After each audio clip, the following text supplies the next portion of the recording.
Pitch to the plate on an 0-2. It's time for Wenatchee AppleSox baseball on the NCWLIFE Channel. Tonight, the AppleSox take on the Edmonton Riverhawks in West Coast League action.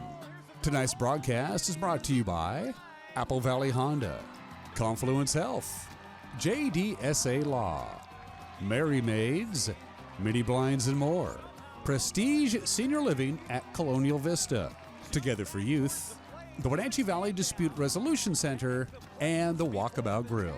Now let's go live to Paul Thomas Senior Stadium with the call of tonight's AppleSox baseball game.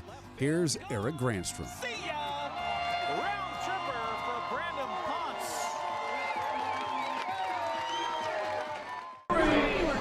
And a pleasant Friday evening to you, and welcome to Paul Thomas Senior Baseball Stadium, home of the Wenatchee AppleSox for the summer. Summer collegiate baseball season is winding down. In fact, just 2 weekends left of the regular season, and what a dogfight it has become. Hello there, I'm Eric Granstrom, along with Brandon Schmitten, joining us here on the broadcast. Second game this week, Brandon, and yes. Well, the AppleSox, after we were here on Tuesday night, stumbled a couple of games against Bellingham. They need us here, don't they? They do. They need us to change up the mojo a little bit as the Edmonton Riverhawks come to town. It's the final home series of the regular season for the AppleSox as they welcome Edmonton. And you're going to see a little something different with the uniform tops for the AppleSox here tonight as they take the field. Little Hawaiian they've got night. A Hawaiian theme. I was kind of joking with the boys when I first saw them. I thought those look kind of like pajama tops. But they've got Hawaiian flowers and such on the print on the tops.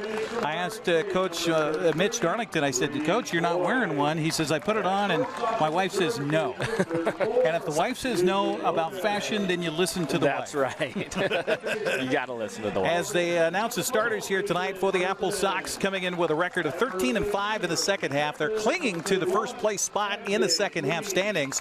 A game and a half in front of Victoria coming into tonight. They're 32-13 overall, and that means now they're tied for the best record in the West Coast League with the Corvallis Knights, who have been on fire here in the second half. Edmonton, a slim chance of getting to the postseason, but they'd have to win the second half to get there. They're currently 8-10 in the second half, coming in 15-3 overall. We've got a couple of anthems happening here, and we're going to stay right here for the anthems because we have a special person that is singing it here tonight. So let's listen in to our public address announcer for our anthems here tonight, as we have Canadian and the American anthems here at Paul Thomas Senior Stadium. United States National Anthem on August 1st for the Seattle Mariners. Let's give a big hand for Violet.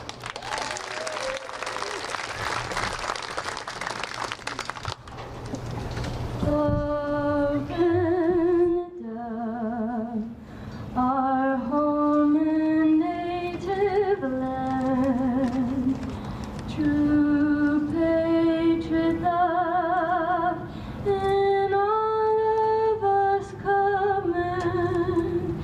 With glowing hearts we see thee rise, the true north, strong and free. From far and wide, oh Canada, we stand on guard for thee. God keep our land glorious and free. Oh Canada, we stand on guard for thee. Oh Canada, we stand on guard for thee. Thank you, Violet. Please remain standing for the singing of our national anthem. Performing the anthem is Rosemary Holcomb. Rosemary is 14 and she will be a freshman at Waterville High School. She enjoys spending her free time painting and is involved in musical theater and cheerleading. She's going to be in the Newsies production with Stage Teens, August 16th through the 19th at Eastmont High School. Please give a hand to Rosemary.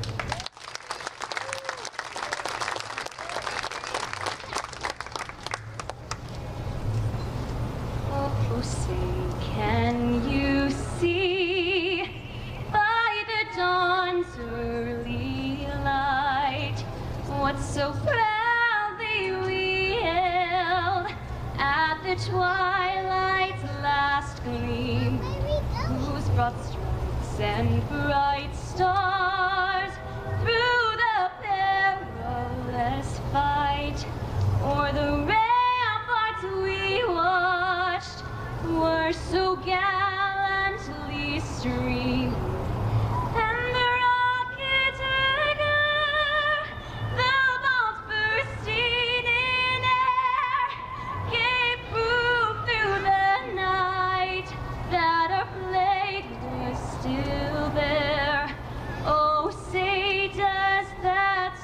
star-spangled banner yet wave o'er the land of the free and the home of the brave.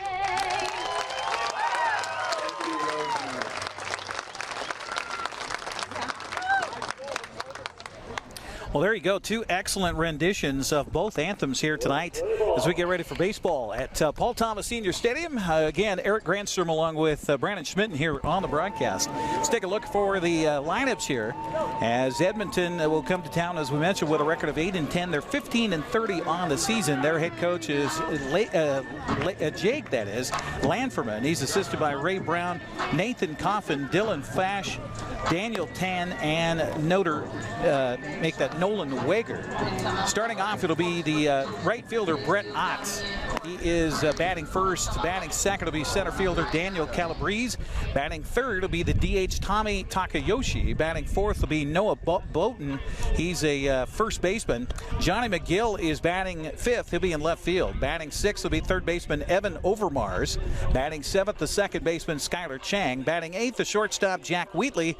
And batting ninth will be the catcher Nico Libid. That's the lineup here for Edmonton. They will be facing Riley Barrett here for the Wenatchee AppleSox. He is, Jack. There we go. I got to get this right because I crossed it out, put it back, and then crossed over myself. And so it is Trey. There we go. Trey getting the start tonight here for the Wenatchee AppleSox. Trey Huff. There we go. 6'3", 215-pound junior out of Jamestown College. He is from Chubbuck, Idaho. 1-0 record and a 0 earned run average. He's only pitched 3 2/3 so far. So Trey Huff getting his first start of the season here for the Wenatchee AppleSox. Well, first pitch strike, right, Coach? That's right. I was talking with Mitch Darlington in the clubhouse here before the ball game.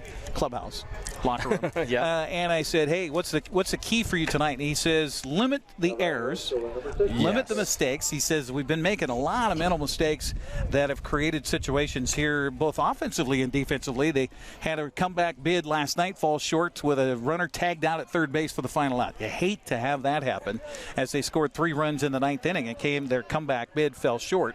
He says limit it to 5. The number is 5. So errors combined with walks, if it's 5 or less, we're in good shape. Yeah, if you can not give free outs. This pitch swung on, and the first pitch is a bounder to the second baseman, Frankie Carney, and he will field that easily and throw over to first base in time for the outs on Brett Ott. 1 down on 1 pitch. That'll bring up center fielder Daniel Calabrese. He's a 5'11", 175-pound sophomore from the University of Incarnate Word. Another new college for us here on the broadcast. Yes, WSU quarterback went to school there. Okay. Yeah. All right, that helps. Transferred over. Center fielder's batting .234. He swings and misses at the first pitch. 0-1 that counts. And we actually have Mason Persons at second base tonight. Frankie's in DH. Okay, that's right. Thank you. Frankie's the usual second baseman. Yes. This pitch looked like it was a pretty good pitch, but I guess missing for a ball. Our home plate umpire, by the way, Noah Hobart, and Billy Yeager is out there on the base paths. 2-man crew again here tonight for this West Coast League matchup. 1-1 the count, and the pitch to Calabrese is swung on and fouled into the net here on the third base side. The count goes to a ball and 2 strikes. Beautiful day here at the ballpark. About 88 degrees, I think, something like that as we got to the afternoon high for the day today. A little light breeze oddly blowing in from right field, kind of blowing in our face a little bit here at the ballpark. 325 down the lines and 408 to center field, and this is a big ballpark. And this pitch is swung on and hit in the air to right field, and wind shouldn't be a factor here, at least for the early going, and an easy out there for the AppleSox. Right fielder getting the start out there tonight is Jaden Holloway, a new name for AppleSox fans. And again, we've had some guys depart, head back to home, get ready for school.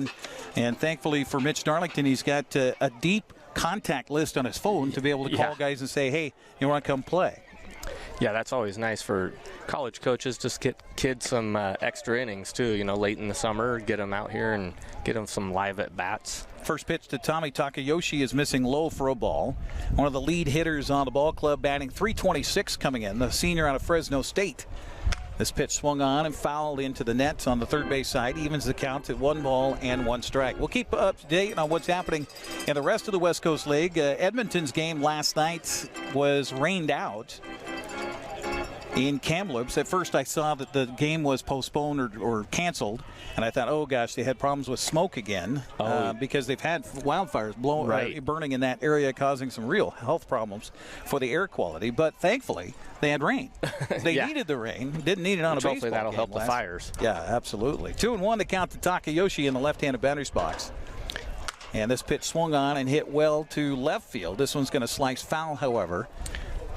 And Edmonton's on fire lately. Yeah, not 1-4 straight. That's a bad way to say that. Edmonton's baseball team is playing very well lately. Yes, another team coming from the Northlands where they've certainly had their challenges with fires. Yeah, this summer. They won their last 4 games coming into tonight. Yes, sweeping Port Angeles. And I asked Coach Darlington about that. I said, okay, you got a team coming in that's pretty hot. You guys have lost a couple in a row for the first time at home this season. You know, what do you think is the scouting report? And he says, we just got to play our ball. This pitch swung on, and that's going to be lifted into left field for a base hit. Going the opposite way is Takayoshi. So you see why he's hitting .326 on the season. He goes with the pitch. Yeah, anytime you can have a player that will take a pitch where it's pitched and not be afraid to hit a ball that way, you're going to be a much better hitter. But we don't see that much in the big leagues anymore because they get paid to hit home runs, right? So Noah Boughton will now step up. He is batting .292 out of LC State. A couple of products out of LC State playing for the Riverhawks. Runner at first with 2 down for Trey Huff. And the pitch on the way is an off-speed pitch, missing for ball 1. Huff 1-0 on the summer, 0 earned run average. This is his first start of the summer for Wenatchee. He's only pitched 3 2/3. So we don't know, haven't seen a lot from Mr. Huff on the mound for the AppleSox. The 1-0 pitch is outside for ball 2. Behind home plate tonight is Carson Ohland. He's been playing very well lately. Yes, he has. He is on fire with the bat, and you like to have that backstop back there behind the plate. This pitch swung on and lifted in the air. Another little flare out to left field, opposite way, and this will be a base hit for Boughton. So back-to-back base hits. We'll put Takayoshi at second base, Boughton at first, and then I'll bring up Johnny McGill. Left fielder's a 5'11", 210-pound sophomore from the University of British Columbia. Will step into the left-handed batter's box against the right-hander on the mound here. Takayoshi's hit was a well-struck ball. That one just kind of a little flare out to left field. As you said, though, they all look like line drives in the book, right? That's right. That's right. So 2 aboard and 2 down, and the pitch by Huff on the way is a little high for ball 1. So the first pitch of the ball game was a ground ball that bounced right to Persons over there at second base. Then a fly out to right, then a base hit to left twice. So that's where we are with the 5th man coming to the plate here in the inning for Edmonton. That was another key for Coach Mitch Darlington tonight. He said, get out to a good start. This pitch swung on and hit off the plate, and that's going to bounce foul. No. Oh, hang on. First baseman over there for the AppleSox kicking the ball. AJ Sweeney just trying to give a little help. And again, that ball could have come back into play there. And, you know, we've talked about people running that out and stuff. And fortunately for the hitter, it didn't come all the way back into fair territory. But something as a young kid, you got to run them out because you never know. Cutter to grass could take a little interesting hop, get a pebble down there, slow roller like that. Plus, it's got a lot of English on it. 1-1 to count. The pitch by Huff is a check swing, missing a little to high for ball 2. Appreciate you joining us here on the NCWLIFE Channel. So we broadcast live from atop the third base dugout, right above the AppleSox gathered down below us. Those that are not in the lineup tonight.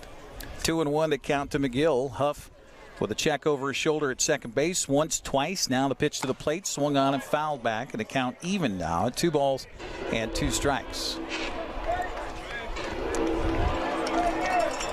Yeah, he's doing a good job of finding the zone tonight thus far. So hopefully that continues.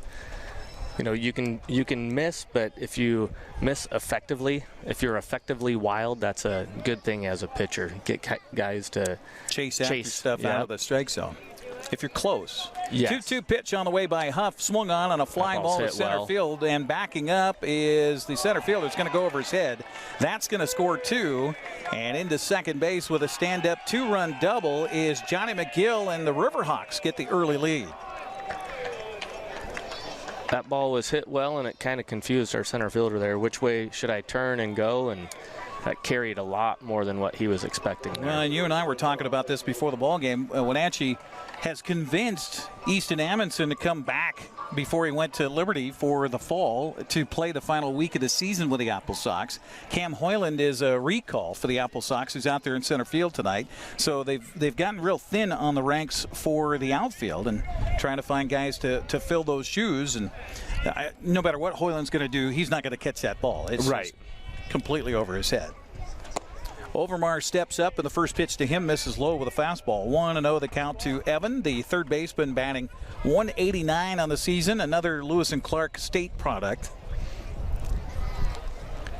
Huff still working from the stretch with a runner behind him at second base.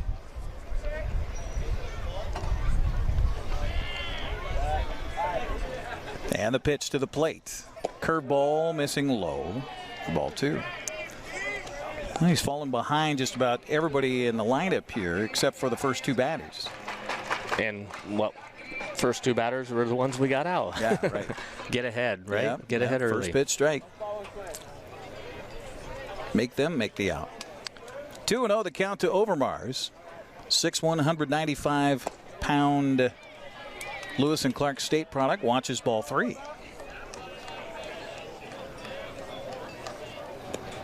Did we get going a little late tonight? I think we did.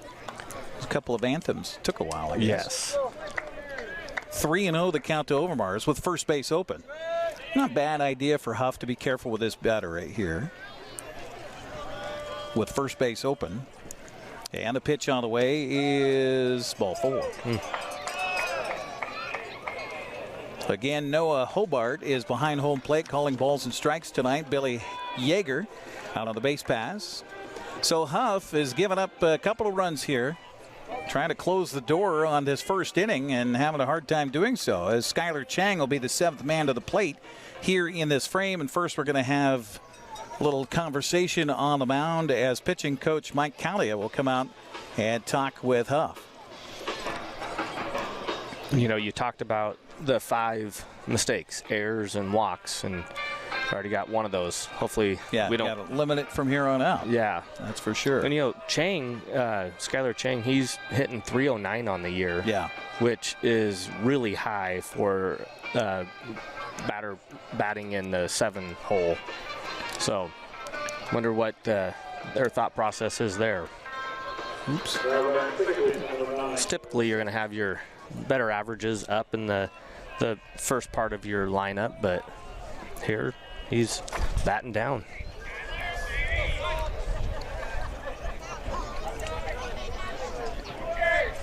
First pitch to him, he takes, and it is in for a strike, and that's a good take if you're the batter, since he walked the last guy up on 4 pitches. Chang behind in the count, 0-1 here. Good fan base here tonight on well, Chang has played, this is his 21st game of the summer, so it's not like he's got limited playing time here for the Riverhawks, batting that .309 average. He's behind in the count, 0-2 here. Chang has struck out 17 times this summer. So which is a lot, yeah. Maybe why he's down in the lineup a little bit. He's either getting a hit or getting a strikeout, looks like. 0-2 pitch on the way by Huff is a curveball. Boy, that looked good. I thought we had one more of those strikeouts there. Looked a little inside, possibly, according to the catcher's glove, Carson Ohland.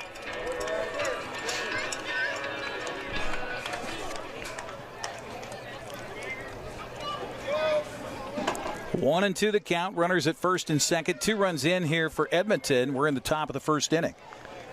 And the pitch on the way, swung on and fouled away. It's over into the tennis courts, and the count stays at a ball and 2 strikes. They've been doing a good job of fouling pitches off tonight already.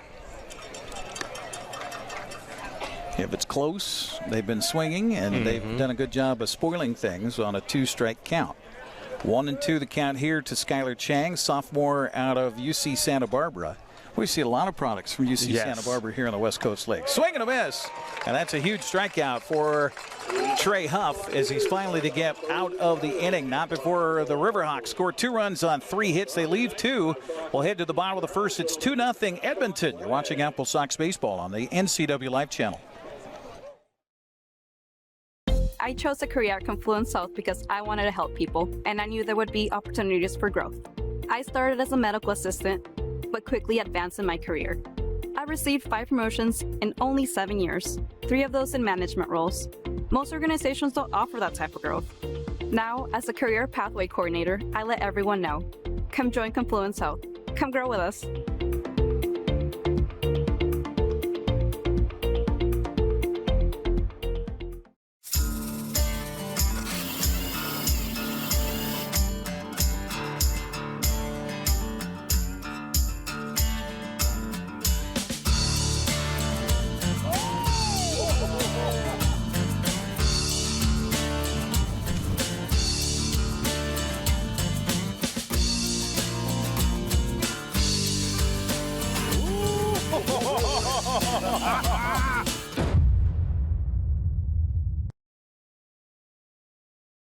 I had a seizure in the middle. Batting first, he's the DH. Carson Ohland bats second. He's the catcher.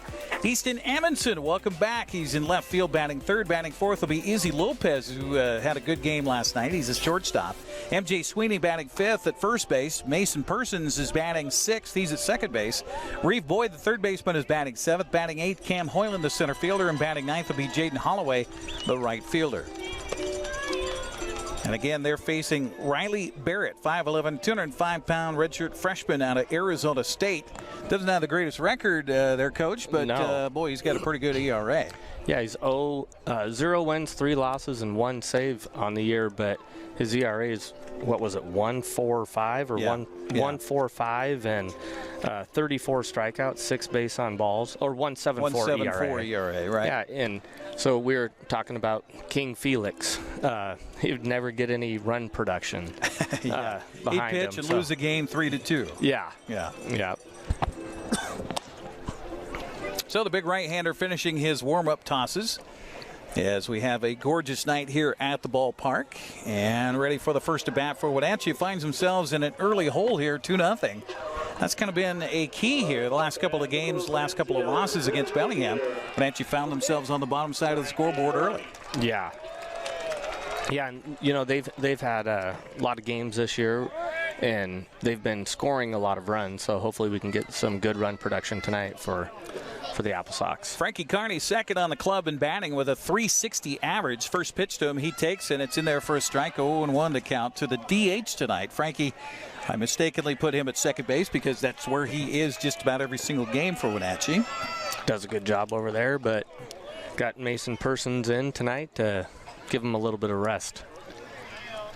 This pitch swung on and hit through the left side, and a nice diving attempt by the shortstop. He was able to knock the ball sideways. Wheatley can't get to it, and it's a base hit for Carney to start the ball game. So that's exactly what you want after you give up a 2 spot, is counter back with a base hit, gets the base runners out there. For sure. And even if he does field that cleanly, there's no way they're getting him out. Frankie's so fast. Gets out of the box really quick. We saw that the other night with his couple infield base hits. Absolutely. Carson Ohland, who is batting .338 on the summer, back in the left-handed batter's box. First pitch to him, he takes for a ball. Want to know the count. And how often do you see a left-handed catcher? Yeah. Batting anyway. Well, yeah, more often than you see him behind the plate, right? Yeah, right. But he's a switch hitter. He is. Yeah. So he's been doing good from both sides of the plate. Good guy to have. Freshman from the University of Washington. Second pitch to him, misses high and away for a ball. His older brother, Austin, also in the AppleSox dugout tonight, cheering on the younger brother at the plate right now, who's the defending player of the week for the West Coast League last week. 1-1 to count to him here, in the pitch on the way. Swung on and a hard hit ball right right to the shortstop, and a throw back to the bag at first, not in time. I thought that was going to get over his head. That ball was hit hard. That was one of those baseball's not fair. Yeah. Line out. Ooh, I even gave him a base hit there. Okay, line out for the out to the shortstop. And good positioning by the coaching staff, right? On yes. Jack Wheatley there at shortstop. Of course, that wasn't really positioning. He was exactly where your shortstop should be. So the pitch here is a well-struck ball into the gap in left center, but it's chased down by the center fielder. So back to first goes Kearney on the play out there by Calabrese in center field. Good to see him come back after a couple days off and hit a ball hard like that in his first at-bat, though. Yes. Easton Amundsen will return to the dugout. That'll bring up Izzy Lopez.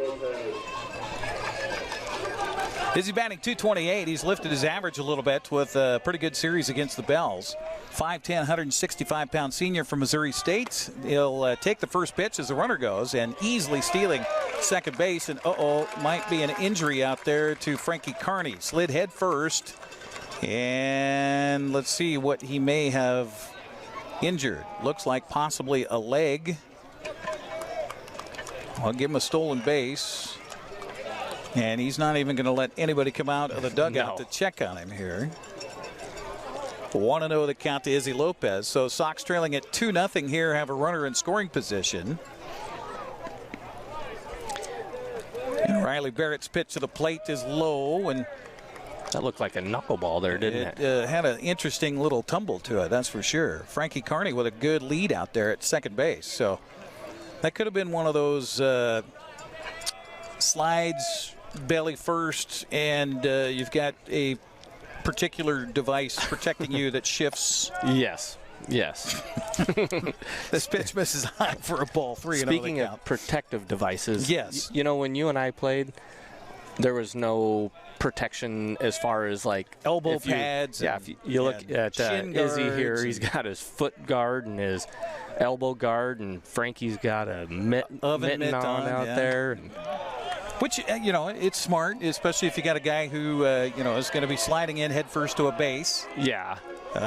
You got a cleat potentially coming down on your hand, which you don't want that. That pitch was called a strike, and boy, did that draw the ire of the crowd here tonight at Paul Senior Stadium. 3-1 the count to Lopez with M.J. Sweeney hoping for a shot on deck. Pitched on the way, swung on, and look out. And it's a good thing he had that leg protector on because it hit him square on that. And the count goes full to Lopez at 3-2. Yeah, all of them have a purpose, but it takes forever for them to get all that stuff strapped on or take it off. And if you have a good inning, the first base coach has the whole wardrobe down there. Exactly. Lopez back and ready, and swings and misses. He was way out in front, fooled by that one. And so that'll be out for the AppleSox. They get a runner aboard on a base hit. They leave a man. We'll head to the second. 2-0 Edmonton. You're watching AppleSox baseball on the NCWLIFE Channel. JDSA Law is a proud sponsor of these local event broadcasts. JDSA Law has been serving North Central and Eastern Washington since 1946. For over 70 years, their team of dedicated professionals has delivered quality, innovative legal services. JDSA Law partners with you to provide the finest legal advice and support as you navigate your personal and business challenges, your risks, and your accomplishments. JDSA Law supports the TV broadcasts of these local community events. Dear Mary Maids, just got home from a trade show and I didn't have time to pick up the house. Kids made chili. Jeff did a mud run. And Winston shredded Teddy's bed. Again, please clean it the best you can. Except for the statue Max made for me. Thanks, Abby. Hi, Abby. Clean kitchen, clean bath, clean floor, naughty cat. Poor Teddy. The statue is precious. You should keep it forever. See you next time, Mary Maids. Number 8, 9, and 1 hitters due up for Edmonton in their second frame. Jack Wheatley, Nico Libid, and Brett Ott. The number 8, 9, and 1 batters for Edmonton as the Riverhawks lead it by a score of 2-0. First time ever for Edmonton to play here in Wenatchee. Oh, really? Believe it or not. Yeah, the two teams have met several times, but it's been on the road north of the border.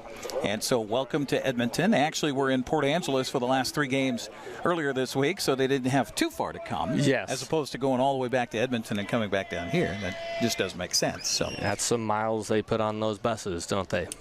Jack Wheatley steps up. First pitch to him is a swing and a miss. 0-1 the count to the shortstop, the 6'3", 190-pound freshman out of Liberty. So second player we've seen out of Liberty. Of course, our current left fielder was deciding where to go, and he chose Liberty. So, and this youngster, Jack Wheatley's, he's from Alberta. So it's not like the two compared notes or anything, no. I don't think. No, you would think not. Count 0-2 quickly on Wheatley here. He's batting just 168 on the summer. Back in and ready, and Trey Huff ready to deliver. The 0-2 pitch is high, trying to get him to fish for one, and the count goes to a ball and 2 strikes. You see there, he's widened out his stance and just going to play with his hands instead of a big stride, just to try and put a ball in play and make something happen. 2-strike approach. Pitch swung on and hit in the air, and it's a long run for the center fielder. Hoyland has it go off his glove. Rounding first and holding there will be the hitter. And that'll drop in for a base hit for Wheatley. And I think that fooled Cam Hoyland a little bit out there in center field. And again, you've got a guy that hasn't played outfield a lot here at Paul Thomas Senior Stadium. So a leadoff hit here for Edmonton. Yeah, and can't blame that one on the sun. No, definitely not. In fact, Cam Hoyland crouched out there in center field, probably disgusted with himself a little bit now that he didn't get a better jump on that. So that'll bring up Nico Libid after a toss over to the bag at first. Keep an eye on Wheatley.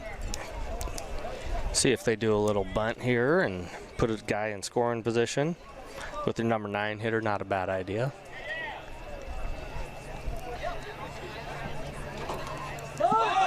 This pitch swung, popped up, and right to the catcher on a bunt attempt. Now, I think that was a bad idea. So a bunt foul to the catcher for the first out. And the runner at first holds. Back to the top of the order for Brett Ott.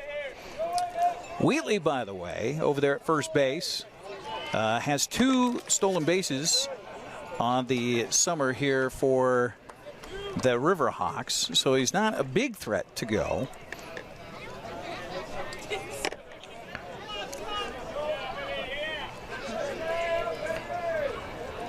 Pitch on the way to the plate is a little bit low for ball 1.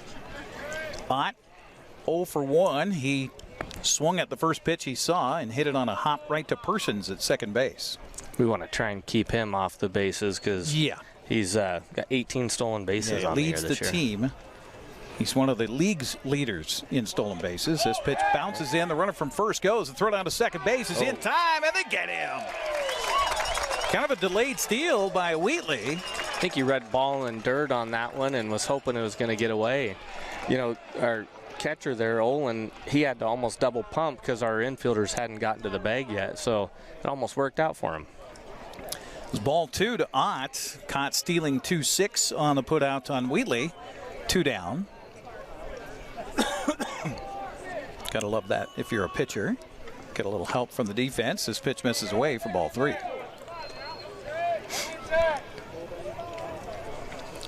Trey Huff gave one of those, tossed the ball in the air a little frustrated, I think, with the strike zone here by the home plate umpire.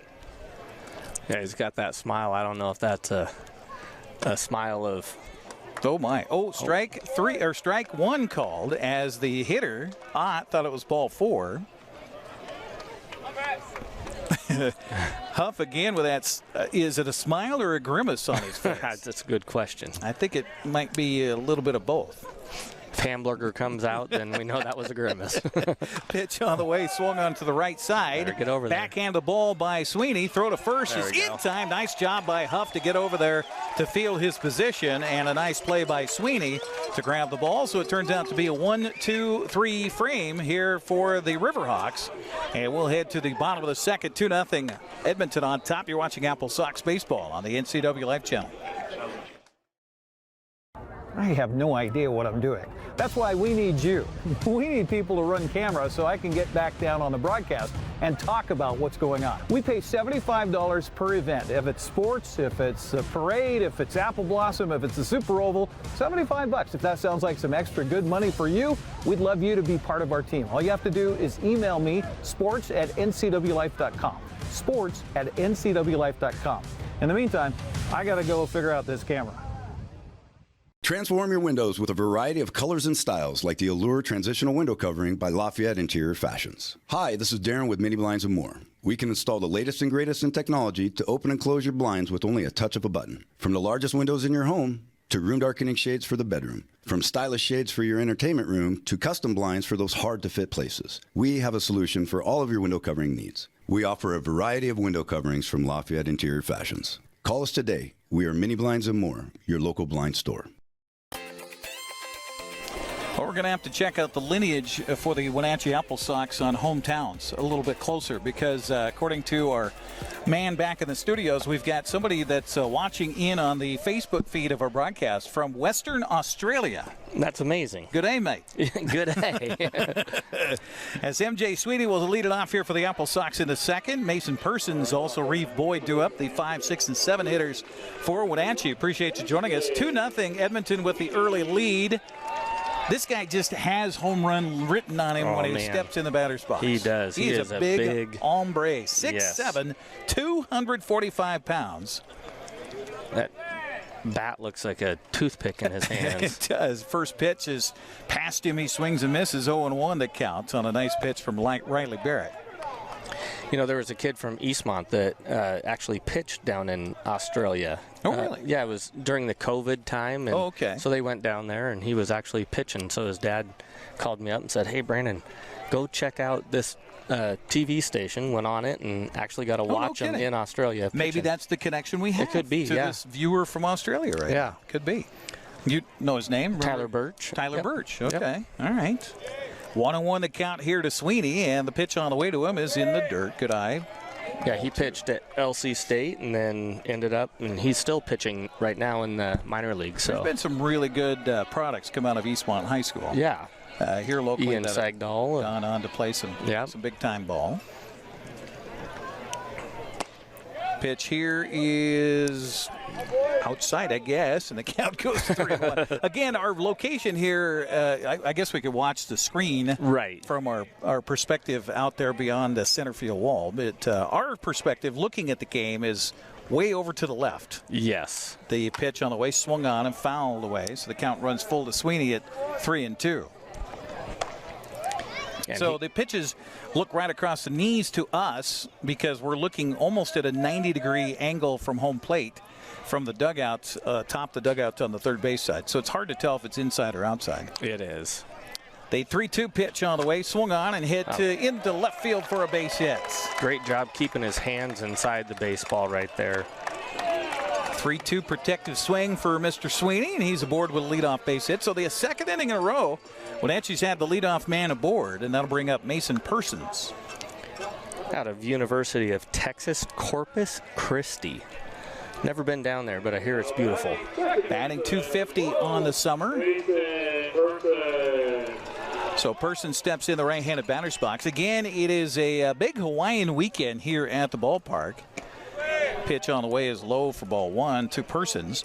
They're giving somebody a trip to Hawaii tomorrow night. Yeah. So come on out to the ballpark. I got a roll of coconut one time and that's right. That's how they do that. Didn't get it close. It's coconut bowling, right? Yes. You got to try to get it towards or right on home plate. Right on home plate, okay. Yep. Running from first, fakes a run. The pitch is swung on a chop back over the mound. Tough play for the shortstop. In on the ball, throwing, and it's in time for the out. So nice job by the shortstop for the AppleSox that time, making that play by the Riverhawks shortstop, Jack Wheatley.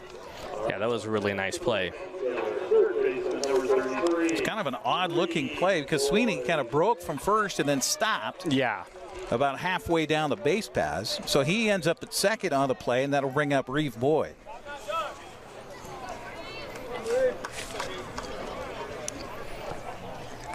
Going to Oregon State. First pitch to Boyd, misses for ball one. 1-0 the count. Boyd on the summer batting .243 for Wenatchee with 15 RBI. Chance to pick up one here. We could really use one. Trailing at 2-0 are the AppleSox. We're in the bottom of the second. Pitch on the way, swung on and hit twice. So that should be strike 2, strike 3. No. Yeah. It hit the bat on the path across the plate, and then the follow-through, the ball bounced off the plate, came up and hit the bat again. It's the old Bugs Bunny. Yeah, right. By the way, if the ball hits the ground before it reaches the plate and the batter swings and hits the ball, it's a live ball. It is. Ichiro Suzuki did that a couple times. That's right. 1-1 to count. Almost looks like cricket. Cricket. Yes. Yeah, with the ball bounding off the ground. But now if the ball bounces and goes across the plate for a strike, that's not a strike because it hit beforehand. Right. So, but if it ball bounces and hits the player, that's a hit by pitch. So oftentimes it's difficult to teach someone new all the rules about baseball. Yeah. We talked about that last game on Tuesday about a balk. Yes. Yeah, good luck figuring that one out and trying to explain that to somebody who's never seen the game before. Yeah, and the rules get changed all the time, too. Yes. Like, come on. 3-1 to count to Reed Boyd here with first base open and Cam Ohland waiting on deck. I think people just make up rules to keep themselves involved in a job. Sometimes. Absolutely. Fouled off here by Boyd. Count runs full to him at 3-2.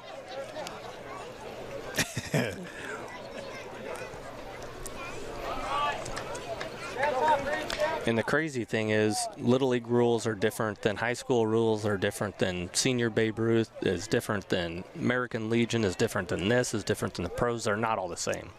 Pitch on the way to the plate, swung on, and that hit off his leg. Ouch. And is a foul ball off of Reed Boyd's left instep, looked like. He'll take a little saunter around to try to shake that one off. Count stays at 3-2. You can hear from the AppleSox dugout below us from his teammate. You didn't feel that. I think Mr. Boyd begs to differ. Right. Freshman from Oregon State back in there. Trying to find a hole in the defense. Riley Barrett ready, and the pitch on the way to the plate. Misses all the way to the backstop. And down to third base easily trots M.J. Sweeney on the wild pitch. So aboard with a one-out walk is Reeve Boyd. And that'll bring up center fielder Cam Ohland. He could use a base knock right here to help him forget the misplay there that he had. And luckily, we got out of that inning with no runs scored. So Ohland batting 148 on the summer, just has 3 RBIs, but a chance to pick up one at least here for the AppleSox. And we'll watch Boyd over at first base, see if they try any antics on the base paths here for Wenatchee. Pitch on the way to the plate. He squares the bunt, takes the pitch high for ball 1. Ohland, a 6'2", 190-pound junior from Cal Poly San Luis Obispo. Say that 6 times fast. Say it twice. 1-0 the count to Ohland. And Barrett ready. The pitch on the way. He takes. It's outside for ball 2. So Barrett came out firing in that first inning, but since has had a little control issues here. Ran it full before the base hit by Sweeney. Full and a walk to Boyd, and now 2-0 to Ohland. Pitch on the way is a strike on the outside portion of the plate. Not a bad take right there. He's been having problems throwing strikes. A little outside possibly, so 2-1 the count to Ohland. Yeah, there was no argument by Ohland on that, though. He agreed that it was a strike. And runners at the corners, so the first and third baseman playing even with the bag. First baseman on the bag, and the pitch on the way is a fastball outside for ball 3. Ohland batting 158. You got to give him the take sign here, don't you? Well, it's 3-1, so you don't want him to go down 3-2. I mean, as a hitter right now, I'm looking for a pitch that I can drive into a gap. He's got to come over the plate, doesn't he? Yeah. Pitch on the way, swung on, and a pop-up into the infield. Shortstop Overmass is over on the grass, and oh boy, that was a little more interesting than we thought. He does catch it, however, for the second out. Everybody holds their bases. Yeah, he just missed that. That was a good swing and just missed that pitch. And that'll bring up the number 9 hitter for the AppleSox, Jaden Holloway, another new body that has joined the club here in the last week. A 5'11", 159-pound freshman going to Michigan State. So Holloway steps up for the AppleSox, looking for his first at-bat of the summer. And he'll take the first pitch, a strike on the outside corner, and Noah Hobart, our home plate umpire, awfully slow with that call behind home plate. I'd rather have them think about it for a split second and call it than call it too quickly. Then not at all? Okay. There goes runner. Runner goes. The pitch is strike and safe at second. Is Reeve Boyd with a stolen base. And the count goes to 0-2 here on Jaden Holloway.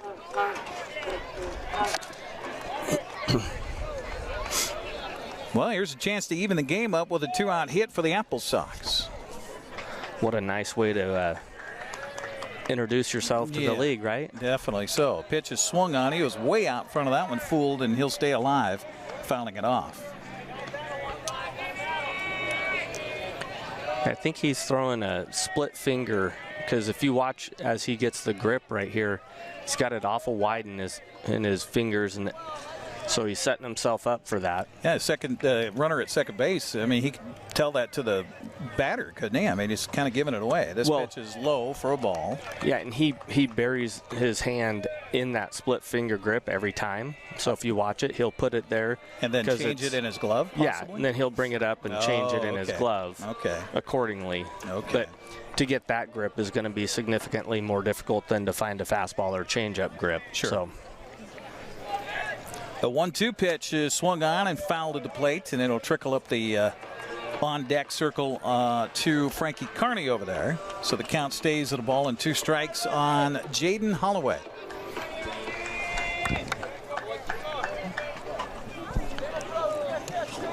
You got Reeve Boyd at third base, or excuse me, Sweeney at third base, Reeve at second base for the AppleSox with 2 down here in the inning. Trailing it by 2. The 1-2 pitch on the way is bouncing in. Good take and a good stop by the catcher there. Evens the count at 2-2. Nico Libid is the catcher behind the plate here for the Battery for Riley Barrett.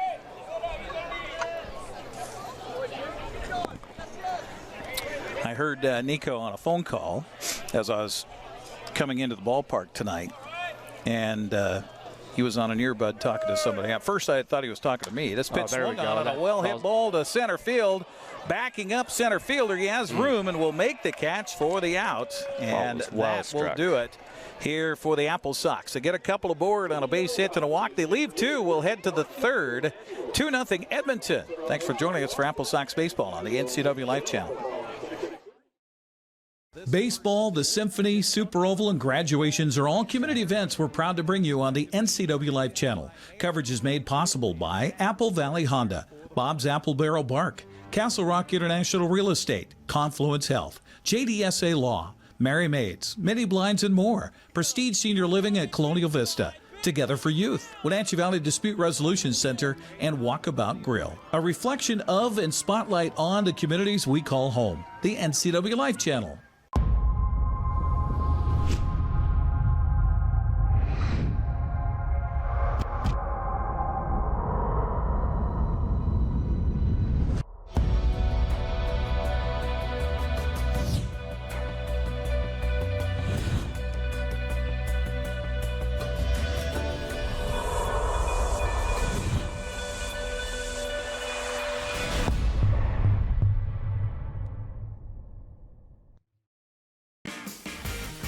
AppleSox Baseball brought to you in part by Apple Valley Honda. Test drive a new Honda today at Apple Valley Honda in East Wenatchee. They're committed to preserving the environment, not only with fuel-efficient vehicles, but also with other eco-friendly actions and alternatives. Also by Confluence Health, high-quality care close to home. Confluence Health dedicated to improving their patients' health with safe, high-quality care in 12 communities. By the way, it's Confluence Health Night here at the ballpark. All right. The employees and families of Confluence got a discount to come and watch the game tonight, so welcome Confluence. And what a pleasant night to come watch a baseball absolutely game. Gorgeous. Sun setting, and happen to be watching us on TV, and you're thinking, you know, it is a kind of a nice night. There's still plenty of room for you here at the ballpark. And about every single seat is in the shade already, too, so First pitch to Calabrese is taken for a strike. 0-1 to count here to the center fielder for the Riverhawks. Again, Edmonton scoring 2 runs in the first on a 2-run double by Johnny McGill with 2 outs. The 0-1 pitch to Calabrese bounces in and all the way to the backstop, and the count even now to Daniel at 1 ball and 1 strike. And AppleSox will host Edmonton tomorrow night here at 6:35, then a 1:05 game on Sunday. Last 3 games of the regular season here at home. Yeah, and it's been a great stretch for the AppleSox at home this year, too. This pitch fisted into right field, and Holloway over there will make the catch for the out.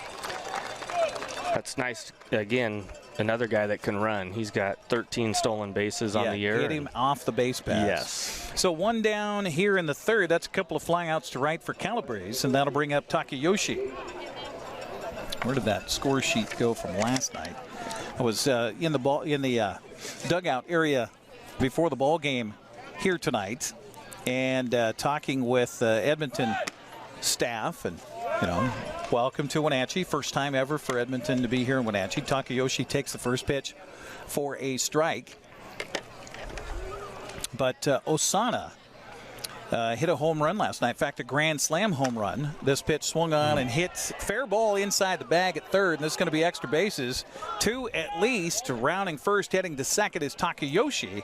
So he's 2 for 2 in the ball game on a 1-out double down the line to left. He helped create that base hit right there, too, by the previous pitch showing bunt, not being afraid to put a drag bunt down, brings the third baseman in, so then his angle to be able to field that ball is significantly less because he showed there. So for the AppleSox, kind of, unfortunate for Osana, but fortunate for the AppleSox that he's out of the lineup. Had a grand slam home run last night. On the swing, hurt his wrist, I guess. And I was asking for pronunciations in the dugout, and the guy helping me, this pitch swung on and hit in the air to center field. Coming in on it is Ohland, and Cam will camp, make the catch for the outs. 2 outs here in the inning for Edmonton. And there was a young man sitting on a ball bucket in the dugout saying, yeah, he hurt himself last night, and I said, was it in the celebration of the Grand Slam, or what was it? No, it was on the swing. He just swung bad, and we'll come to find out it was Osana telling me about himself injuring himself in the process. Nice. He was reporting on himself. Did he tell you that he was the best player on the team? No, he stopped short there. Yeah, he could have gone third person on me and said, Osana. Edmonton's going to be missing him in the lineup here tonight. Johnny McGill steps up with 2 down, and the first pitch misses high for a ball. 1-0 the counts. Hit a ball hard in his first at-bat. Gave the 2 RBI double here for him. Let's see, 43 pitches now thrown by Trey Huff in the ball game with 1 or 2 outs here in the third and a runner at second base. McGill with a 2-run double in his first at bat. Went sailing over center fielder Cam Ohland. The toss to the bag at second. Close play. Yeah, it was. You could see the shortstop break on that, and you see his his right hand go up in the air, signifying, give me the ball. So they didn't leave each other hanging, is what we sometimes call it, where a shortstop will go over, and then the pitcher starts to pitch, and now there's a big hole. Sure. So 1-0 the count to McGill with 2 outs in the inning. 2-0 Edmonton on top of Wenatchee. And the pitch on the way swung on and hit hard, but on a hop to the second baseman. He's got to stay with it. He's not going to have a play. No one will score, and tough play for Persons over there as he moved to his right, kind of backing up. The ball glanced off his glove and then just spun away from him, and he was not able to get back to it. Charge that an error, and looks like they will. So E4 on the play puts Takayoshi at third base, and that'll bring up Evan Overmars, who walked in his first plate appearance. That's one of those tweeners, right? I mean, it's a tough play, and where do you put your glove? Right. And that's where Persons was there. He didn't know if to cup his hand so his fingers were down towards the earth, or as he tried to play that backhanded. This pitch swung on and hit in the air to left center.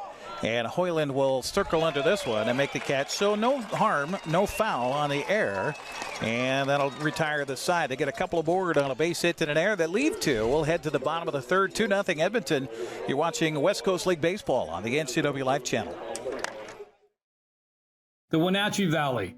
Here, most of us really enjoy the great outdoors, and most of us try to make the most of our natural resources. Here at Apple Valley Honda, we know that for generations, we have harnessed nature to sustainably power the West, and we are proud to be part of that tradition as an environmentally green dealership award winner. Being a green dealership means Apple Valley Honda has reduced our overall environmental impact. We are so proud to live in this wonderful community. My name is Anna Marie. I've lived at Prestige here for 6.5 years, and I love it. They just made you feel so welcome. I love my room. I get 3 meals a day, do as I darn well want to. I've loved it ever since I moved in. Mom's a wonderful, wonderful lady. She deserved the very best, and I got it for her here at Prestige.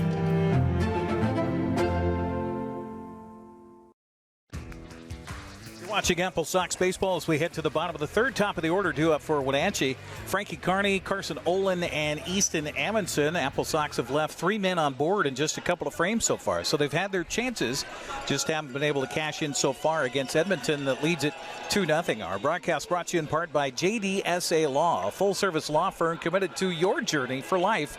JDSA Law. Also by Mary Maids. A clean home is a happy home. Mary Maids of Wenatchee, request your free cleaning estimate today at 509-293-4243. That's 509-293-4243. Although for our viewer in Western Australia, tough for Mary Maids to give you an estimate in Aussie land. That might cost an arm and a leg. Yeah.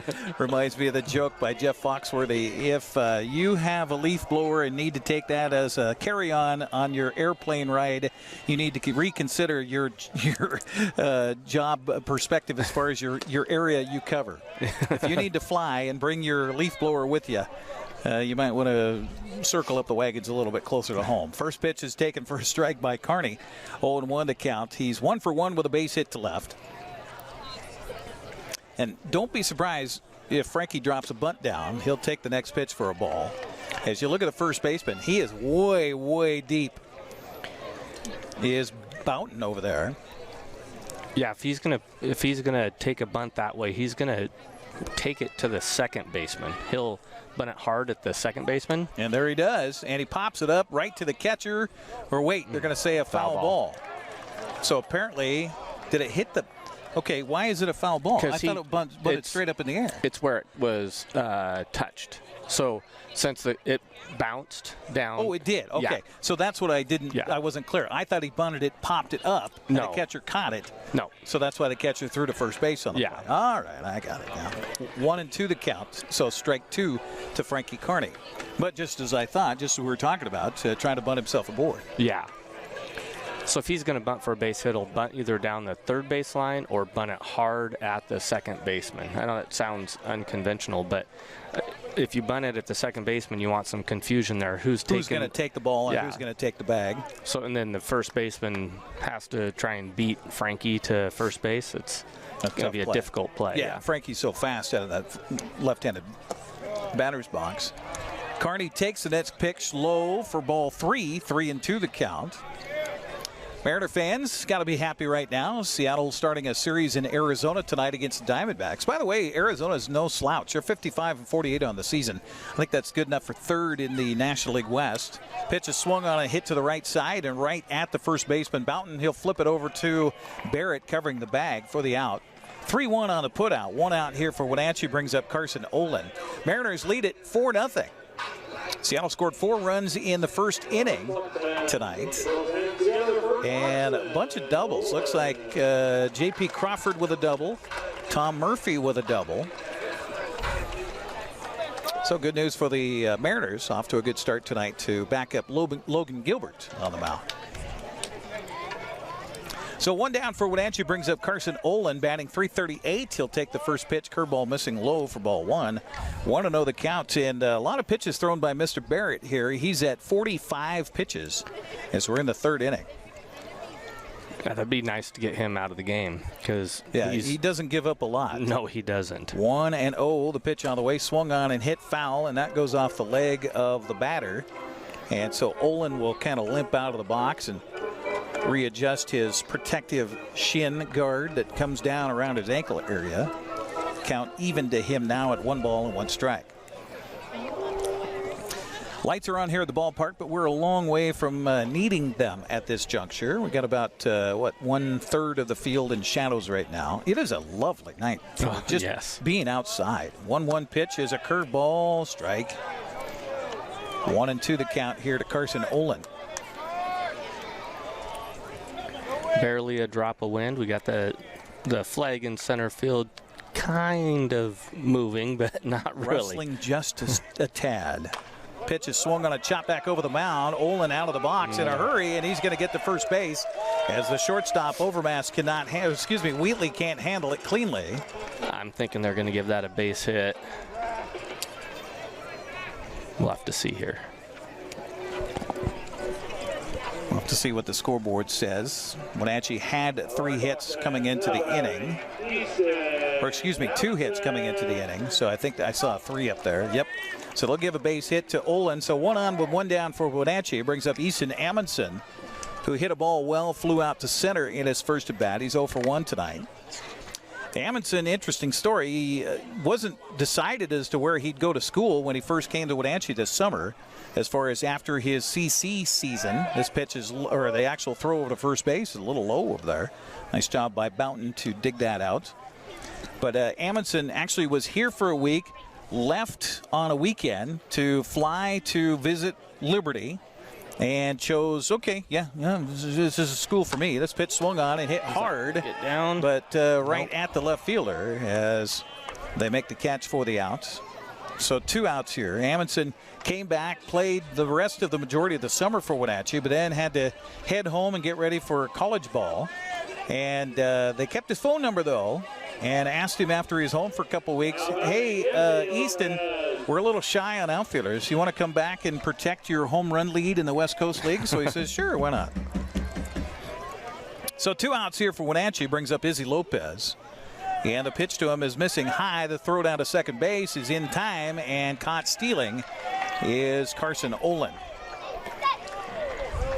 2-4 on the put out. 3 outs here for Wenatchee, and we'll head to the 4th inning of play. Edmonton on top 2-0. You're watching AppleSox baseball on the NCWLIFE Channel.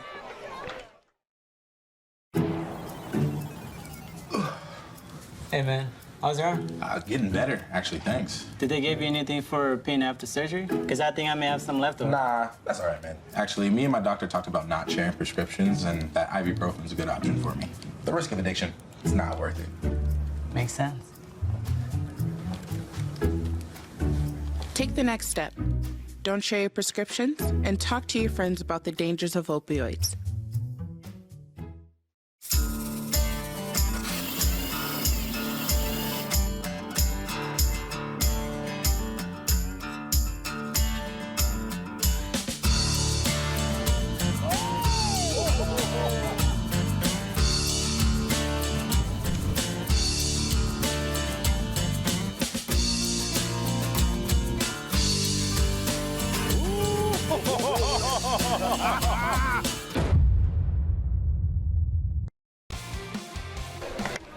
You're watching AppleSox baseball. Hi, Mom and Dad. Well, I can't say hi. Well, Mom's watching, even though she's no longer with us. I'm sure she's got a good view on this one, and we appreciate you joining us here on the television, along with Brandon Schmitten, Eric Granstrom here on the NCWLIFE Channel. So you've got pressure. Your wife says that she watches and listens to us every game. She does, Do you have to pay her to do that? I know, right?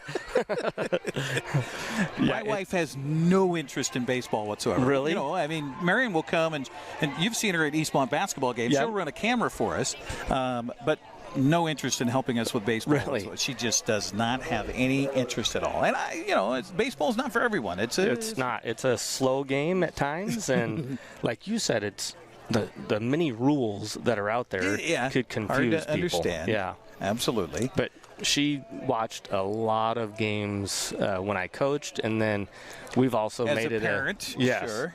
and we've made it a kind of a well, your pilgrimage goal. across the Yes. country, how many years ago was that? Did you went, went to, 11 ballparks? We went to 10 major league parks, 2 minor league parks, went to the Field of Dreams, went to the Hall of Fame and watched Griffey get inducted in the Hall of Fame. Yeah. But it's awesome that she and the kids support you. Oh, yeah. In that. It was really cool. You're the baseball nut making that happen. Right. I mean, yes. Yeah. And they all thought I was crazy.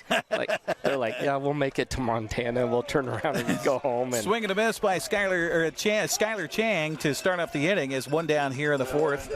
And so best ballpark you went to in all of those? Fenway? Fenway was cool. I like Wrigley.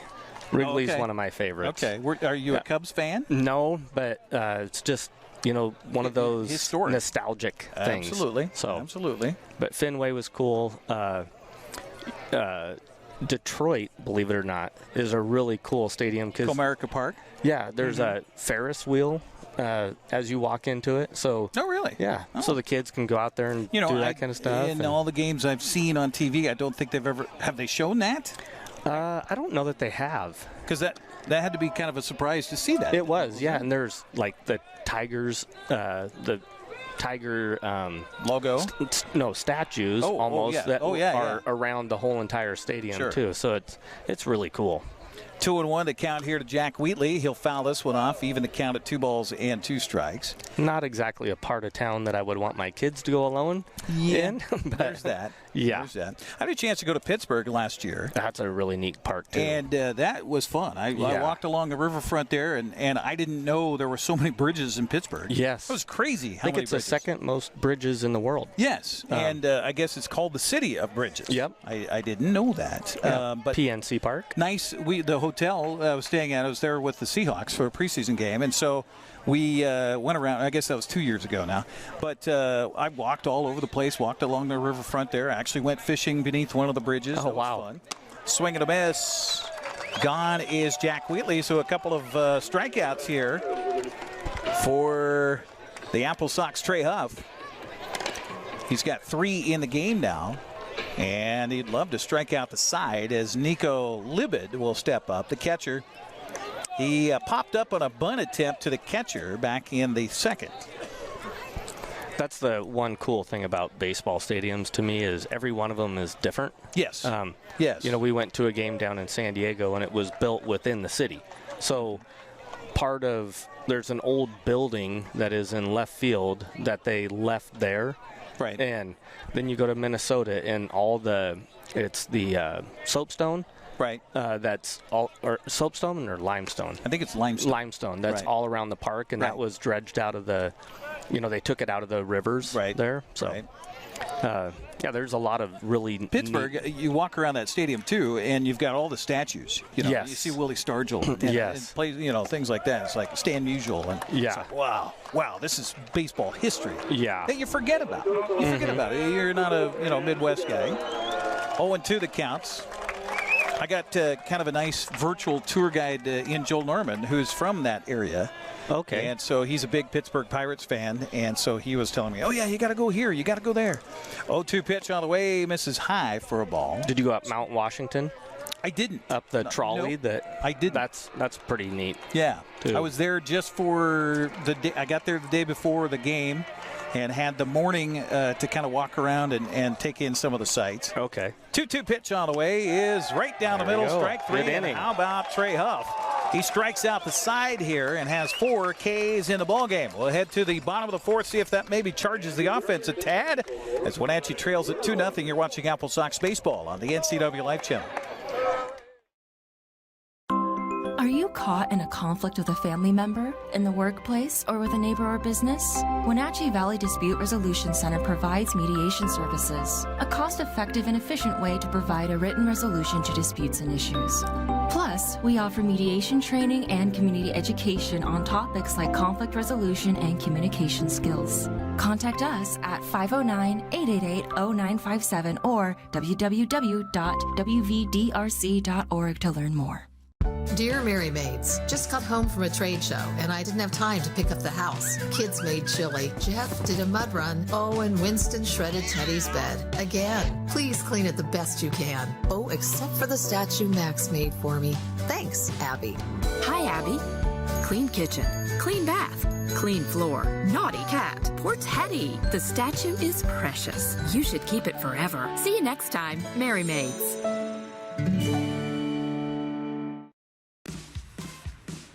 Welcome back once again here to Paul Thomas Senior Stadium. Eric Granstrom along with Brandon Schmitten, Izzy Lopez, MJ Sweeney, and Mason Persons due up here for the AppleSox.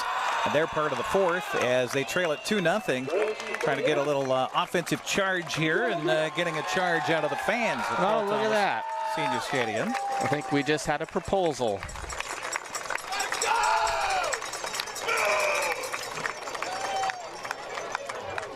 Nice. Nice. I believe so. Okay. Not 100% sure. All right. We got a baseball out of it, delivered to the front row behind home plate.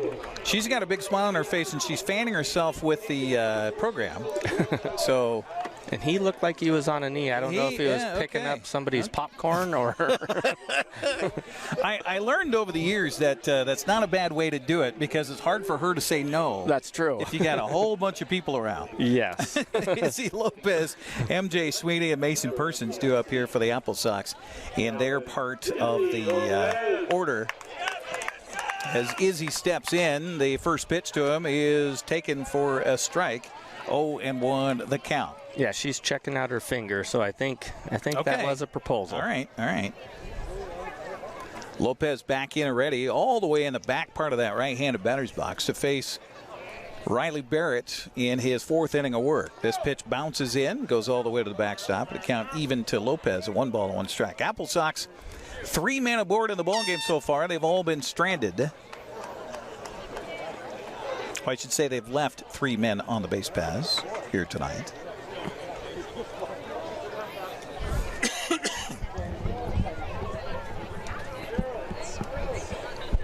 I guess we don't have a bat boy here tonight. No. The on-deck hitter had to go fetch a baseball. This pitch swung on a chop back over the mound. Tough play for the shortstop. In, field, throw, and in time. Nice play by Jack Wheatley. That was close. Jack's made a couple of those nice plays. He has. He's been playing deep at short. And, it was Riverhawks didn't get here until about an hour before the game started, so they didn't have a lot of time for infield practice. They took batting practice. That was about it, but they had some of the guys out there fielding some of the balls while they were taking batting practice. And this can be an interesting endeavor, especially on the left side of the infield. Yeah.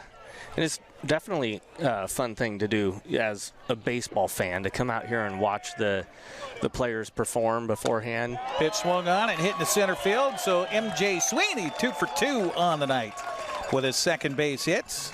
AppleSox with a man aboard with 1 down brings up the second baseman, Mason Persons. Yeah, the work that these kids put in isn't just game time. They're out there beforehand getting lots of extra practice in. You know, the kids that aren't playing tonight, they're out there getting their work in and stuff. My son said, what's up with these jerseys? Did he text you? Yeah. Hawaiian night. Hawaiian night, Camden. So we'll have to get one of the cameras to do a close-up of the jerseys so you can kind of see the print that is on the jerseys here tonight. You really have to get in close to see it. I was within 2 feet before I finally saw what it was. And it's Hawaiian flowers. And, yes. And I think they've got the AppleSox logo and a baseball. And okay, yeah, you've got all kinds of different things. Lei there we go. flowers. I don't know what's in a lei. Oh, there we go. There you go. You can kind of see it here. But it does kind of look more like a pajama top. Yes. Swing and a miss here by Mason Persons. 1 ball and 2 strikes to the Sox second baseman, who's 0 for 1 tonight with a ground out to short in his first plate appearance. You're talking about players getting out and getting some extra work, and when you come here early to the ball game, and when the AppleSox are home, their job is not only to get ready for the game, is to swing a foul tip off of the glove or into the glove of the catcher, is a second out here for Wenatchee. Brings up Reeve Boyd. They're also having to work the grass. They're having to work the infield. The AppleSox players are putting lines down. They're hosing the infield down. Yep. And it's that extra effort that kind of goes into a special award that's been given out here several years in a row called the Tommy Watanabe Award. And that was awarded this week. This pitch swung on and hit to left center field. Get going. And that is going to go over the center fielder's glove. Rounding third, heading for home, and scoring on a play for the AppleSox will be M.J. Sweeney on a 2-out RBI double by Reeve Boyd. It's a 1-run game. That ball was hit very well. So there you go, a little 2-out magic for the AppleSox. Just as I was talking about, a very magical person that was part of the AppleSox club here back in 2017. Tommy Watanabe came here. He was a pitcher for the AppleSox. He didn't stay here very long. He went back home in California and passed away in his sleep. Oh, no. It was a tragic, tragic situation. And he, in a short time, really became an icon with the AppleSox. His family was incredible. And so out of that inspiration, they created the Tommy Watanabe Award. And earlier this week, it was handed out to Jake Putnam here for the AppleSox. So congratulations to Jake on receiving the Tommy Watanabe Award. This pitch is hit hard as well. That has left fielder a chance. Back, and it will be over his head against the fence. And another run's going to score on the RBI double by Cam Hoyland, and we got a tie game at 2-2. That ball was hit well. You don't see many balls go out of this park to left field, and that had a chance from a left-handed hitter. Hit the base of the wall over McGill's head out there in left field. So a couple of hard hit balls in a row, and this could be the end of the night possibly for the starting pitcher, Riley Barrett. Barrett asking for a new baseball as he's getting a visit from his manager, Jake Lanferman. I haven't seen anybody down in the bullpen. That's true. No. That's true. There hasn't been anybody throwing down there. 2 runs in for the AppleSox on some 2-out magic here in the fourth, and a pat on the hindside to Mr. Barrett saying, hey, get this last out. You are facing the number 9 hitter, and Jaden Holloway coming up next for Wenatchee. But Jaden hit a ball hard and had a great at-bat, his last at-bat. Hit that one to center field with runners in scoring position with his first at-bat of the year, and hopefully he can come up and find a little grass in this one. Kind of fun that we've been talking about Tommy Watanabe and what he meant to this organization, and the Tommy Watanabe Award being handed out earlier, and the AppleSox rallying for a couple of runs here in this inning as the first pitch to Holloway goes behind his head. Somehow the catcher is able to catch it, but congratulations to Jake Putnam receiving the award out of Danville, California. Second summer with the AppleSox, makes his presence felt each day, whether he or not he pitches. Typically one of the first players to the field, always volunteers to water the field. Putnam always in a great mood, whether he has a tough game or just closed out another AppleSox win. Gotta love to have a guy like that on your team. Jake Putnam, 5th recipient of the Tommy Watanabe Award. He joins Joichi Oyama, who is now playing in the Cape Cod League after an amazing summer last summer for the AppleSox. This pitch misses low for a ball to Holloway. And the count goes to 2-0 on the number 9 hitter for the AppleSox. Also receiving the award in 2021 was Michael O'Hara. Johnny Sage got it back in 2019. And the first recipient was Jacob Prater in 2018. Again, congratulations to Jake Putnam, the Tommy Watanabe Award winner here for the AppleSox. This pitch is popped up to the infield, and the second baseman over will field, and that will be the final out to the inning. But Wenatchee gets 2 runs on 3 hits, and both of those runs coming with 2 outs. They leave a man aboard. We'll head to the 5th. It's all tied at 2. You're watching AppleSox baseball on the NCWLIFE Channel.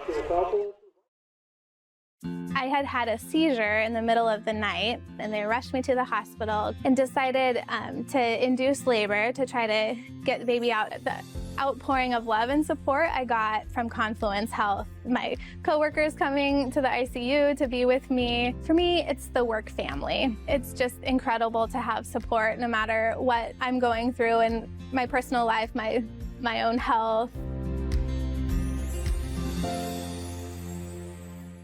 JDSA Law is a proud sponsor of these local event broadcasts. JDSA Law has been serving North Central and Eastern Washington since 1946. For over 70 years, their team of dedicated professionals has delivered quality, innovative legal services. JDSA Law partners with you to provide the finest legal advice and support as you navigate your personal and business challenges, your risks, and your accomplishments. JDSA Law supports the TV broadcasts of these local community events.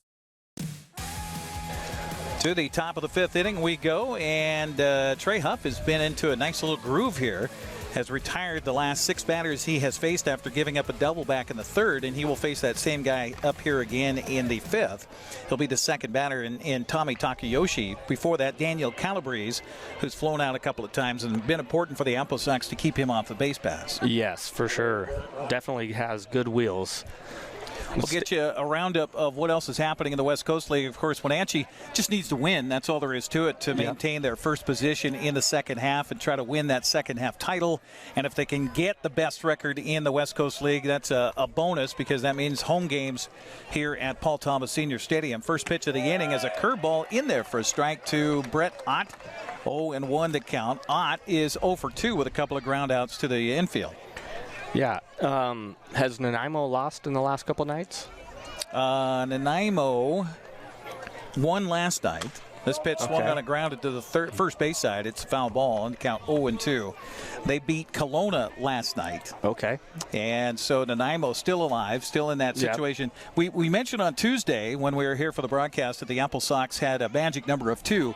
Joel Norman had to readjust that. The league got a hold of him and said, nope, not quite. Oh, okay. Not quite. But the AppleSox just need to win. That's all there is to it. Bottom line. I think if they win tonight, they'll secure a playoff spot for the postseason. It's just whether they're a 1, 2, 3, or 4 seed. The runner is rounding first after the base hit, and he'll go into second base on a hustle play by Brett Ott. Yeah, that right there is definite hustle. That we see that out of Frankie Carney sometimes, where he turned that single into a double just by pure hustle and speed. A little bit slow for, was it Hoyland or was it Amundsen that got that ball? I think it was Amundsen that kind of went the other way in the left center field. Amundsen got the ball, but then his throw a little bit high coming into second base. And Persons kind of jogged it over to the bag at second while the runner rounded first, and, well, he made a good play and got to second base. So give him a double on the play. And this pitch swung on, popped up, foul territory. Well, we hope it's foul. And backing up, it was actually a fair ball. And a great job over there by M.J. Sweeney to not only make the catch, but then hustle the ball back in to keep the runner right where he's at. Well, and you see Brett Ott at second base was taking up on that and acting like he was going to go. Yeah. You know, so that's where we need to have our left fielder here. He needs to be sprinting in here and backing it up. In case. Poor throw, and Brett Ott ends up scoring on it because it's a overthrow into the dugout. So 1 on, 1 out brings up the DH Tommy Takayoshi, who's 2 for 2 in the ball game, and he's gone the opposite way both times. Yeah, and he showed bunt in his first at-bat. This pitch swung on a hit to the right field, and that's going to drop in for a base hit in front of Holloway out there. And his throw home, nice throw, is caught by the catcher, Ohland. Again, all of that is that poor throw right there was created by Brett Ott's hustle and his speed, because if he just jogs right there, that throw comes in and it's nice and easy. Right. So now we're going to have a little conversation on the mound. We might have a pitching change made here for the AppleSox, as Mitch Darlington makes his way out to the mound here. We'll get the pitching numbers here for Mr. Huff. He is at the 62 pitch mark of the inning. Well, the AppleSox, the one thing you hate to see is to give away a lead that you just worked to tie up at 2-2 in your last half inning. Yeah. Especially because Huff has been throwing so well after that first inning. So Noah Boughton is due up next here for the Riverhawks. He's 1 for 2 in the ball game with a base hit. He scored their second run on the 2-run double by Johnny McGill back in that first. He flew out to center in his last at bat in the third. So let's get you up to date on other games that are happening in the West Coast League tonight. Of course, a close eye played on Victoria who comes in a game and a half behind Wenatchee for first in the second half standings. And they lead Kelowna, the third place team in the standings, 2-0 right now. That's in Victoria tonight. Yeah, and as you were talking about, the bottom line is win. AppleSox has to win. Got to win. As soon as you start hoping that other teams are going to lose, your focus goes on that instead of on yourself. AppleSox defense here looking at double play potential with a runner at third and at first, and the pitch is low and outside to Boughton. 1-0 the count. Other scores tonight, Nanaimo leading Kamloops 1-0 as the Night Owls continue to try to keep their playoff hopes alive. Bellingham, that already punched their ticket with a first half title on top of Port Angeles at home tonight at Joe Martin Field, 2-0 there. This pitch swung on, and that's going to be a base hit, and that's going to score a run and give the Night Owls the lead back by a score of 3-2. Yeah, this 3-4 spot for them has been hot tonight, hasn't it? Yes, it has. What are they collectively? So Boughton, 5 for 6? 5 for 6 in the ball game, giving RBI to Boughton. As the AppleSox have a right-hander warming up down in the bullpen. Takayoshi winds up at second base on that base hit to left, and that brings up Johnny McGill, who is 1 for 2 tonight. He's got a 2-run double and got aboard on an error back in the third. He'll step up in the left-handed batter's box. Well, the Riverhawks come in on a 4-game winning streak. They've been playing some good ball here. Pitch on the way by Huff, swung on and hit in the air the opposite way, and over is Amundsen. He'll make the catch on the line drive, quickly get it back in. Everybody stays put. That's 2 outs. You know, we've talked about this a lot of times in the broadcast, is how you're going to be so much more of an effective hitter if you can use all parts of the field. And Takayoshi has 2 of his 3 hits to the opposite left field. Side. Yep. And Noah Boughton has both of his hits to opposite field, and Johnny McGill just hit a hard ball the other way. Yeah, so absolutely. So 2 down in the inning, 2 aboard for the Riverhawks as Evan Overmars steps up. 0 for 1, he walked in the first and flew out to center in the third. Pitch on the way to him here, swung on a grounded to third base, and taking it himself to the bag will be Boyd, and that will retire the side. Fielder's choice, 5 unassisted, and they get 1 run on 3 hits and 1 man left on. We'll head to the bottom of the 5th. 3-2 Edmonton on top. You're watching West Coast League Baseball on the NCWLIFE Channel. The Wenatchee Valley. Here, most of us really enjoy the great outdoors, and most of us try to make the most of our natural resources. Here at Apple Valley Honda, we know that for generations, we have harnessed nature to sustainably power the West, and we are proud to be part of that tradition as an environmentally green dealership award winner. Being a green dealership means Apple Valley Honda has reduced our overall environmental impact. We are so proud to live in this wonderful community. I have no idea what I'm doing. That's why we need you. We need people to run camera so I can get back down on the broadcast and talk about what's going on. We pay $75 per event. If it's sports, if it's a parade, if it's Apple Blossom, if it's a Super Oval, $75. If that sounds like some extra good money for you, we'd love you to be part of our team. All you have to do is email me, sports@ncwlife.com. sports@ncwlife.com. In the meantime, I got to go figure out this camera. Well, after tying the ball game up, Wenatchee gave a run back, and now they trail at 3-2. At the top of the order due up here in the 5th inning for the AppleSox. Frankie Carney, Carson Ohland, and Easton Amundsen.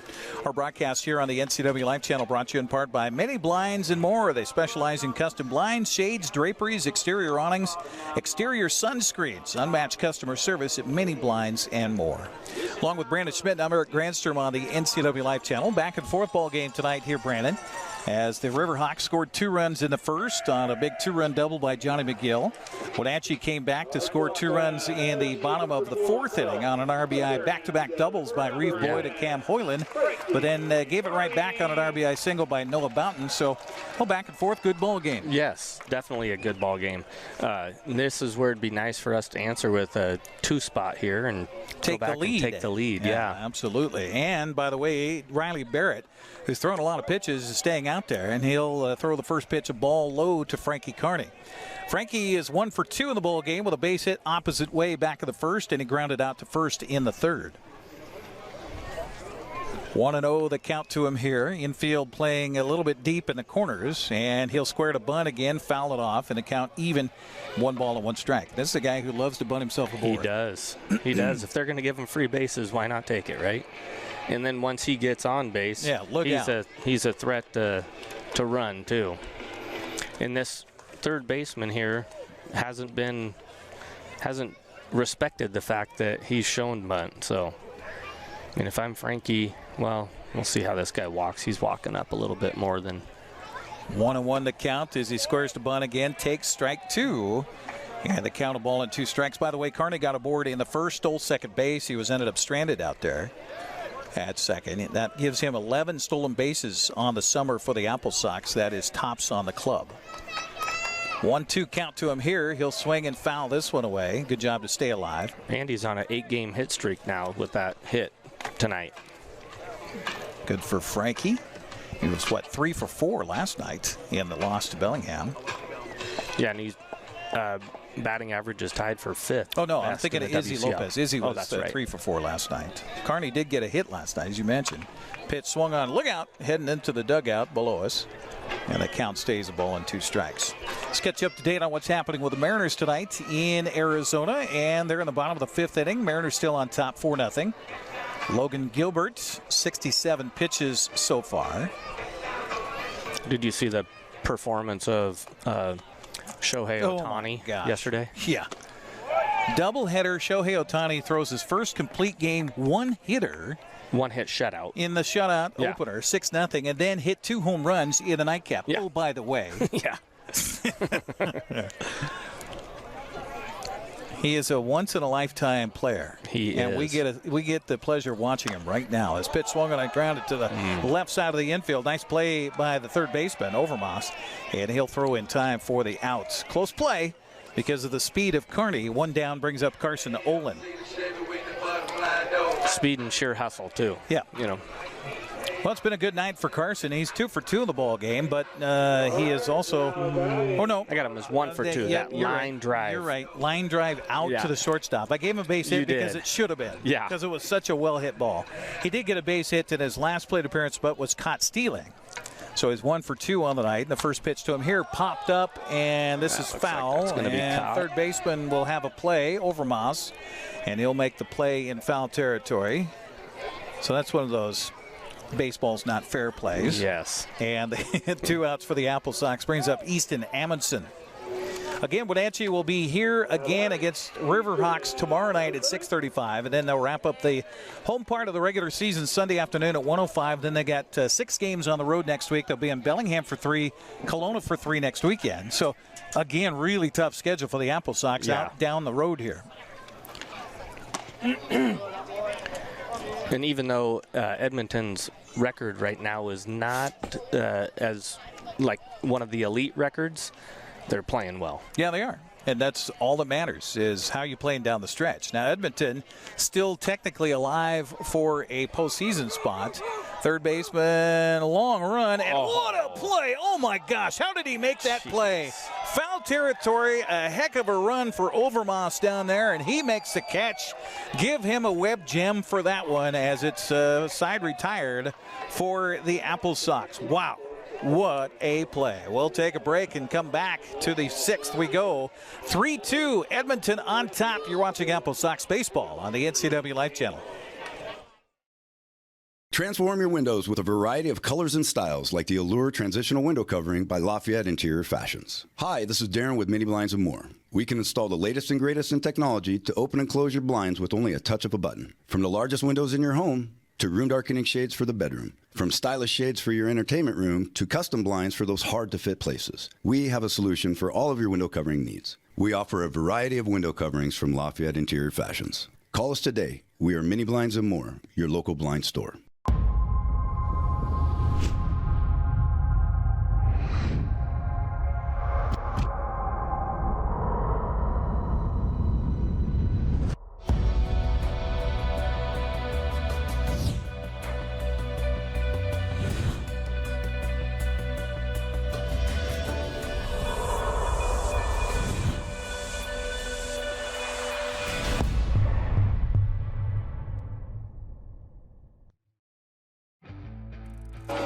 New pitcher into the ball game here for the Wenatchee AppleSox will be Michael Keneally taking over here for Wenatchee. As Keneally, a 6'5", 185-pound sophomore from Gonzaga, 1 and 1 save on the summer, a 4.12 earned run average. 25 strikeouts to 5 walks in his 24 innings. He has been a guy out of the bullpen, and his job right now is to hold the game where it is right now. You can close the books on Trey Huff. 5 innings, 3 runs, all earned on 8 hits, 4 strikeouts, and a walk for Trey Huff in his first start for the AppleSox this summer. Yeah, he pitched really well tonight. He did. He got did. to walk away from that performance. A little shaky in that first inning, but a couple of hard hits, but then a couple of leakers, and that happens sometimes. So Keneally, big lanky right-hander, will take over on the mound now for the Wenatchee AppleSox, and he will face the bottom part of the order for the Riverhawks in Skylar Chang, Jack Wheatley, and Nico Libid. Chang 0 for 2 in the ball game with a couple of strikeouts. In fact, those 4 strikeouts by Huff came to the bottom part of the order. So Keneally up there in the first pitch is missing high with a fastball. 1-0 the count to Skylar Chang. I could see where he would be very effective because he's got parts going everywhere when he comes, gets ready to throw. Yeah, you got elbows and knees coming at you. You don't know where that ball's going to go, and it's hit to center field and goes off the glove of Ohland and will get in as the leadoff man is aboard. Good effort on that play right there. That's one that if you're going to go down like that, you better make sure you stop it because if not, that's going to be a double or triple. Ohland in on the ball. The ball hit his glove. So we'll see if they ring that up as a base hit or an error. They're going to call that a base hit. So a base hit for Chang. Leadoff man aboard brings up Jack Wheatley, and the next pitch bounces in for a ball. Wheatley is 1 for 2 with a base hit to center, and he struck out swinging in the 4th. And done a really good job at shortstop tonight. Yes, he has. Made some really good plays for him. This is the 3rd time this game that Edmonton has had the leadoff man aboard. A swing and a miss here by Wheatley as the count evens at 1 ball and 1 strike, and Nico Libid is on deck here for Edmonton. So again, Edmonton technically alive for postseason, but they got to win out basically and leapfrog everybody to win the second half title. 1-2 the count to Wheatley. As Michael Keneally looking for his first strikeout. That'd be the 5th by the ball club, and that means prizes for the fans here at Paul Thomas. Pitch misses low for a ball. 2-2 the count here to Wheatley. Yeah, those prizes are always nice to be seen throwing around the ballpark. Yeah. Come out here and settle into your seat, and there we go. There you go. Swing and a miss. 5th strikeouts. Another sock hung on a clothesline from our press box here. And that means that the staff here throwing out, we got T-shirts they're throwing out tonight, looks like. Yep. How about that? Of course, tomorrow night, come out to the ballpark and you could win a trip to Hawaii. That would be fun, wouldn't it? Sunny FM and Journey Travel and Tours combining for that promotion tomorrow night. Nico Libid is up in the box now, and the first pitch to him is, I guess, a ball. 1-0 the count. Libid is 0 for 2 with a bunt foul to the catcher in the 2nd and a strikeout looking in the 4th. Keneally's next pitch on the way. Boy, that's a hefty fastball, and behind in that swing was Libid, and the count even at 1 ball and 1 strike. Now, as the right fielder here, I think I'd be moving myself in a little bit because going to get one of those, we call it a duck fart. Just a little duck fart that falls in. Yeah, behind in the pitch and just get a piece of it. And this curveball is a strike. 1-2 the count to Libid. Well, AppleSox pitching certainly has been pretty consistent all summer long for Wenatchee to give them a tie for the best record in the West Coast League. The 1-2 pitch on the way from Keneally. Swung on it, hit back past the mound. Shortstop over, flips, and that ball's not going to get to the second baseman in time. Nice try by Izzy Lopez on a ball that was back behind the bag. He had to range quite a bit to his left just to get to it, and then tried the backhanded flip over to Persons covering the bag. It's going to be an infield single for Libid. That was a great job of getting to that ball, but I think he would have been better served to go to first base on that, wouldn't he? Yeah, his momentum was taking him towards the right side of the infield. And that would have been a tough play because the runner, Chang, a lot of speed out there. Already breaking for second on the ground ball. So back to the top of the order, and a bunt attempt here by Ott. Fouls it off in the count 0-1. Oh, we do have a bat boy tonight. Maybe he's getting himself a candy bar or something. Could have been. Or getting razzed by the players in the dugout. That's probably more realistic. 0-1. The count with 2 aboard and 1 out here for Keneally in the 6th inning for the Riverhawks. The 0-1 pitch on the way to Ott is swinging and fouling it back, and the count goes to 0-2. Boy, that was a hefty cut. Yes, very good-looking swing right there. You know, we got this guy at first base getting a huge lead. It would be nice for the first baseman just to sneak in behind here and get a little pick off. MJ Sweeney with a batter in the left-handed box, playing back of the bag and back of the runner over there at first base. That's the first base coach's job, though, is to pay attention to that first baseman, make sure that... Right. He doesn't sneak in behind you. Mm-hmm. I would at least fake like I am. I'd clap my glove and make some hollering noises out there if you're the first baseman. The 0-2 pitch on the way is a little outside for a ball. 1-2 the count. Again, Wenatchee a 1.5 lead over Victoria coming into tonight in the second half standings. Bellingham already has punched its ticket to the postseason as the number 1 seed for the first round of the playoffs, which is a best-of-3 divisional playoff. The 1-2 pitch is low for a ball. Good pick by Carson Ohland back there, and the count evens to odd at 2 balls and 2 strikes. This is a dangerous guy. He had a double in his last plate appearance and scored a run to put Edmonton up by that 3-2 margin. Trying to add to it here in the 6th with 2 on and 1 out. And he got that double by sheer will, too. Oh, yeah. 2-2 the count, and the pitch by Keneally is swung on and missed, and he blew that fastball right by him. Rattled the doors here around Paul Thomas Senior Stadium. You know, it's surprising to me looking at his batting average this year, Brett Otts, that is. He's only batting .231, and his show tonight is much more impressive than those numbers are. But again, we go back to baseball's not fair, right? So 2 outs for the AppleSox defense here as Calabrese takes the first pitch for a ball. 1-0 the count. Daniel waiting, trying to get his first safe hit of the night. He's hit a couple of fly balls out to right field and then popped up to first back in the 5th. So he's 0 for 3, and another dangerous fast guy. You get him on the base pass. The 1-0 pitch on the way by Keneally, swung on and hit in the air to left center, and Hoyland over to his right will make the catch, and that'll do it. So nice job by Michael to get out of a jam here in the 6th. We'll head to the bottom of. It's a 3-2 ball game. Sox have some work to do. We'll come back with the bottom of the 6th next here on the NCWLIFE Channel. I chose a career at Confluence South because I wanted to help people, and I knew there would be opportunities for growth. I started as a medical assistant, but quickly advanced in my career. I received 5 promotions in only 7 years, 3 of those in management roles. Most organizations don't offer that type of growth. Now, as a career pathway coordinator, I let everyone know. Come join Confluence Health. Come grow with us.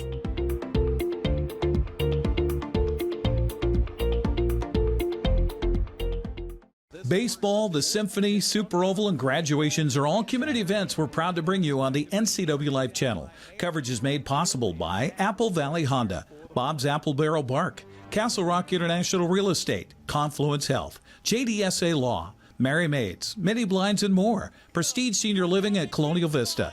Together for Youth, Wenatchee Valley Dispute Resolution Center, and Walkabout Grill. A reflection of and spotlight on the communities we call home. The NCWLIFE Channel. Izzy Lopez, MJ Sweeney, and Mason Persons due up to face Riley Barrett, who continues to toss here for the Edmonton Riverhawks in the 6th inning. He's thrown a lot of pitches here. Has given up the 2 runs so far against Wenatchee on 6 base hits for the AppleSox. Wenatchee so far has left 4 men on the base paths tonight. Yeah, what's his pitch count at? Well, they haven't switched it over on the live stream yet. Still got Keneally's numbers up there, so we'll get that as soon as they make the switch. AppleSox baseball on the air tonight, brought to you in part by Prestige Senior Living at Colonial Vista, a family-owned company providing industry-leading care where each resident or patient is treated like a member of their extended family. Prestige Senior Living, where they celebrate life at every age. You know, he's had 7 starts this year, and so he's thrown a lot. Yeah, 46 in the 3rd innings, I think, coming into this game. So he's thrown a lot. So his pitch count could get higher and higher as the summer goes on, but it still seems like a lot of pitches for him. Here we go. They finally updated us. 76 pitches. 76, okay. Coming into this frame.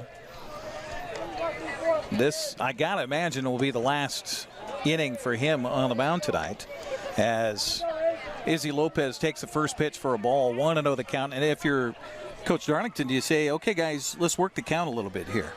Yeah, you would like to, definitely, because, I mean, pitch swung on and grounded to the left side and through for a seeing eye single to left field. That ball died on the grass.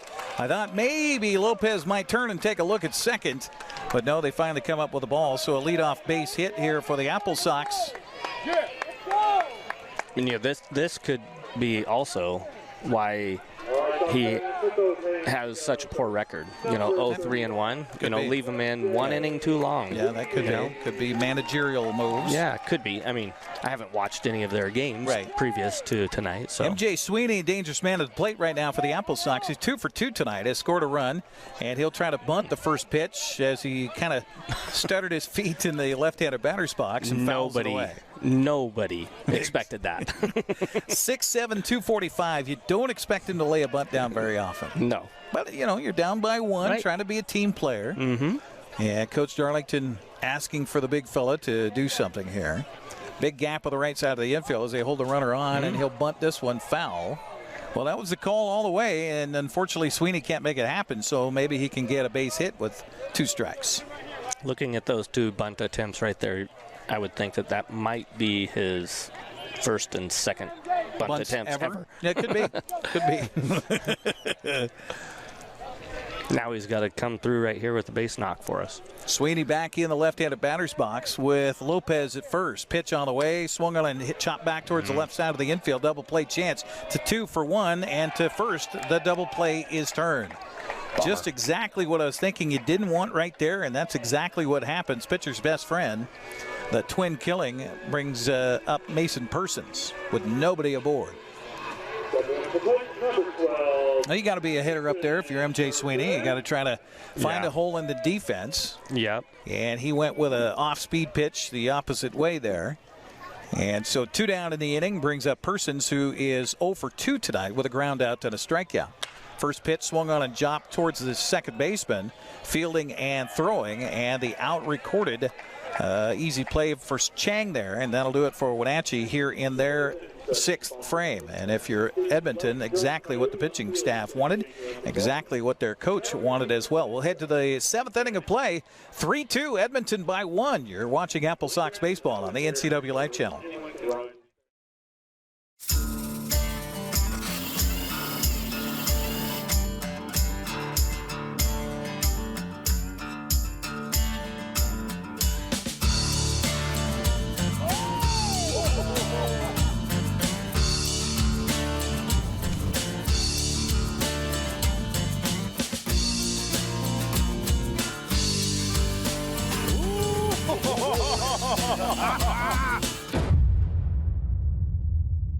Dear Mary Maids, just got home from a trade show and I didn't have time to pick up the house. Kids made chili. Jeff did a mud run. Oh, and Winston shredded Teddy's bed. Again, please clean it the best you can. Oh, except for the statue Max made for me. Thanks, Abby. Hi, Abby. Clean kitchen, clean bath, clean floor, naughty cat, poor Teddy. The statue is precious. You should keep it forever. See you next time, Mary Maids.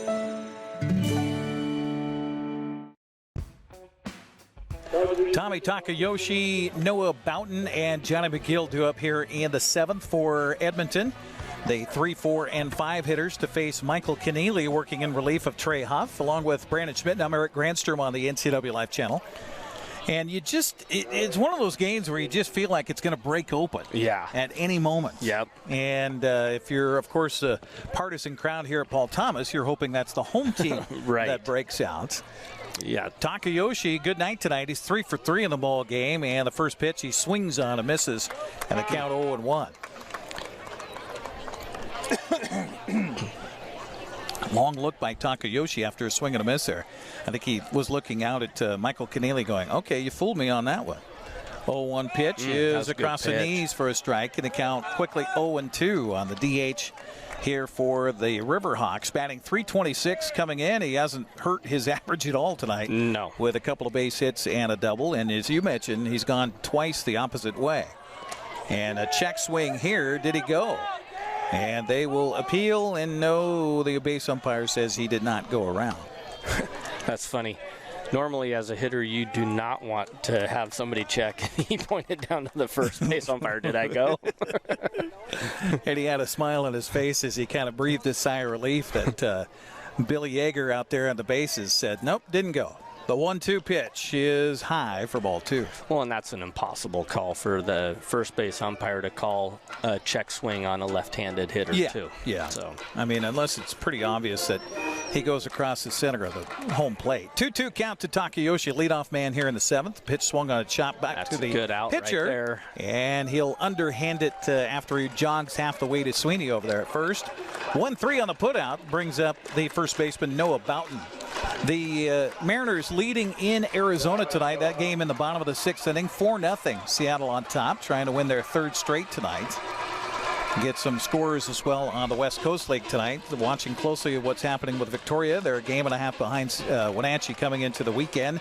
They are leading Kelowna right now, 3-0. That's in the top of the 6th inning in Victoria tonight at Wilson's Group Stadium.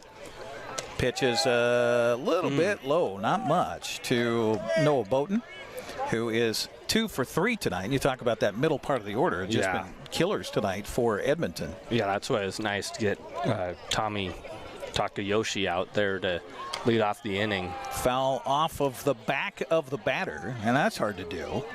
And the count even here to Boughton at 1-1 strike. That just means a good follow-through, right? Right, that's right. If your back is twisted all the way around to home plate and the ball bounces off the plate and it comes up and hits you right between the 3 and the 0 in the back. Yeah. That's good flexibility, too. That is. The 1-1 pitch. Swung on and hit in the air to right field, and that is going to be another ball that bounces in front of Holloway out there. I don't think he saw it. I don't think he did either. It's kind of that funky light right now, where if you're driving the highways here in north central Washington, you've got to look closely for deer, because this is what I call this deer 30. Yeah. This is when the deer are coming out to get a drink of water, and you can't see, your headlights aren't doing anything, and the light is dim, and you can't see much. And I wonder if Mr. Holloway had that kind of happen out there in right field right now. Well, and his first night here too, right? First night he's been here just a few days, so he hasn't had a lot of opportunities. Check swing here, and the home plate umpire says, no, I don't need to appeal. That's a strike to Johnny McGill. McGill with a big 2-run double back in the first, drove it over Hoyland's head out there in center field.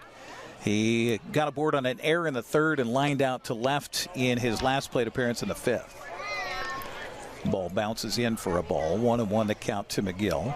Well, and looking back behind us too, that the sky is almost a white color. So seeing that baseball in this sky, tough. Yeah. Double play chance. Shortstop over to second for 1. The relay no throw to first because quickly down the baseline was McGill.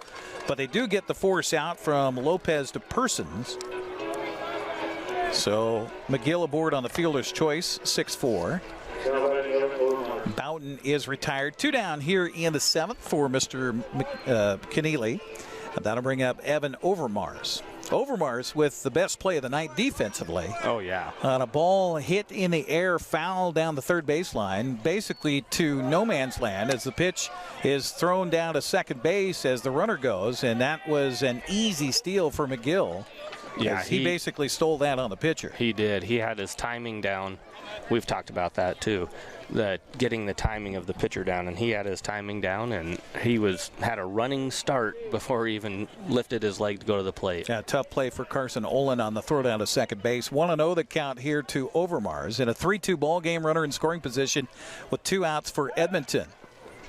Shortstop comes in behind the runner out at second. Pitch on the way by Keneally is a little bit inside for a ball. 2-0 the count. So Victoria leading Kelowna 3-0 in the North Division tonight. Bellingham shutting out Port Angeles 5-0. Nanaimo leading Kamloops. That's in the top of the 7th, 1-0 as the Night Owls trying to reach the postseason. 2-0 the count here to Overmars, and the pitch on the way by Keneally is in there for a strike.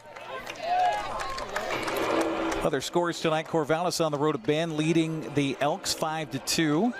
Springfield shutting out Ridgefield on the road 5-0. Yakima Valley on top of Walla Walla in Yakima tonight 2-1. And it is Portland on top of Cowlitz at home tonight 1-0. Pitch swung on a grounder to the shortstop. Lopez down to a knee, will field and throw, and that is the out recorded. And so we will head to the bottom of the 7th after the 7th inning stretch here at the ballpark with the Kids Choir coming out to sing Take Me Out to the Ball Game. It is a 1-run ball game, and the AppleSox with some business to do. We'll do that when we come back here on the NCWLIFE Channel. JDSA Law is a proud sponsor of these local event broadcasts. JDSA Law has been serving North Central and Eastern Washington since 1946. For over 70 years, their team of dedicated professionals has delivered quality, innovative legal services. JDSA Law partners with you to provide the finest legal advice and support as you navigate your personal and business challenges, your risks, and your accomplishments. JDSA Law supports the TV broadcasts of these local community events. My name is Anna Marie. I've lived at Prestige here for 6.5 years, and I love it. They just made you feel so welcome. I love my room. I get 3 meals a day, do as I darn well want to. I've loved it ever since I moved in. Mom's a wonderful, wonderful lady. She deserved the very best, and I got it for her here at Prestige.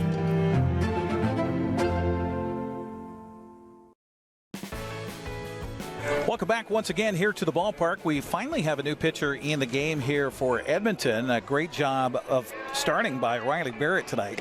He goes 6 innings, allowed the 2 runs for the AppleSox on 7 base hits tonight. Both those runs were earned, and he walked just 1 in his 6 innings of work. The new pitcher taking over is Brandon Lepke, 6'2", 205-pound right-hander. Junior at the University of Calgary. That's his hometown. He's 1-0 on the summer with a 4.64 earned run average. His strike-to-walk ratio 23-20. He's pitched 21 1/3 coming into the ball game here today. So Brendan Lepke is taking over here for the Riverhawks in a 3-2 contest. Tight one here. Don't go anywhere. This is going to come right down to the last strike, you must probably believe. Reeve Boyd, Cam Hoyland, and Jaden Holloway do it for the AppleSox, the bottom of the order here in the 7th inning. Appreciate you joining us on the NCWLIFE Channel. Our broadcast brought to you in part by Together for Youth. I'd like to encourage you to dispose of unused and expired prescriptions to protect youth and the environment. Find a kiosk near you by visiting medproject.org. Along with Brandon Schmitten, I'm Eric Granstrom on the NCWLIFE Channel. So you got a new pitcher coming up. This guy likes to throw hard. Are you expecting something over the plate and gear up and be ready for it? You have to as a hitter right here. And you know, Reeve came up his last at bat, had a big double. It'd be nice to see a double in a gap right here again. Get now, something going. This guy's strikeout to walk ratio pretty high. I mean, he's pretty even. Even. So he will walk you. Yes, definitely if you make him work for it. Second pitch misses for ball 2. 2-0 the count to Reeve Boyd. He's got a different arm slot too. So you see it. He's coming about 3/4 is what we would call it. So getting down more, not sidearm, but he brings it down there a ways. The pitch on the way is a strike. At least that's the way it looks from this angle, but that one looked like he had his elbow up. Let me look from the camera here. Again, Brendan Lepke, second pitcher of record here for the Riverhawks, and Boyd takes ball 3.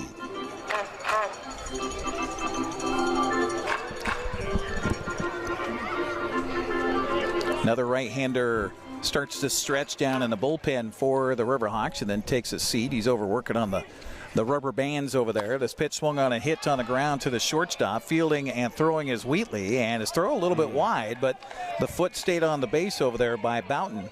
So 6-3 on the putouts. And I'll give credit to Edmonton. This is the first time they've ever played here at Paul Thomas Senior Stadium. Now, the balls have been bounding rather true tonight, yes, but they're handling them well. They are, yeah. Yeah, they're playing quality baseball right now, that's for sure. As they have the past 4 games, coming in with a 4-game winning streak, and after sweeping the lefties, 1 out here for the AppleSox, and Cam Hoyland takes a ball low for ball 1. AppleSox tied the game back in the 4th inning after falling behind 2-0 in the first on back-to-back RBI doubles by Boyd and the man at the plate right now, Cam Hoyland. The 1-0 pitch on the way to Hoyland, he'll take. It's a strike on the outside corner. Evens the count at 1 ball and 1 strike. Again, Noah Hobart behind the plate tonight. Billy Yeager will be out on the base pass, and then they'll switch it up tomorrow with the same crew working the weekend series. The 1-2 pitch is a strike. 1-1 pitch is a strike, and the count goes to a ball and 2 strikes on Hoyland. Again, come out to the ballpark tomorrow night. Big promotion by Sunny FM and Journey Travel and Tours, giving somebody a chance to win a trip to Hawaii. This pitch misses away for ball 2. That looked pretty good there, didn't it? They'll do coconut bowling tomorrow night. I'm not sure how that works. I think they draw people on tickets during the game. Ticket numbers. Okay. Yeah. All right, so just come out to the ballpark here at Paul Thomas Senior Stadium. The 2-2 pitch on the way is bouncing in for ball 3. Good eye by Hoyland. With 1 down here, and the AppleSox is trying to get runners aboard and put some pressure on the defense. Yeah, get us back up to the beginning of the lineup. Top would be order, nice. Yeah. Get those guys that certainly produce. Pitch on the way, swung on a hit to the right side, and bounding ball taken by Boughton himself to the bag, 3 unassisted. 2 outs here in the 7th, brings up the right fielder Jaden Holloway. Holloway's 0 for the night with a fly out to center and a pop out to second. By the way, we had one of our cameramen who bought tickets for last night online. It was kind of confusing because, you buy things online, you expect to get a receipt or something like that. He didn't get an email back. He just bought general admission seats. And if you do that online, they've got you covered here at the ballpark. Okay. So just come to the ballpark and they'll look you up and see that you bought tickets, and so you're taken care of. Tell them your name. And Yep, and you're good to go. Pitch swung on and hit hard through for a base hit. First base hit of the year. Good so for the him. 9-hitter comes through for Wenatchee as Jaden Holloway gets his first hit as an AppleSox. And back to the top of the order for the DH, Frankie Carney. It'd be great to get another 2-out rally here for the AppleSox. That's what happened back in the 4th. Had 2 outs, and then Reeve Boyd a 2-out RBI double, and then Cam Hoyland with a 2-out RBI double. Maybe Mr. Carney can come up with a little 2-out magic here. He's 1 for 3 in the ball game with a base hit opposite way to left in the first, grounded out to first in the 3rd, and grounded out to 3rd in the 5th. First pitch he takes for a ball. Holloway out at first base. We don't know a lot about Mr. Holloway over there, so he looks fast. Yeah. Toss to the bag at first because apparently he looks fast to the defense here too. He's got a pretty good lead over there. He does. 1-0 the count to Carney. Or excuse me, 0-1 the count. Apologies. Pitch here is high for ball 1. Maybe I was just projecting ahead. There you go. The amazing Karnak. May a ball hit a camel's snows and fall into your face, or something like that. I can't remember what Johnny Carson used to say with that. Well, that shows again how old I am. I'm talking about Johnny Carson. As we'll talk about Bob Hope. Pitch here is across the knees for a strike, and the count goes to a ball and 2 strikes. Frankie's not too happy with that one. No. That one looked pretty good from up here. He's taking a little mental jog out of the batter's box here. Got to be a hitter. We'll see if Holloway decides to go from first base. He will. Pitch is low. Throw down to second is in time, and they got him. No, that's not a bad decision because now you have Frankie coming up to lead off. Yep, absolutely.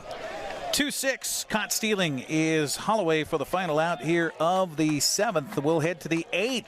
3-2, Edmonton by 1. You're watching AppleSox baseball on the NCWLIFE Channel.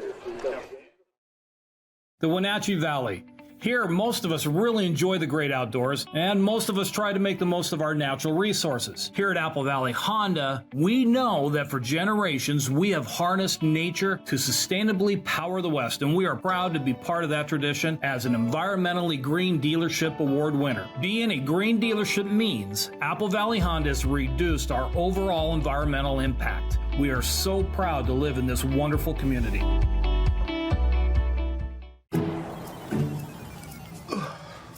Hey man, how's your arm? Getting better, actually, thanks. Did they give you anything for pain after surgery? Because I think I may have some left over. Nah, that's all right, man. Actually, me and my doctor talked about not sharing prescriptions, and that ibuprofen is a good option for me. The risk of addiction is not worth it. Makes sense. Take the next step. Don't share your prescriptions and talk to your friends about the dangers of opioids. Michael Keneally continues to pitch on the mound here for the AppleSox as we head to the top of the 8th inning. He'll face the bottom of the order here for the Riverhawks. Skylar Chang, Jack Wheatley, and Nico Libid due up here for Edmonton as they lead at 3-2 along with Brandon Schmitten. I'm Eric Granstrom. Our broadcast brought to you in part by Wenatchee Valley Dispute Resolution Center. Caught in a conflict with family, housing, business? Call Wenatchee Valley Dispute Resolution Center at 509-888-0957 for help. That's 509-888-0957. Be nice to go up 1-2-3 this inning. That'd be a good inning to give a little bit of momentum for our offense in the bottom half. Pitch is swung on by Chang, 0-1 to count as Skyler is 1 for 3 in the ball game. He struck out twice and then got aboard on a base hit to lead it off in the 6th. It's kind of a ball misplayed a little bit by Ohland out there in center field. We didn't know if it was going to be a base hit or not, and so they gave him a hit. The 0-1 pitch to Chang is a little bit high, I guess. Evens the count to Chang at 1 ball and 1 strike. Keneally, by the way, with 34 pitches so far in relief for the AppleSox. Bottom of the 7th in Arizona tonight. Swinging a miss there as he pulled the string on that one. 1-2 the count to Chang. Mariners are leading the Diamondbacks 5-0. Logan Gilbert, how about it? 6 innings shutout ball tonight for the Mariners. Pitch is outside for a ball. Evens the count to Chang at 2 balls and 2 strikes. A 7-hit shutout through 6 innings for Logan Gilbert tonight for the Mariners. 2-2 pitch swung on by Chang and fouled away. It's behind home plate, and Chang didn't know where it was. Umpire didn't quite know where it was either. So they kind of scamper. Count remains at 2 balls and 2 strikes. Again, get you up to date on other games happening around the West Coast League tonight. Victoria, 3-0 lead over Kelowna at home tonight. That's in the top of the 7th. This pitch is, oh my, missing a little high, I guess, and the count goes 3-2. Other North Division games tonight. Bellingham shutting out Port Angeles 5-0. That's in the top of the 8th at Joe Martin Field. They're playing good. Yes, they are. Pitch is high for ball 4. So a great at bat for Skylar Chang, who fell behind and then works a walk out of it. First walk in relief here for Michael Keneally. Only 2nd walk on the night for the AppleSox pitching staff, right? Yeah. But this is a guy you got to watch out on the base pass in Skylar Chang.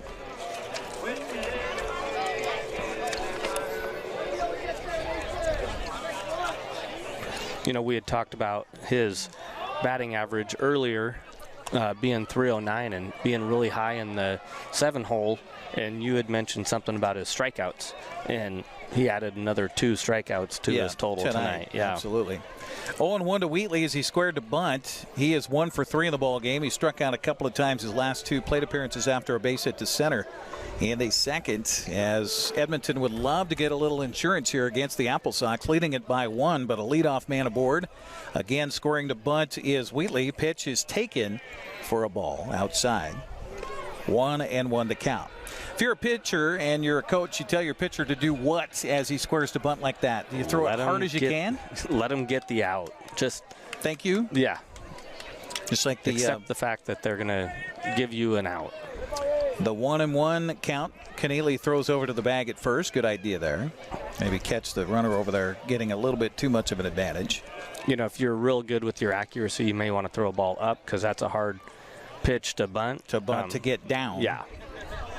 1-1 pitch on the way by Keneally is bunted up back to the mound. Stumbling was the runner. And good decision. They'll throw him out. The runner from second broke towards third. Actually, it was the defense for Wenatchee that broke Izzy towards Lopez third over there. and got everybody kind of concerned. But a good job by Lopez, because he was over covering the bag at second with a runner breaking on the bunt, and the third baseman, Boyd, came in on the ball to play it, and so there was nobody at third. So a good job by Izzy Lopez to sprint over to third base just in case. Right, and that's where there needs to be communication between the pitcher and the third baseman. Communicate, you know, if the pitcher fields that ball, third baseman's got to get back. If third baseman fields it first, or the pitcher's got to get over to third base. Nico Libid is due up now. He has a 1-0 count to him. He's 1 for 3 in the ball game tonight with a runner in scoring position. 1 down here for Edmonton. Keneally does not look at the runner at second. Pitch on the way to the plate, swung on, popped up in foul territory. Long run for MJ Sweeney, and that'll go out of play. Almost right to our camera over there. Count even to Libid at 1 ball and 1 strike. And this is where, if you're Keneally, bottom of the order, you want to try to get these guys out. Yes, definitely. Yeah, and we've done a good job tonight. You know, in the bottom half of the order here, they've got, 3 hits combined between them. But you don't want to come up to the top of the lineup here with 2 guys on base. Edmonton's had their hitting shoes on tonight. 11 hits in the ballgame for the Riverhawks. Pitch here is a strike. Good curveball, and the count a ball and 2 strikes to Libid. I think Libid was a little bit upset with, he was livid with that. Thought that was a little high.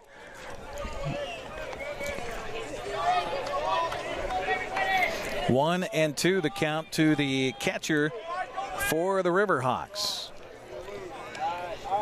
Keneally with the pitch. Swung on, and foul ball hit down the line again on the first base. Getting closer and closer, isn't it? Yeah, it is.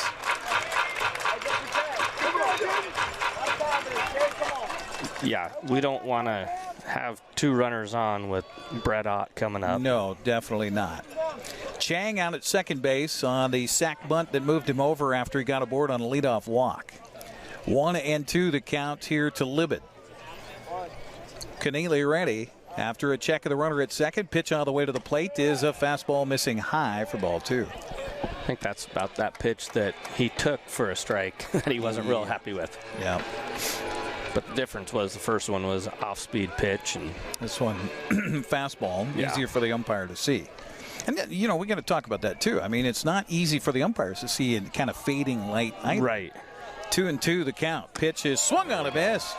That's a big strikeout right there. That was a giant strikeout. Second out of the inning, and back to the top of the order for right fielder Brett Ott. Ott is 1 for 4 in the ballgame with a double and a run scored. That is the go-ahead run for Edmonton here in this ballgame tonight.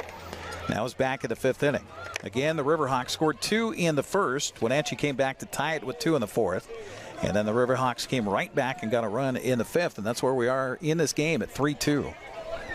Good one here tonight on the NCWLIFE Channel. Ott steps in. Keneally set. And the right-hander's delivery is a little outside for ball 1. We're in the top of the 8th inning. Next broadcast scheduled for us here on the NCWLIFE Channel will be a week from tomorrow. We'll be at Wenatchee Valley's Super Oval for Christmas in August, presented by Les Schwab. Christmas in July here on Tuesday. I don't know if they'll have Christmas music at the ballpark. You going to protect me here, Brandon? Yep. Where's that ball? You're safe. Okay, You're safe. Okay. Count even at 1 ball and 1 strike. I'll never forget, I was down doing an AppleSox broadcast in Yakima, and they had us down. I think Davis has a new ballpark now, but back before then, we weren't at Yakima County Stadium. We were at another ballpark, and it was Davis. Parker Field? I think it was. Yeah. So Davis's old field, and the broadcast booth, or the press box, if you will, was above the first base dugout. Okay, so that's Pete Orgill's field at Davis High there School. You go. Yep. There you go. And calling the game, this pitch swung on and fouled, and the count goes to a ball and 2 strikes on Brett Ott here. Calling the game, and there was a foul ball line drive that I ducked, and the ball stuck in the drywall right behind my head. Yeah. So you got to keep your head on a swivel. So I'll tell that to Cagney Fox over there, our cameraman, who does not have the benefit of a screen in front of him on the first base dugout. 1-2 the count to Ott as we get a little delay in the action here. Yeah, that's one thing that they did in the major leagues is they have the net that runs all the way down the left and right field lines now. Man, that's a good idea. It is. The speed at which those balls come off the bats. Absolutely. And sometimes insane. the bat gets loose. Yeah. I mean, it's just crazy. You know, we had a game, I keep talking about the old days, but, you know, that's all I got. Wenatchee was in a game in Moses Lake, back when Moses Lake had a team in the West Coast League, and this is early on in the West Coast League adventure for the AppleSox. Pitch swung on a fly ball to the left side, and over is Amundsen, and he'll make the catch for the out. And I'll tell you big out right there. About a big no-hitter in Moses Lake when we come back. We are headed to the bottom of the 8th. It's a 3-2 Edmonton lead. Back with more next here on the NCWLIFE Channel. Are you caught in a conflict with a family member, in the workplace, or with a neighbor or business? Wenatchee Valley Dispute Resolution Center provides mediation services, a cost-effective and efficient way to provide a written resolution to disputes and issues. Plus, we offer mediation training and community education on topics like conflict resolution and communication skills. Contact us at 509-888-0957 or www.wvdrc.org to learn more. I had a seizure in the middle of the night, and they rushed me to the hospital and decided to induce labor to try to get the baby out. The outpouring of love and support I got from Confluence Health. My coworkers coming to the ICU to be with me. For me, it's the work family. It's just incredible to have support no matter what I'm going through in my personal life, my own health.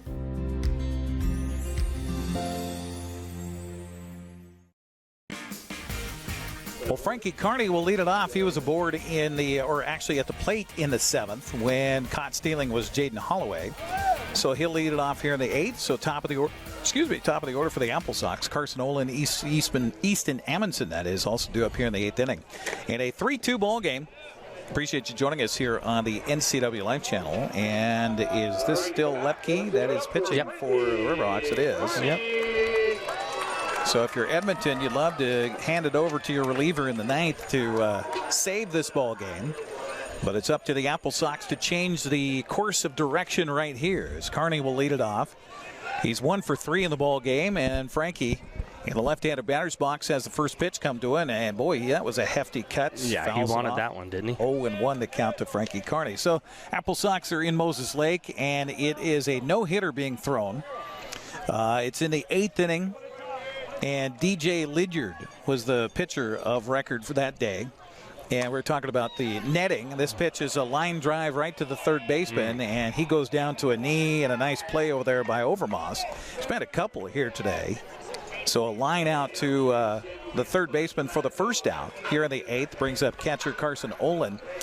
The game, I think it's about the 7th or 8th inning.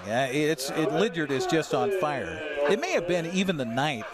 And there was a line drive foul ball that hit a fan that was beyond the dugout on the third base side, and seriously injured the fan. Ooh! And the game was stopped for about 20 minutes because they had to get an ambulance and everything. And you know, you wonder about your pitcher who's throwing a no-hitter at that point, and you get this big long delay.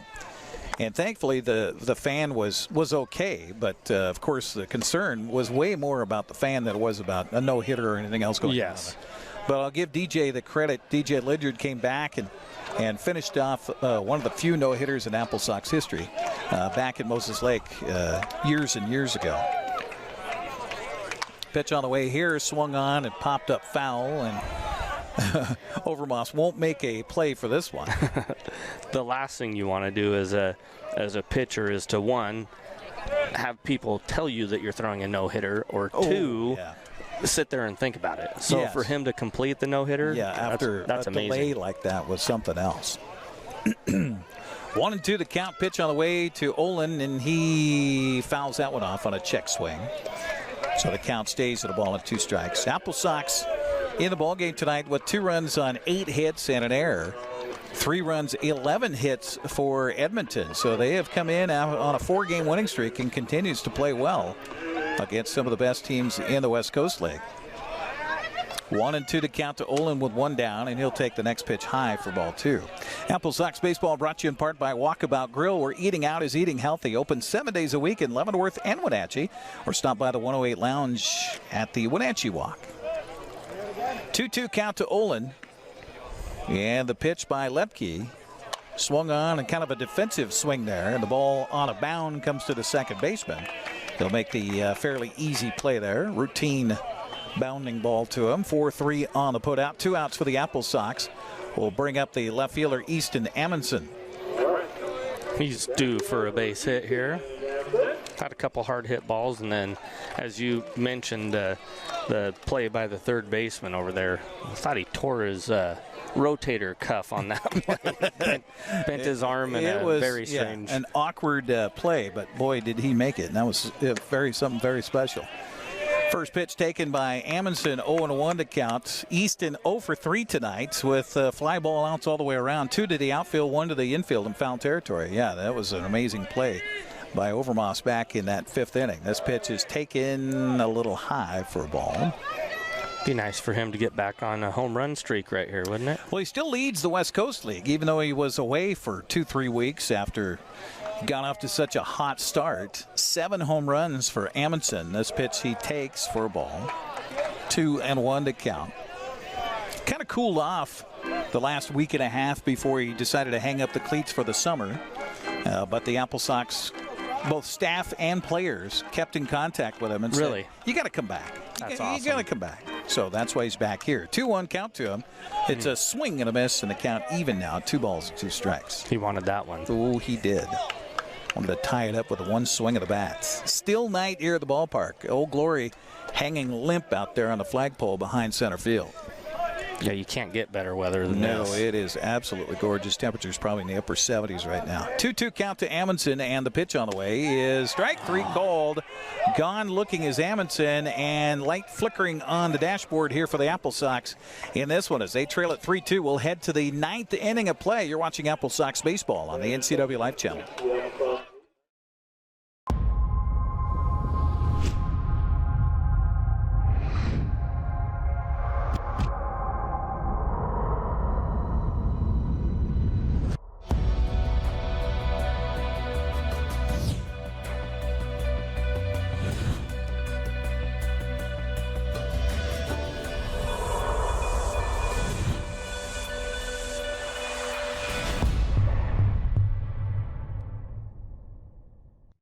Transform your windows with a variety of colors and styles like the Allure Transitional Window Covering by Lafayette Interior Fashions. Hi, this is Darren with Mini Blinds and More. We can install the latest and greatest in technology to open and close your blinds with only a touch of a button. From the largest windows in your home to room darkening shades for the bedroom. From stylish shades for your entertainment room to custom blinds for those hard-to-fit places. We have a solution for all of your window covering needs. We offer a variety of window coverings from Lafayette Interior Fashions. Call us today. We are Mini Blinds and More, your local blind store.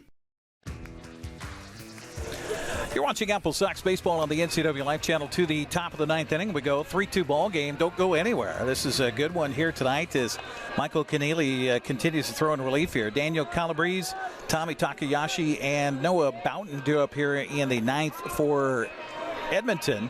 To get you up to date on the scoreboard, Victoria now in charge against Kelowna at home tonight. Top of the 8th, they lead at 5-0.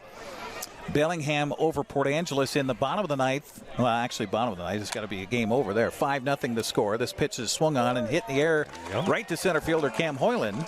So one pitch and one out here in the ninth, and that brings up the DH Tommy Takayoshi. Also tonight in the north, Nanaimo leading in the top of the ninth inning over Kamloops 1-0, trying to hang on there. In the West Coast League South Division tonight, Corvallis is leading at Bend tonight 7-3. That's in the bottom of the ninth inning. Yakima Valley is leading Walla Walla at home tonight in the top of the ninth 2-1. Also, it is Cowlitz on top of Portland on the road in the bottom of the seventh inning 2-1. Those games always get started later. They start at 7 o'clock in Portland, so they're a little bit behind everybody else. Pitch here is across for a strike. Keneally sure has done a good job in relief tonight. This is his 4th inning pitching. And just 3 hits. Yeah. And he's given up. No runs to show for it. Michael ready, and the pitch on the way is a little inside for a ball. Kind of like Evans' night that he had the other night. Yeah, Canfield. What a performance. That was perfect. He was perfect. In 5+ innings, he was absolutely perfect. Retired everybody he faced. Yep. I didn't really realize that until I was looking at my score sheet when I got home that night. I went, holy cow. There was nothing. Ground ball to the second baseman and hurried up throw by Persons, and he had to because beating feet was Takayoshi up the baseline. 4-3 on the putouts. 2 outs here in the ninth. By the way, due up in the bottom of the ninth inning for the AppleSox. Heart of the order, Izzy Lopez, MJ Sweeney, and Mason Persons. The 4, 5, and 6 hitters for Wenatchee. We might see if Mitch Darlington grabs for a bat off the bench, but we'll see. Noah Boughton due up here in the ninth inning for the Riverhawks, and he'll step up with 2 down and nobody aboard. And the pitch to him swung on and hit the opposite way. This is going to be a fair ball. It is a fair ball. Hit the line, I think, as Amundsen comes up with a 2-out double. 12th hit of the ball game for the Riverhawks. And Noah Boughton there, huh? How many doubles is that? That's 3 or anyway. Yeah, I've got 1, 2, 3. Yeah. 3 extra base hits here tonight for the Riverhawks. And Boughton, that's his 4th hit on the night. Yeah, that's an impressive night for the first baseman. So a little conversation out on the mound between Carson Ohland and his pitcher, Michael Keneally. It's up to Keneally here to get the final out here in the ninth inning. Nobody are throwing down to the bullpen. Johnny McGill steps up. McGill had that big 2-run double to start the scoring for the Riverhawks tonight back in the first. He's hitless since, so he's 1 for 4 in the ballgame. Little insurance out there at second base with 2 down for the Riverhawks. And the pitch on the way is off-speed strike call on the outside corner. 0-1 to count to McGill.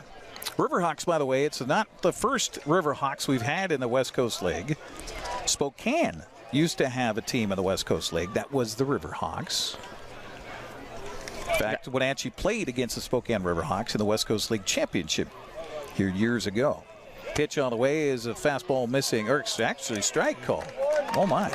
Little miscommunication here, or is it, hey, we need to switch up our signs because the runner at second base is probably picking up on relaying them. We were picking up what you're putting down. That's right. We were just talking about this and how cool the names are. The mascots. The teams, yeah. You've got the Walla Walla Sweets after the Onions. In fact, the Onion is their mascot. Yeah. The Walla Walla Sweet. The Yakima Valley Pippins is a type of apple. Right. The Portland Pickles. And there's a whole story about the pickles, by the way. If you go to their website, it's interesting. They have a whole story, a backstory of their mascot. Oh, really? Yes. And how it was born in a field not far from the stadium. Born or grown, I'm not sure. Right. Swing and a miss here by McGill, and so that'll do it for the Riverhawks as they get a man aboard on a double. They leave him. We'll head to the bottom of the ninth. All right, it's rally time for the AppleSox, trailing it by 1-3-2.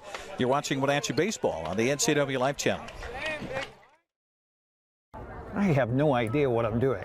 That's why we need you. We need people to run camera so I can get back down on the broadcast and talk about what's going on. We pay $75 per event. If it's sports, if it's a parade, if it's Apple Blossom, if it's the Super Oval, $75. If that sounds like some extra good money for you, we'd love you to be part of our team. All you have to do is email me, sports@ncwlife.com. sports@ncwlife.com. In the meantime, I got to go figure out this camera. I chose a career at Confluence South because I wanted to help people, and I knew there would be opportunities for growth. I started as a medical assistant, but quickly advanced in my career. I received 5 promotions in only 7 years, 3 of those in management roles. Most organizations don't offer that type of growth. Now, as a career pathway coordinator, I let everyone know. Come join Confluence South. Come grow with us.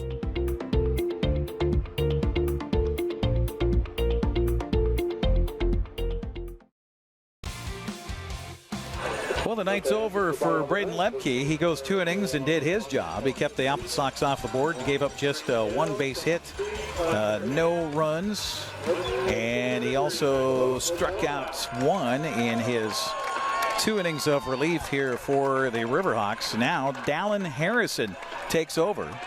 Harrison, a 6'1", 185-pound redshirt freshman at the University of San Diego. A record of 1-4, a 2.95 earned run average. Strikeout to walk ratio 38-15. He has pitched a lot. 48 2/3, the most on their staff. That's a lot of innings. Izzy Lopez leads it off, and he'll take the first pitch, and that's a hefty fastball in there for a strike. 0-1 to count. AppleSox trailing it by 1, bottom of the 9th inning. They had 3 runs last night in a comeback bid against Bellingham, and it fell just short as they lost 6-5. Next pitch taken for a ball. Didn't miss by much. No, that was a good take right there. He evens the count to Lopez at 1-1. Izzy 1 for 3 tonight, as he struck out, grounded out, and had a base hit. Last plate appearance, he'll take. They checking his swing. He didn't even offer it, that one, but they check it anyway, and the umpire says nope, didn't go. 2-1 to count to Izzy. Sox just need a base runner here. Yes. And then some. Yes. Pitch on the way to him. There we go. And a base hit to left side. Couple of base hits in a row here for Izzy Lopez. He starts the rally off in the 9th. And he squared that ball up real well right there. That ball was hit hard. MJ Sweeney up next. Yep. He's had a good night. Hopefully we don't give him the bunt sign here. He tried to come up and bunt when Lopez got aboard ahead of him in the 6th inning, and that didn't turn out so well. And it's tough. You know, as a coach, you want to get the runner to second base, but with the guy hitting as well as he is right now, it just makes it a difficult decision. 2 for 3 in the ball game is MJ Sweeney. Pitch to him, he'll bunt it, and he does. It dies in the grass. Pitcher off the mound will throw. It's off the bag. Everybody safe. Maybe he fooled me. Maybe that wasn't his first and second attempts ever. That was a great bunt right there. I got to give him a bunt single on that. They gave him an error. No, they did. Yeah. So an E1. Well, okay, so that's going to be a sack. That would be a sacrifice because he was giving himself up, but ended up getting on as a sack. So. Okay, so a sacrifice bunt. So it doesn't count against him on his batting. Right. Sacrifice E1. Okay. Now 100% sure we're going to be seeing a bunt out of Mason Persons here. So we'll have a conversation on the mound. Meanwhile, the AppleSox rallying here in the 9th. Nobody out, 2 aboard. Mitch Darlington will have the crew come over and visit with him as he'll bring Izzy Lopez and MJ Sweeney over. Now, do you run for Sweeney since he represents what would be the winning run? That's not a bad decision. At first he base. does such a good job over at first base. I haven't seen many other first basemen for us this year. So no, that's true. They do have Easton Amundsen, who did play first base for the AppleSox earlier this season. Okay. So that's an opportunity, a potential. Yeah, and we've got other guys that can play in the outfield too. We do, absolutely. So that's not a bad decision there. So that's the conversation probably going on right now. Meanwhile, it's Mason Persons in on that conversation in front of the AppleSox dugout that you see on your screen right now. He is to the left of your screen, and the gentleman in the dark shirt, that's the head coach, Mitch Darlington. And the other coach involved in that is Colton Kelly, the first base coach for the AppleSox. Now, we're hoping to get a bunt down the third base line here. Overmars is in on the edge of the grass already at third defensively. The first baseman, Mountain, playing in front of MJ Sweeney over there at first base. And you want to get this bunt hard enough to where the third baseman has to come up and make the play. So if you put it down first baseline, first baseman's going to be crashing hard. Pitch on the way, bunted, popped up into the grass. It falls. Pitcher off will field and throw, and throws it low, and the run will stop at third. Good idea by Izzy Lopez at third base. It was a bad throw by the pitcher. He had too much time, didn't he? Another one was a sacrifice bunt. Yes. E1. Yes. So, a couple of back-to-back sacrifices and a couple of errors charged to the pitcher here. And the bases are jammed here for Reeve Boyd, who is 1 for 2 tonight with a big RBI double back in the fourth. He grounded out to his last plate appearance in the seventh, and here you have the pinch runner coming out to run on the base paths for the Wenatchee AppleSox. And that looked like it's Nick Putnam, I believe, that came out to run at second base. Looked like a 23 that ran out there. And he ran out there with a protective guard on his shin. I don't think you need that to run. Yeah, he's asking the umpire out there. Wait a minute, I came out, I thought maybe I was going to hit, so I don't need to. Well, he's got 23 on his back, does the man who's out there at second base right now for the AppleSox. I think that's Nick Putnam. That is Nick Putnam.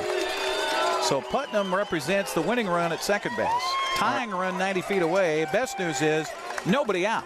Infield drawn in all the way around. They want to try to come home to keep the run from scoring. Reeve Boyd has the first pitch come to him. It's low for a ball one. Looking for a fly ball here to get you one run to tie it up. That's important. Then you can go for the win later. Good crowd staying around here at Paul Thomas Senior Stadium. AppleSox just need to win and continue winning. Trying to snap a two-game losing streak, and the next pitch misses high for ball two. We talked about the strikeout to walk ratio is not real great for this pitcher here, right, Eric? Or was that the last guy? I think that was the last guy. Oh, okay. Yeah, Harrison, 38 to 15. So twice as many strikeouts as walks. Pitch on the way, swung on a missed, and fooled the string on that one. By Reeve Boyd. He was way out in front of that one. The count goes to 2-1. Reeve taps home plate, trying to find a way to get that ball to the outfield and get this game tied in a 3-2 contest. Edmonton's led the whole way here. The pitch on the way to the plate, swung on a fly ball to left field. Backing up is McGill. It's the center fielder who comes over. Fields, and the run from third will come home and score. And the game is tied at 3.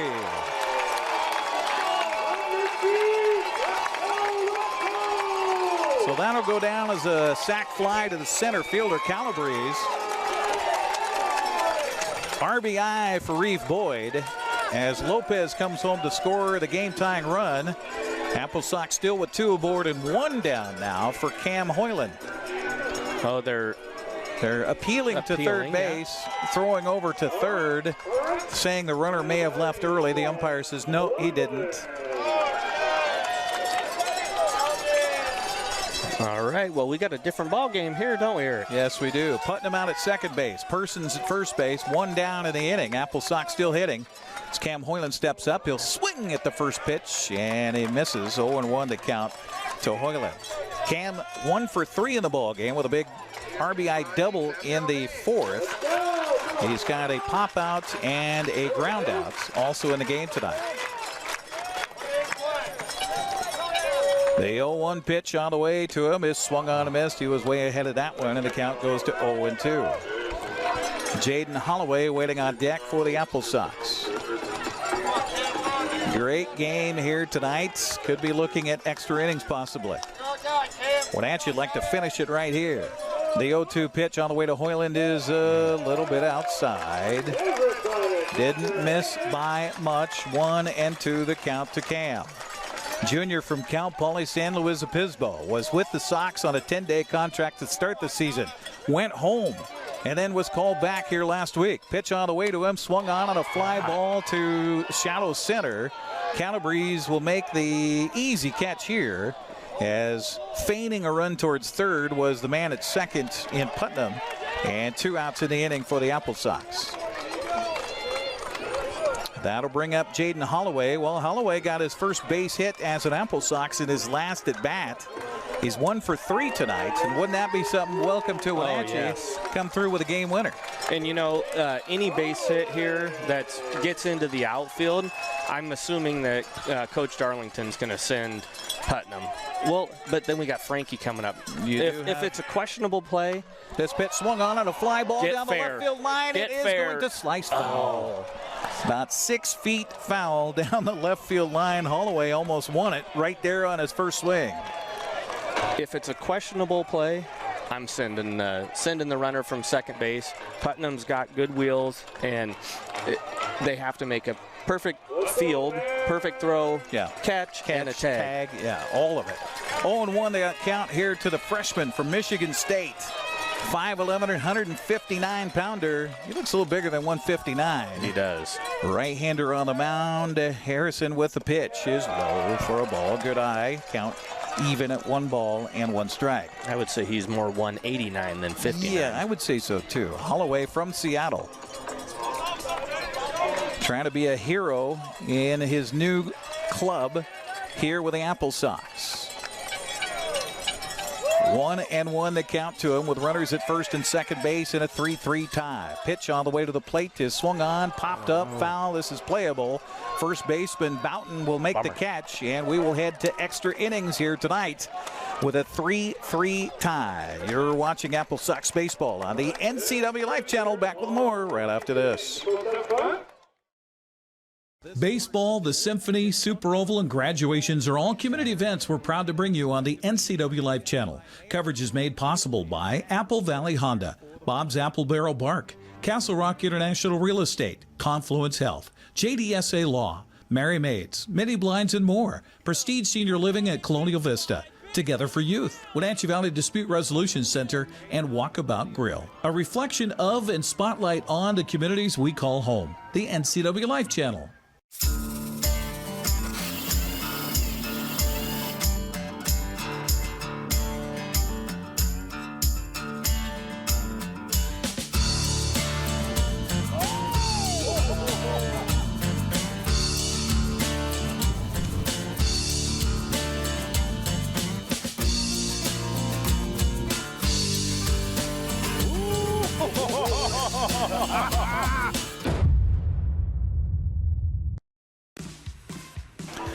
You're watching AppleSox baseball on the NCWLIFE Channel. Good one here tonight as we head to extra innings. A little bonus baseball here tonight as we head to the top of the 10th inning. Evan Overmars, Skylar Chang, and Jack Wheatley due up here for the Riverhawks of Edmonton, who had a 2-0 lead in this ball game. It was tied at 2-2. Edmonton took the lead back 3-2 with a run in the 5th inning. Then Wenatchee just got a run back in the 9th. It was an unearned run, as a couple of errors hurt the Riverhawks defense on a couple of bunted balls. AppleSox were able to score, and the first pitch here is lined in the left field off of Keneally, and Amundsen kind of fumbles with it a little bit over there. Let's wait and see. They did have a pinch runner come in. They may have made a switch here. We'll see if they change things up defensively. I mentioned that Amundsen has played some first base for the AppleSox. We'll see. Putnam's over there at first base. So Putnam's at first. Yeah. Okay. So Overmars, that is, gets aboard on a leadoff base hit. And that'll bring up Skylar Chang. You got to believe he's going to bunt. And hang on, we're going to have a little conversation on the mound first, as their pitching coach, Mike Callia, will come out and talk to the infield about what he wants to see here on a runner aboard and nobody out in the 10th. And, you know, Keneally's pitched extremely well in this game. That's his he's in his 5th inning right now. He's thrown 64 pitches to this point. Yeah, and that's probably one of his longer relief stints. Yes, definitely. We've got a right-hander warming up down to the bullpen for the AppleSox. That looks to be Andrew Monson, I believe. I see a number 8 in the back down there.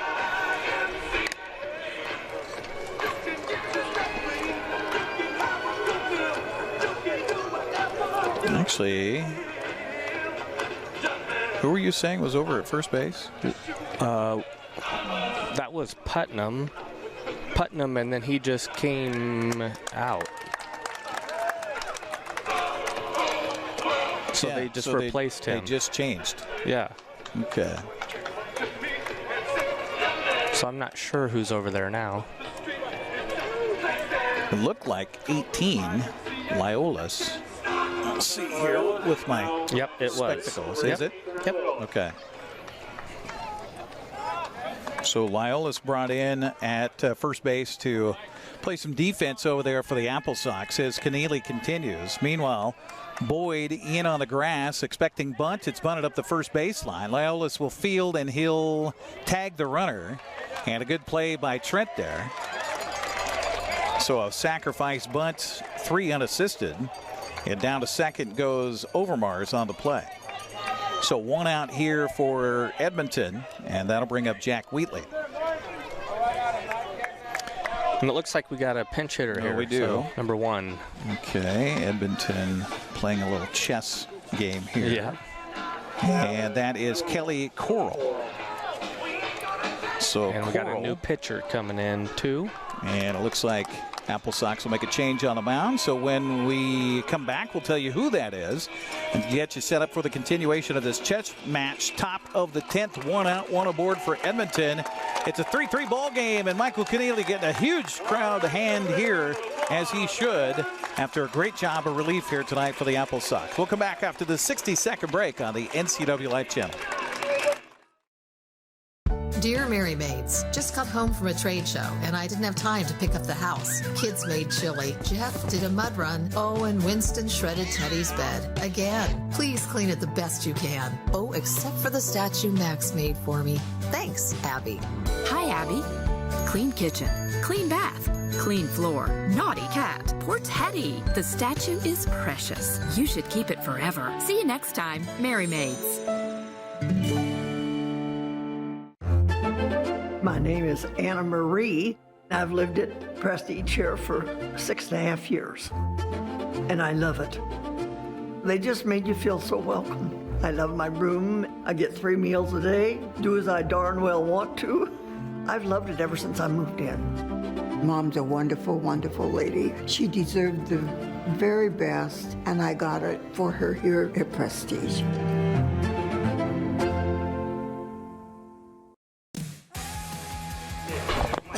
Excuse me, sorry about that. As we got a new pitcher on the mound for the AppleSox, taking over for Michael Keneally, who goes 4 1/3. Right now has not given up a run, but he is responsible for the runner out at second base.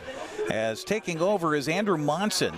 They list him at 6'2". He seems a little bigger than 6'2" on the mound at 190 pounds. He's a junior out of Spokane Falls Community College. 1-1 record with a 3.48 earned run average. In 10 1/3, has 17 strikeouts to 4 walks. Working in relief here for the AppleSox. So his job is to keep it right where it is and give Wenatchee a chance in the bottom of the 10th inning. 1 aboard as Overmars got a board on a base hit on the first pitch thrown to him by Keneally, and then sacrificed over by Chang to second base. And that's where we are right now, as Jack Wheatley was scheduled to hit, and then they announced Coral. We'll see if Coral continues to hit, or if they bring somebody else in. Looks like it's still number 1 over there. I think once they announce him, he has to hit, doesn't he? Is that the rule? Yes. Because they didn't make the pitching change until after the announcement was made that he is pinch hitting. Right. Yep. So I don't know if you're going to do a right, left type of situation if you're a coach or not. It's kind of lower level to be worried too much about that. Yeah. What a right-hander against a right-hander at the plate. So you got righty versus righty with a runner out at second base. That represents the go-ahead run for Edmonton here, and a 3-3 tie, top of the 10th. Pitch on the way is a little bit low for ball 1. 1-0 the count. Again, Andrew Monson taking over here for the AppleSox. Kelly Coral looks like he can run a little bit. Coral in the right-handed batter's box, and the pitch to him is high for a ball. That was way high. Yeah.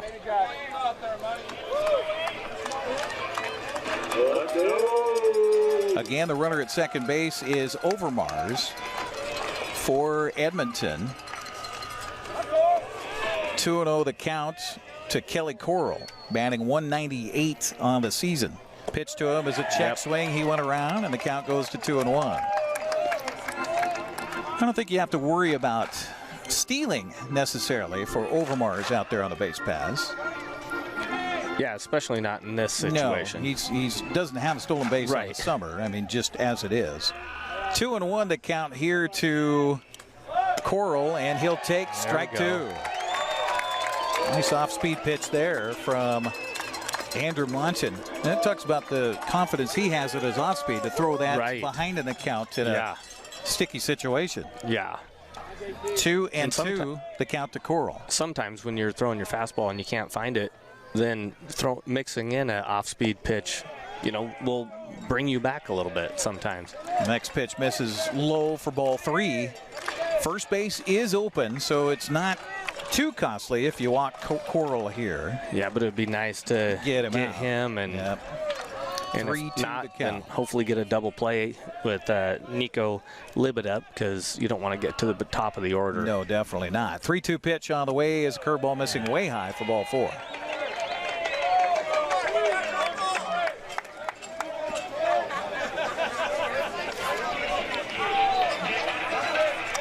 So runners at first and second here for Edmonton. That is the 5th walk given up on the summer here for Mr. Monson. And that'll bring up Nico Libed, who is 1 for 4 in the ball game with a couple of strikeouts. Double play ball would certainly do you well right here. And Monson will turn and feign a throw towards second base. Big, strong right-hander looking in for the sign from Carson Ohland in a game that Wenatchee has come back twice now and tied it a couple of different times. Pitch on the way, bounces in. Nice stop by Colin out there behind home plate. 1-0 the count here to Libet, and Monson having a hard time finding the strike zone right now. Yeah, we don't have anybody down in the bullpen either. Again, the first game of the weekend series here between Edmonton and Wenatchee. 1-0 the count to Libet, and the pitch is a fastball low for ball 2. Libet up there batting .200 on this summer. Struck out against Keneally and got a base hit. In fact, the only hit off of Keneally, I think. No, 2 hits off of Keneally. Make it 3 to start this inning in his relief work. Pitch on the way is outside for ball 3. And Andrew Monson having a real tough time right now. And Carson Ohland wants to come out and kind of settle him down a little bit. Yeah, and this is what you don't want. Exactly. I mean, the AppleSox pitching staff has done a great job of staying away from the walks here tonight. We talked about that magic number for Coach Mitch Darlington. He said 5. Yes. Need to keep the walks plus the errors down to 5 or under, and we're in good shape. Yeah, and what are we so at right far, now? we've got 1 error and 3 walks. 3 walks, right. So we're at 4. And the game tied here in the top of the 10th at 3-3. But you got to keep it right here. Libed probably going to be taken all the way, I imagine, with a 3-0 count. Yeah. After a walk to Coral. Pitch on the way to the plate is down the middle for a strike, and that just has to feel good. A liberating moment mentally between the ears for Andrew Monson right now. 3-1 to count to Libet. Top of the order due up next, and Brett Ott. He's a dangerous one. 2 aboard, top of the 10th, tie game 3-3 with 1 out for Edmonton. The 3-1 pitch on the way by Monson is right down the middle for strike 2.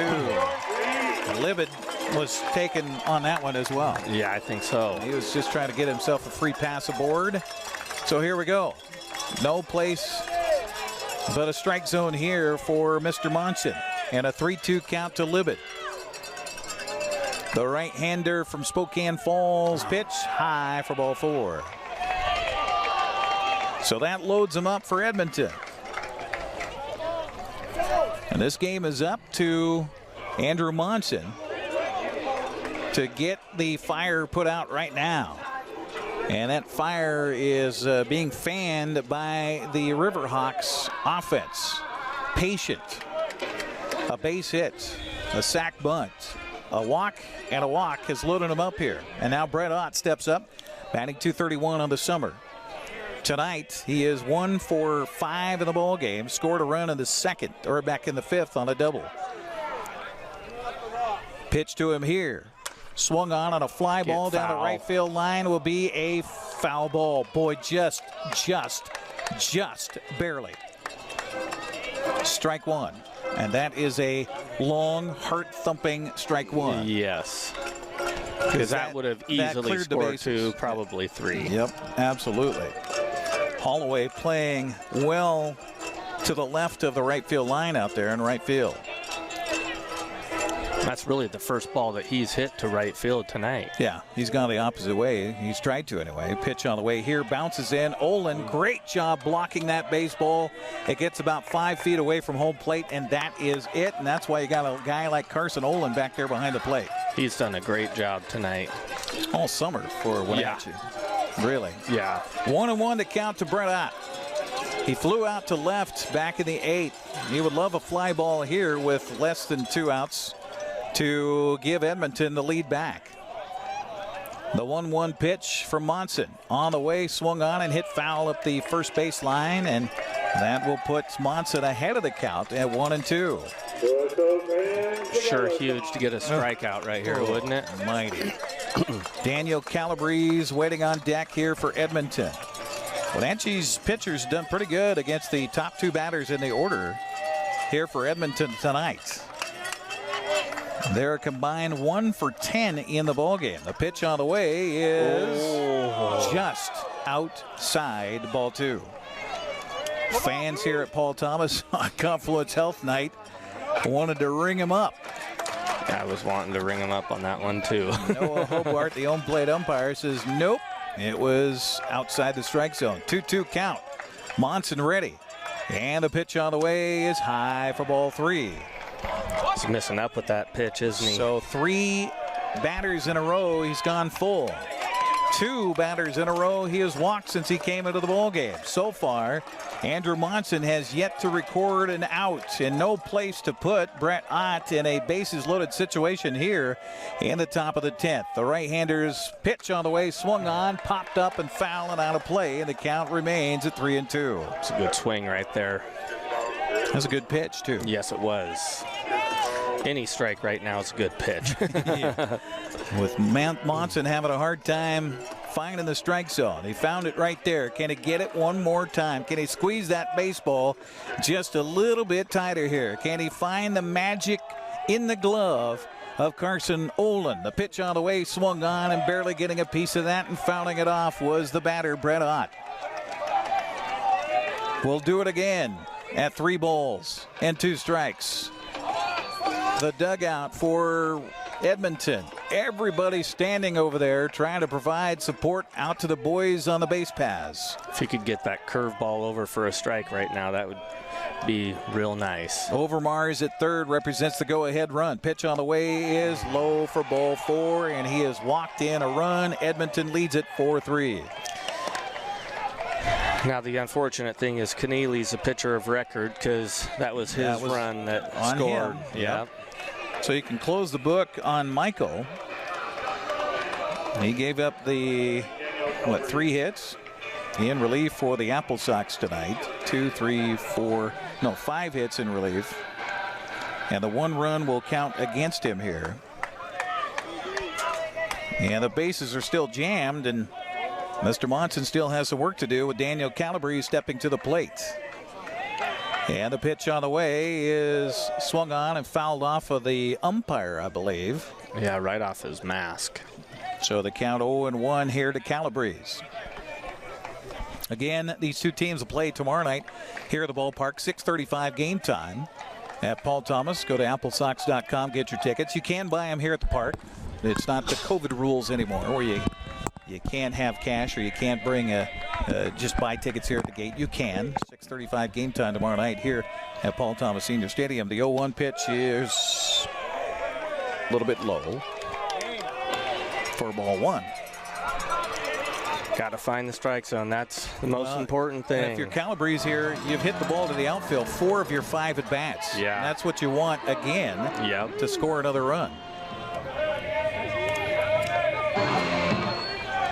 Monson ready, the pitch on the way, curveball in there for a strike, and the count goes to a ball and 2 strikes, and he's finally ahead of a batter. 1 run in here in the 10th. For Edmonton, they lead it 4-3. Back and forth seesaw battle here in West Coast League play tonight. Again, Andrew Monson ready, and the 1-2 pitch swung on and missed, and a huge strikeout. He was anxious up there, wasn't he, Calabrese? He was. Trying to give the big blow to put Wenatchee on life support here. So 2 down in the 10th, and brings up the toughest man who's been the toughest out almost tonight, Tommy Takayoshi. 3 for 5 in the ball game. The good news is they've got him to ground out to second the last couple of times he's been in there. Yeah, we really want to go after him here, even though he's 3 for 5, because Noah Boughton is 4 for 5. 4 for 5, looming on deck. Yeah. So 0-1 as he fouls the first pitch off. Andrew Monson just about has to forget about all the guys on the base paths right now. Yeah. He's just got to concentrate on Takayoshi at the plate. Easier said than done. Yeah, exactly. 0-1 to count. You've got Coral at third base. Libid at second. Pitch bounces in. Good stop again by Carson Ohland back there. The count evens at 1 ball and 1 strike. And Brett Ott at first base. This is where the infielders here need to make sure that they get dirty. If there's a ground ball and any possibility to keep it within the rim, they have to do that right here. Don't want a ball to leak out into the outfield and score 2 runs here. 1-1 to count, and the pitch on the way, swung on and missed. He was ahead of that pitch. Was Takayoshi, and he looks a little eager up there too. He does, yes.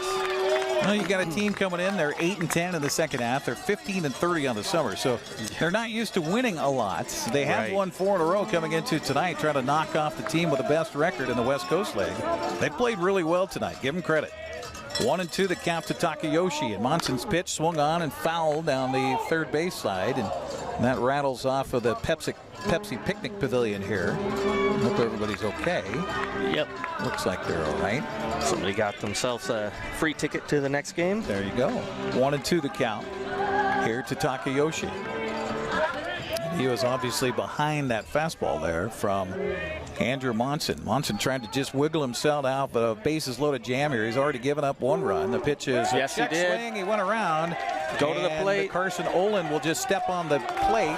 Whoa, my. They appeal out to the base umpire who says he didn't go. Oh, my gosh. I'm sorry, but that's a bad call. And that should be the home plate umpire that sees that for crying in the rain. I'm sorry, but that's just not good at all. He went completely around. Yeah, I agree 100% with you, but that's where that umpire behind second base can't make that call. That's got to be the home plate umpire. 2-2 count. Takayoshi back and alive. We'll see if Monson was rattled as he thought he had strike 3, and a foul tip off the foot of Takayoshi, and the count stays at 2 balls and 2 strikes. Goodness gracious. Sorry, I don't try to give my opinion too much, but that seemed a little obvious to me. Me too. Bottom of the 9th inning in Arizona tonight. The Mariners lead at 5-2. Diamondbacks batting with 2 outs in the bottom of the 9th. Seattle trying to win their 3rd straight. This is a big pitch here because you don't want to go full count because then the runners are moving on the pitch. 2-2 pitch. Swung on and missed. Well, it took him 2 to get 1, but he does get it. And we will head to the bottom of the 10th. Again, the AppleSox will have to do some work here as they trail at 4-3. You're watching AppleSox Baseball on the NCWLIFE Channel. JDSA Law is a proud sponsor of these local event broadcasts. JDSA Law has been serving North Central and Eastern Washington since 1946. For over 70 years, their team of dedicated professionals has delivered quality, innovative legal services. JDSA Law partners with you to provide the finest legal advice and support as you navigate your personal and business challenges, your risks, and your accomplishments. JDSA Law supports the TV broadcasts of these local community events. The Wenatchee Valley. Here, most of us really enjoy the great outdoors, and most of us try to make the most of our natural resources. Here at Apple Valley Honda, we know that for generations, we have harnessed nature to sustainably power the West, and we are proud to be part of that tradition as an environmentally green dealership award winner. Being a green dealership means Apple Valley Honda has reduced our overall environmental impact. We are so proud to live in this wonderful community. New pitcher into the ball game here for the Riverhawks is Connell Sexton, a 6'3", 220-pound left-hander. He's a sophomore at San Diego Christian College. No record on the summer. He has pitched 7 innings so far, a 3.85 earned run average. The good news, if you're the AppleSox, is he has walked 9 to 3 strikeouts. We like that. So he misses the strike zone quite a bit in just his 7 innings of work so far this summer. And it's the top of the order for the AppleSox here as they trail up 4-3 in the 10th. Frankie Carney, Carson Ohland, and Easton Amundsen due up for Wenatchee. So you like the setup. You like it against a guy who's got a kind of a bulging ERA and has a hard time finding the strike zone. You just got to get up and execute. Exactly. And, you know, if we can get Carney on, Carson is going to be bunting, and he's a guy that can handle the bat pretty well. And, you know, you hate to take the bat out of his hands with as hot as he's been, but something you got to do, especially with Easton Amundsen coming up and then Izzy Lopez. Definitely. Both those guys can make something happen. So it's not over until it's over, as somebody wise and sage once said. Mariners win tonight, by the way, 5-2 in Arizona, so they win their 3rd straight. Ty France and Tom Murphy both go 2 for 4. Good to see Ty France finally get off the schneid. Yeah. Man, it's been a rough season for Mr. France. Logan Gilbert gets the win. He improves to 9-5 on the season. Paul Sewald is 21st save. Mariners win at 5-2. So congrats to the Mariners. Would love to double up and get another home win for, or a win for the home team here tonight for the Wenatchee AppleSox. Had a little conversation on the mound happening between the new pitcher, catcher. Got to make sure that they're on the same page here. Yeah, and you got the umpire out there too, which is a weird no conference that you're calling it. So Frankie Carney steps up. He had a base hit in his first at bat all the way back in the first. We're a long way from then. We're, in fact, let's see, we're exactly 3 hours past then. And he's hitless since then, and he'll take the first pitch for a ball. 1-0 the count. You can hear the dugout below us hooping and hollering for the leadoff man for the AppleSox. He had a hard line drive his last at bat, so he's been hitting the ball well tonight, but just the average hasn't shown it. Right. You know, the line out to the third baseman. And his last at bat in the 8th, he swings and misses on strike 1 here. So the count even to Carney at 1 ball and 1 strike. The delivery by the left-hander is outside for ball 2. 2-1, and the umpire's been consistent on that. He has, absolutely. Again, Sexton, the 4th pitcher of the night on the mound here for the Riverhawks. And Connell's next pitch is high for ball 3.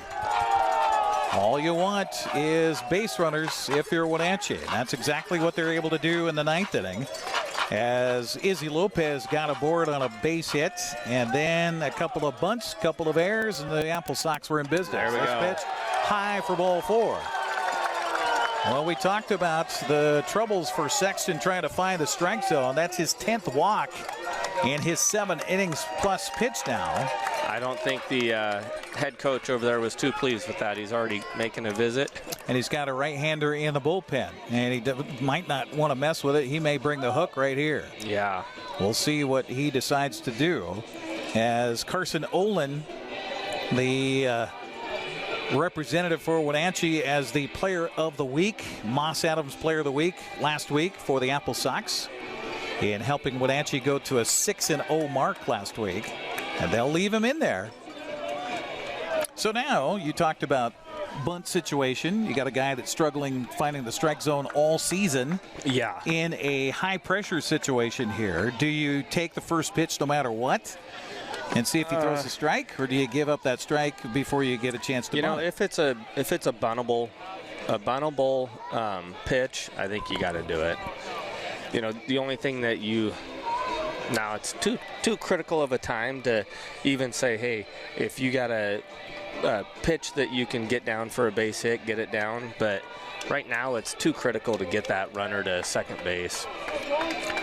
But the advantage that we do have here is Frankie Carney can run. So, I've said multiple times that you want to get the ball down the first baseline here, but with this, if you can get the ball down the third baseline and have a bunt and run, Frankie could end up on third base for you. Overmars in on the edge of the grass at third base defensively here for Edmonton in a runner aboard situation, bottom of the 10th. Scoring the bunt, popping it up in foul territory, and the catcher giving chase but not able to get a hold of it. It's foul ball, strike one to Carson Ohland. Well, they showed the hand on what they wanted to do there. Yeah. Did the AppleSox.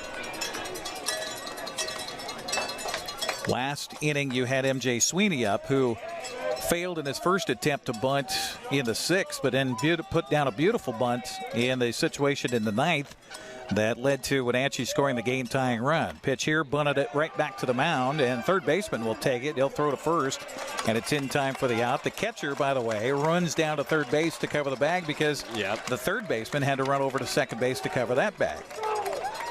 So a sacrifice bunt. 1-3 on the put, or excuse me, 5-3. Yeah. There you go. And down to second goes Carney. A lot of speed out there in scoring position at second base for Wenatchee. Brings up Easton Amundsen, who is 0 for the night. And you mentioned it last at bat. He's due. He is due. No, wouldn't that be something? Oh, yeah. His 8th home run, game winner, bottom of the 10th, walk-off for Wenatchee. Oh, that'd be special. First pitch from Sexton on the way to him, bounces in, and the runner from second goes. Throw down to third. Now it got off the third baseman, and make the play. And getting up, slapping his hands together is Frankie Carney. Give him a stolen base. He looked over at Coach, and Coach was like, "What are you doing?" He goes, "I saw it bounce." That's like the speed kills, right? Yeah, the old coaching staff for Brett Favre. Oh no! Oh no! Oh yeah! Yeah, exactly. 1-0 the count to Amundsen here with a tying run, 90 feet away. Infield drawn in all the way around. The pitch on the way to the plate, swung on and missed, and a hefty cut by Amundsen there. The count even at 1 ball and 1 strike. AppleSox trying to come back yet again. They've done it twice in this ball game so far. Trying to do it here in the bottom of the 10th, trailing it by 1, 4-3, as they tied it in the bottom of the 9th inning. Now in the bottom of the 10th, the pitch on the way is in the dirt outside for ball 2. 2-1 the count to the Sox left fielder Easton Amundsen.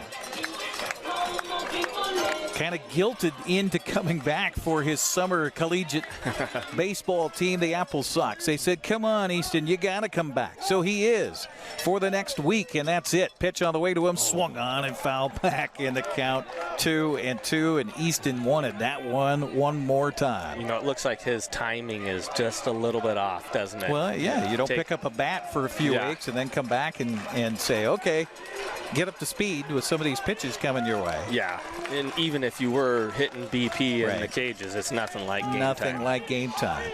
2-2 counts. Sexton's pitch on the way is low for ball 3. He's shaking his head. Nope, not even close. A little flinch by Amundsen, and there was actually a little flinch by the home plate umpire, Noah Hobart. But he says no, low. Fans are hanging out here at Paul Thomas on a good crowd here tonight. Pitch on the way to the plate is swung on, popped up, foul. It's going to get out of play towards the Pepsi Picnic Pavilion. Bounce off the blacktop over there, and the count stays at 3-2 on Easton Amundsen. You got Izzy Lopez on deck. He's a gamer. He's 2 for 4 tonight. He scored the game-tying run at the bottom of the 9th inning to send us into extra innings where we are right now. 3-2 pitch again on the way from Sexton, swung on and fisted in the air. The infield playing back, and this is going to be falling in for a base hit. That's going to score a run. Game tied 4-4.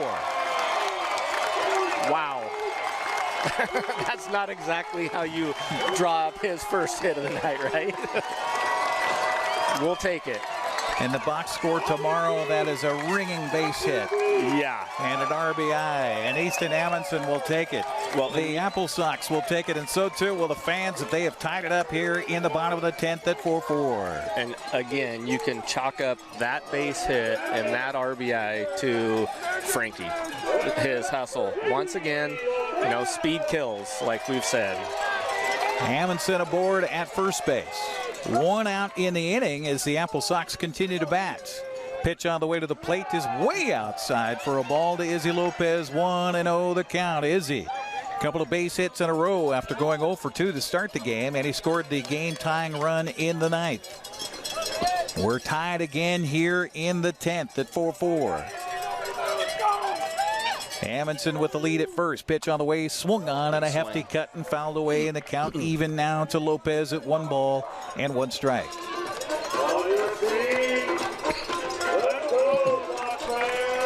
Other games are pretty much in the books for tonight for the entire West Coast League, aside from this one right here. So the attention focuses on Paul Thomas Senior Stadium.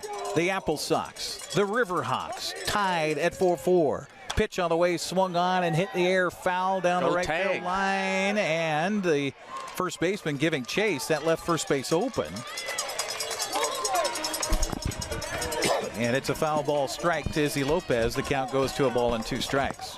And you're hollering for Amundsen to tag up there in case he makes that catch over his shoulder. Yep, exactly. It's pretty impossible for him to stop and then turn and throw to second base. Right. Well, and any time a ball is fouled, there's no reason to be off the base, right? I mean, because you can't advance anyway. You can't advance so if he drops it. Or you tag and then maybe get to advance on it. 1-2 the count here to Lopez. And the pitch on the way to the plate, swung on and missed, and gone is Lopez. They're going to say it was a foul tip. 2 outs here for the AppleSox in the 10th. And that'll bring up M.J. Sweeney. And remember, he got replaced for running-wise. Right. So it is Trent Leolis. Yes. So Leolis will come in and hit for the first time in the ballgame. Leolis, just a 171 batting average. Wouldn't that be a hero story? He's pitched more than he's done anything else for the AppleSox this summer. Pitch to him here is a strike. 0-1 to count. Came in on Tuesday and got a base hit, though. Right? He did. Yeah. He did. Yes, he did. 0-1 count to Leolis here. Back in the left-handed batter's box with a big gap to the right side of the infield with a runner being held on at first base. Pitch swung on and missed as a hefty cut. And the count goes to 0-2 on Leolis. Well, the question for Wenatchee, will it be Michael Keneally still throwing in relief? No, if we go to the 11th. Oh, that's right. Yeah, we did have a new pitcher come in. 0-2 count, and the pitch on the way, low for a ball. 1-2 the count. So it looks like Andrew Monson. I don't see anybody else warming up, so it looks like it'd be Andrew Monson to come back in the 11th. We are tied at 4-4. Leolis trying to keep it going. The pitch on the way to him here is inside, goes off the catcher's glove. Down to second base goes Amundsen on a wild pitch. Now any little base hit scores a run here. Evens the count at 2-2. Boughton, the first baseman, now will drop deep behind the bag at first. Second baseman Chang moves back over off of the bag at second. Winning run is there for the AppleSox, and this pitch just misses outside for ball 3. By the pitcher there wanted that one, didn't he? By the hair of his chinny chin, Leolis stays alive. Mason Persons waiting on deck for the AppleSox. Pitch on the way to the plate, swung on and hit to the right. Right back to the pitcher. Nice snag there, and he will flip it over to the first baseman, and we'll head to even more bonus baseball here tonight. 1-3 on the putout for the third out. The AppleSox get a run on a base hit and 1 man left. We will head to the 11th, tied at 4. You're watching AppleSox baseball on the NCWLIFE Channel.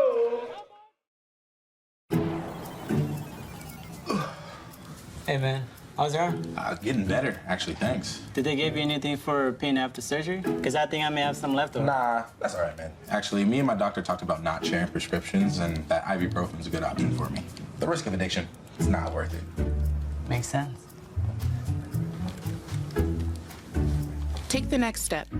Don't share your prescriptions, and talk to your friends about the dangers of opioids. Are you caught in a conflict with a family member, in the workplace, or with a neighbor or business? Wenatchee Valley Dispute Resolution Center provides mediation services, a cost-effective and efficient way to provide a written resolution to disputes and issues.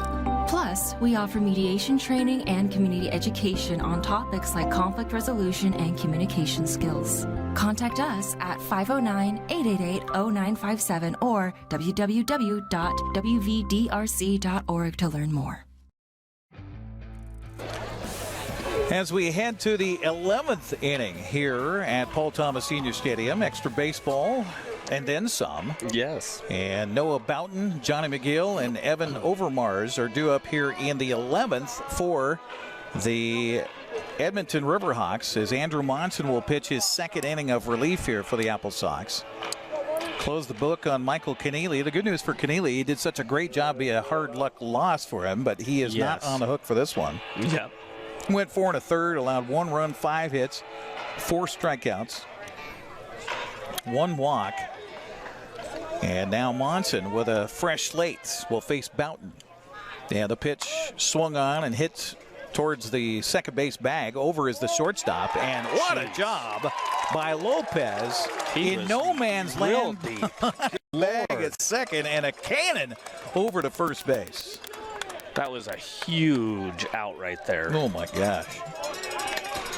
So they get Boughton, and he was 4 for 5 in the ball game before that. That'll bring up Johnny McGill, who had a double for driving in 2 runs back of the first. He's been hitless since. Do you see how deep that Izzy was on that? Yeah. I mean, he was clear at the edge of the cut of the grass. Well, he was even deeper than that. Yeah, it's just crazy. First pitch here to McGill, misses for ball 1. 1-0 the count.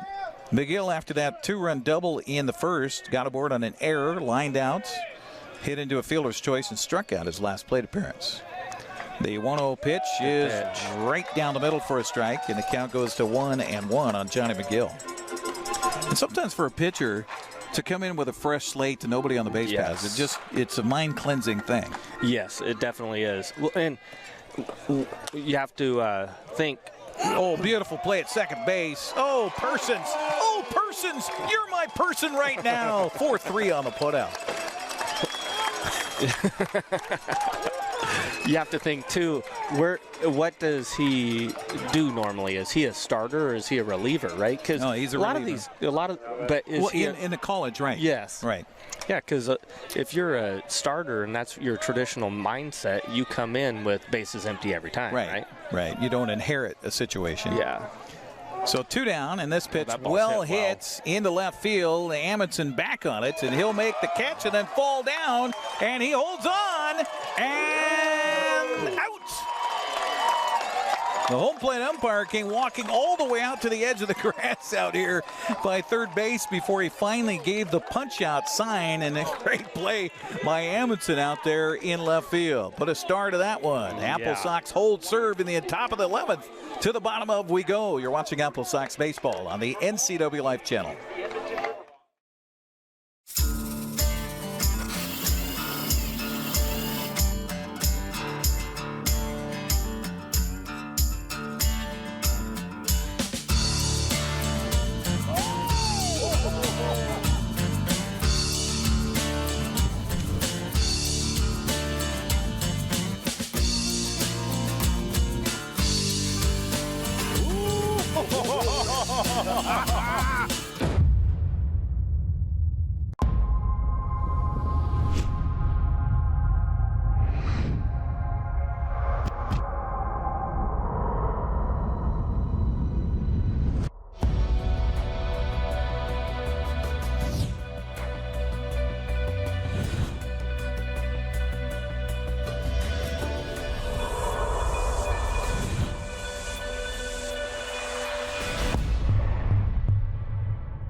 So Connell Sexton will continue to toss here for the Riverhawks, and Brandon Schmitten, 3 great defensive plays to start in that top half of this 11th inning.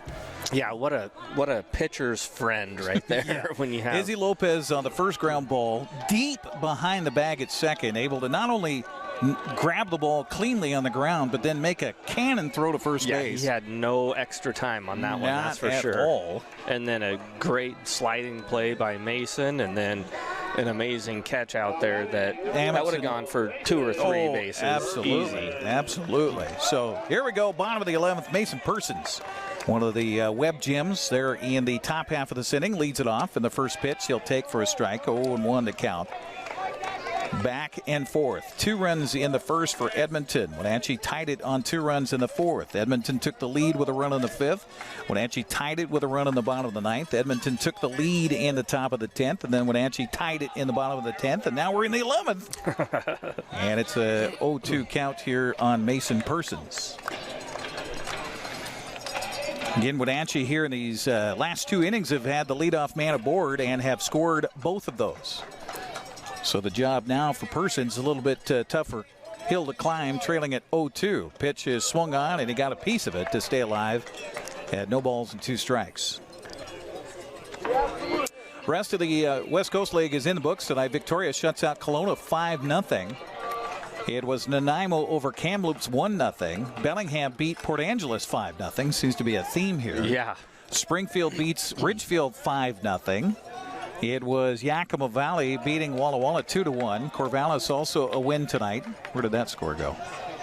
7-4. 7-4 over Bend. And Cowlitz beats Portland 3-1. You know, just wasn't it a week ago that everybody was scoring in the double digits? Oh, yeah. Now, tonight, every game's just low scoring. A lot of low scoring games. And boy, and that's something too over the last week and a half or so. 1-run games have been the key. I mean, you look at Wenatchee series against Bellingham, and this ball hit him and down to first base, limping his way is Mason Persons. Hey, you get a base runner however you can. Yeah, the coach here is saying he swung. So, but I think he's incorrect on that. Which would be strike 3. It would be. And the swing would happen before the ball hit him, per se. Yep. And so that takes precedence over the ball hitting the batter. Yeah. This coach is trying to get thrown out, isn't he? Yeah, he is. But our home plate umpire, Noah Hobart, having none of that. And so the AppleSox with a leadoff man aboard. Now Mitch Darlington should get a timeout here to check on his runner at first base to make sure he's okay to run. So Wenatchee again, however you do it, get a runner aboard. Yeah, and it's big because the innings where we've needed to score a run, or the game's over, we've been able to get the leadoff guy on. Yep, definitely. Now Reeve Boyd has had a couple of big RBIs tonight. He had an RBI double in the 4th that scored Wenatchee's first run of the game, and then a sac fly RBI in the 9th to score the game-tying run to force us into extra innings. Now he'll step up again with a runner at first base, and we'll see, the bunting as the third baseman Overmoss is in tight, and he'll take the first pitch way outside for a ball, 1-0. And remember, Sexton throws a lot of balls. I was just going to say, remember, as you mentioned, he's walked a lot of guys this year. And now the Riverhawks will scramble their bullpen with some activity happening down there. The left-hander's delivery to the plate, squaring the bunt again. The ball bounces in, and a good job by Libid to keep that from going to the backstop and taking the bunt out of the hands because the runner goes to second base on a wild pitch. But then again, you'd be bunting them to third base on that. This is true. Right? This is true. 2-0 the count here to Reeve Boyd. Boyd back and ready. He's already got one sacrifice tonight, and he'll bunt this up the first baseline, and that is foul. Yeah, that sac fly, which was a huge sac fly. Absolutely. 2-1 count to him. To the freshman out of Oregon State. Fun mix of players again for all these clubs in the West Coast League. Got guys from community colleges all the way up to D1 playing with each other, against each other. And here comes a 2-1 pitch on the way to the plate. He'll square to bunt, take the pitch way outside. And a good job by Libid just to leap from his crouch to keep that ball from going to the backstop here. And maybe he's thinking right now, oh my gosh, I got to go out and talk to him to get my pitcher in the bullpen some time to get ready. Sexton is from Abbotsford, BC. He goes to college at San Diego Christian. So you've got a Canuck out there on the mound for the Riverhawks. And you got Libid, who's from Chula Vista, California. Goes to University of San Diego. So you've got Southern Cal guy talking to a Canadian, eh? Yeah. And they both are in San Diego going to college. Yeah. Yep. 3-1 the count here. Sexton bothered by that runner over at first base. Again, scoring the bunt and taking outside for ball 4. Sox with 2 aboard here in the bottom of the 11th. All right, now you got a bunt. Hoyland here. Got to have him sacrifice and get runners at second and third, then have Holloway, get a little pop fly and little fly to the outfield and have this game over, and everybody goes home happy. That's right. Well, the good guys go home happy. The good guys go home happy. Hoyland, by the way, 1 for 4 in the ball game with a double and an RBI back in the 4th. He's hit a couple in the air, and now we're going to get a conversation out on the mound as catcher wants to bring in the defense. Not a coach's visit here, so this is just a timeout for the infield to talk about it. Meanwhile, Mitch Darlington, the beneficiary of it, because he gets to talk to all of his players in front of his dugout. That's right. As an offensive coach, you only get 1 timeout per inning. So you can call a timeout per inning, but if the defense calls a timeout to go communicate, then that's a free one for the offense. So runners at first and second for the AppleSox here in the bottom of the 11th inning, and a 4-4 tie. Wenatchee trying to come back one more time around and get their first lead, which would be the win tonight here in 11 innings. And by the way, if you're thinking about coming out to the ballpark, please do this weekend. It is so beautiful outside tonight. I mean, it's low 70s probably right now and just a light breeze. It is absolutely gorgeous. By far the best weather that we've had when you and I have done broadcasts. Yes, definitely. We didn't have to put the sweatshirts on. We didn't have to get rained on. Right. Have somebody hold an umbrella for us. Pitch is a check swing, and they're going to appeal. He actually called it. And the umpire on the bases says, yep, he went around, and I agree with him. I do, too. Cam Hoyland. So that was a little sluggo there, wasn't it? It was. Yeah. It was. Third baseman Overmars came running in on the play, and kind of a little punch hit attempt by Hoyland. So now Hoyland back already, scoring the bunt already, and he'll push the bunt in foul territory. It's caught out there. I think he caught it and then dropped it and then picked it up again. The umpire is going to say he caught it all the way. I thought I saw the ball come out of his glove when he was in foul territory there. I don't know what the... Oh, boy. It's not what Cam Hoyland wanted to do there. Definitely not. And so that is a little mental physical error. Pop foul to the first baseman.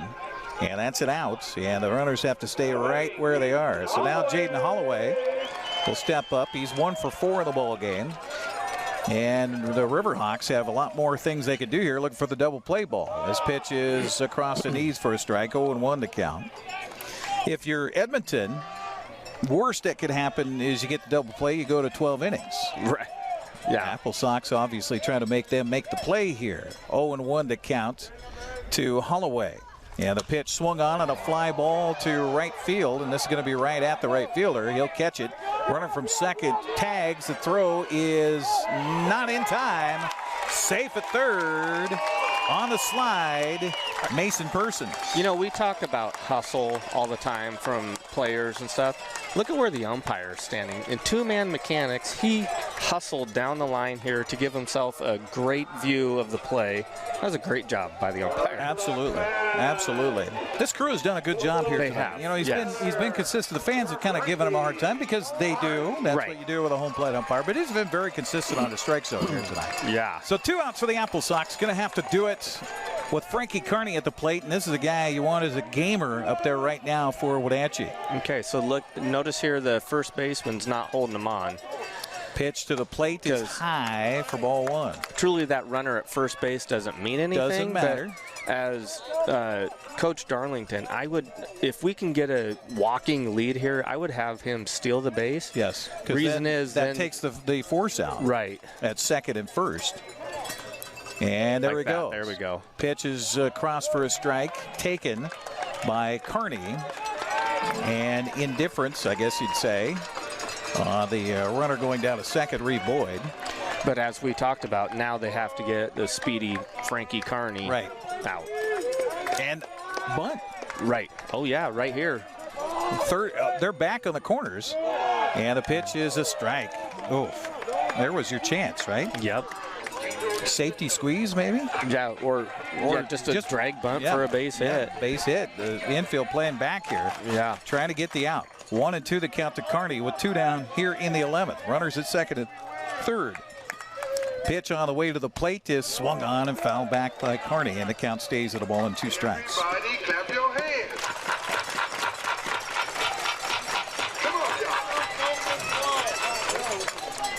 We are just after 10 o'clock in the Great Northwest. We will have the NCWLIFE Evening News coming up next, so stay tuned for that. At the conclusion of our ball game, the 1-2 pitch on the way to the plate is swung on, chopped to the left side of the infield. Shortstop will fumble it, and then throw, and it's in time, and we'll head to 12 innings of play here in Wenatchee tonight. 6-3 on the putout for the final out here in the 11th. Wenatchee leaves 2 big ones stranded on the base paths. We'll head to the 12th, still tied at 4. You're watching AppleSox Baseball on the NCWLIFE Channel.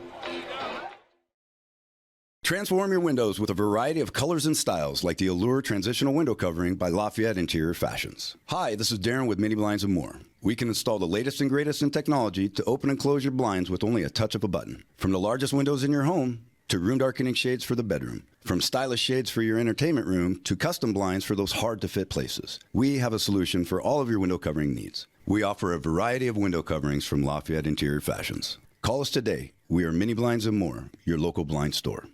I have no idea what I'm doing. That's why we need you.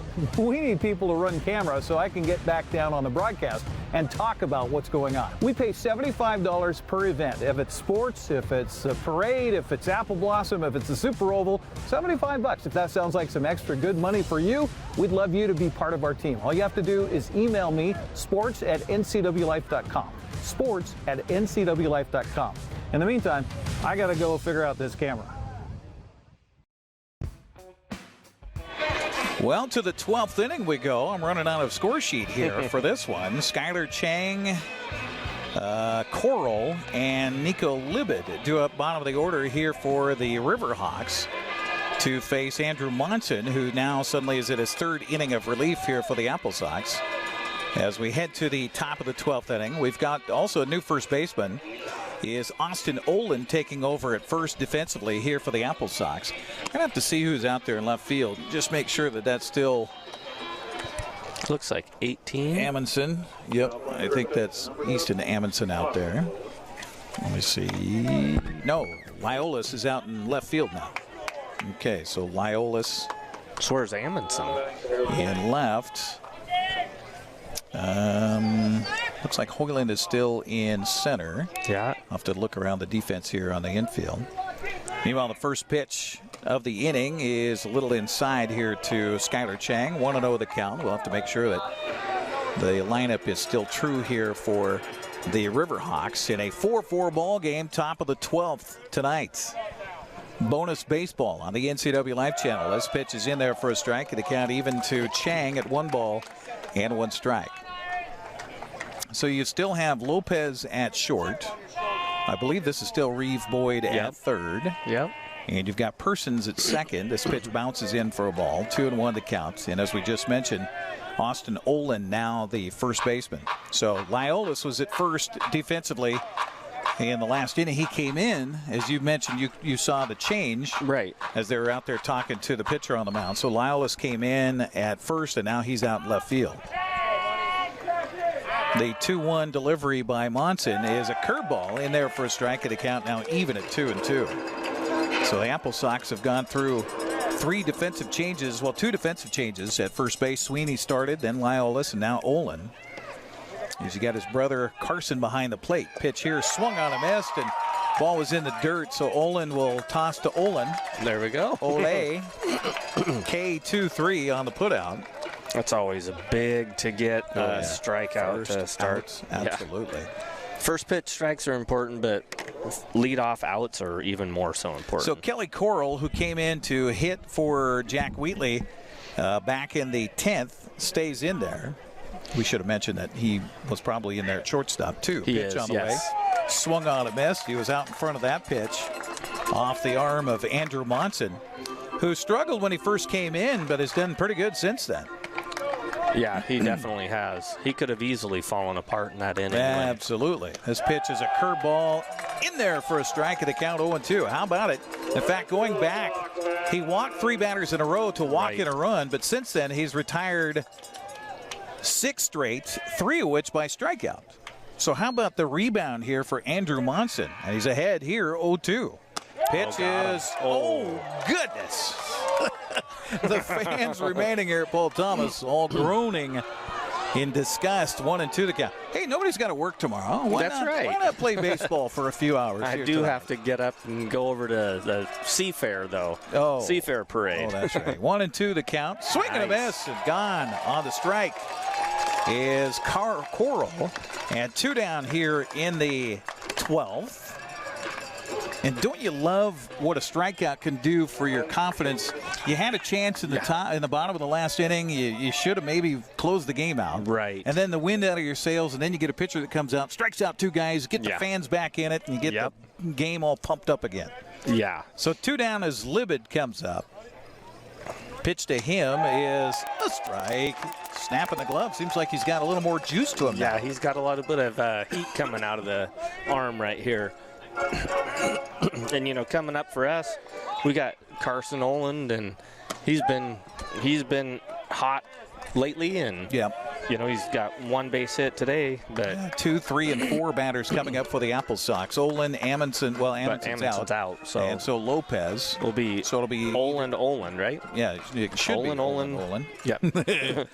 The 1-1 pitch on the way to Libid here is swung on and missed, and he was guessing on that one. He didn't even see it. Yeah, the count goes to a ball on 2 strikes. So wouldn't that be something here for Andrew Monson after struggling to start in his relief appearance here in the ball game, walking in a run to put Edmonton up in the 10th. He's been money ever since, trying to strike out the side here. 1-2, the pitch is a little outside for a ball. And again, we're able to just assume that the ball is going to be dug because Carson Ohland's done such a good job back there. But what he's doing back there is phenomenal. Absolutely. Tonight. Great game caught, and you ask a catcher to go extras. That's tough duty. Nice pitch. Curveball, strike 3, gone looking. And the AppleSox dugout erupts as they're going to come out and meet Andrew Monson and say, okay, we got you, buddy. We'll pick you up here in the bottom of the 12th. Tied at 4. You're watching AppleSox Baseball on the NCWLIFE Channel. I chose a career at Confluence South because I wanted to help people, and I knew there would be opportunities for growth. I started as a medical assistant, but quickly advanced in my career. I received 5 promotions in only 7 years, 3 of those in management roles. Most organizations don't offer that type of growth. Now, as a career pathway coordinator, I let everyone know. Come join Confluence Health. Come grow with us.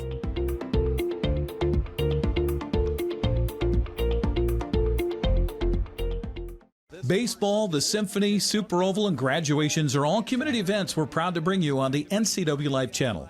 Coverage is made possible by Apple Valley Honda, Bob's Apple Barrel Bark, Castle Rock International Real Estate, Confluence Health, JDSA Law, Mary Maids, Mini Blinds, and more. Prestige Senior Living at Colonial Vista. Together for Youth, Wenatchee Valley Dispute Resolution Center, and Walkabout Grill. A reflection of and spotlight on the communities we call home. The NCWLIFE Channel.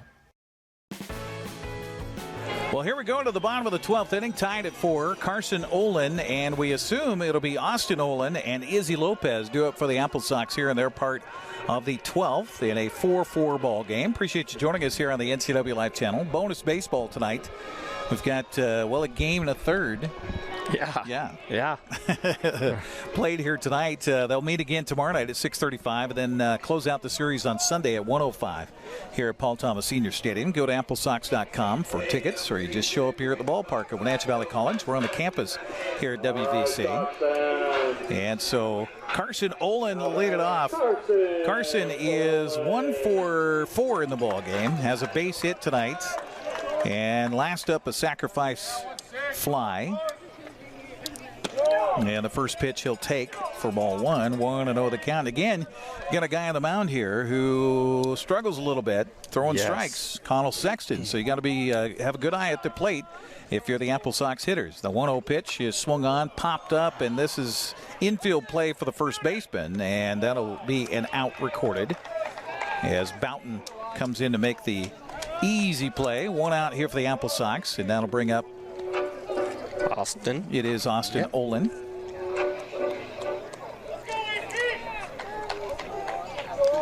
Austin on the summer for the AppleSox, 217 hitter.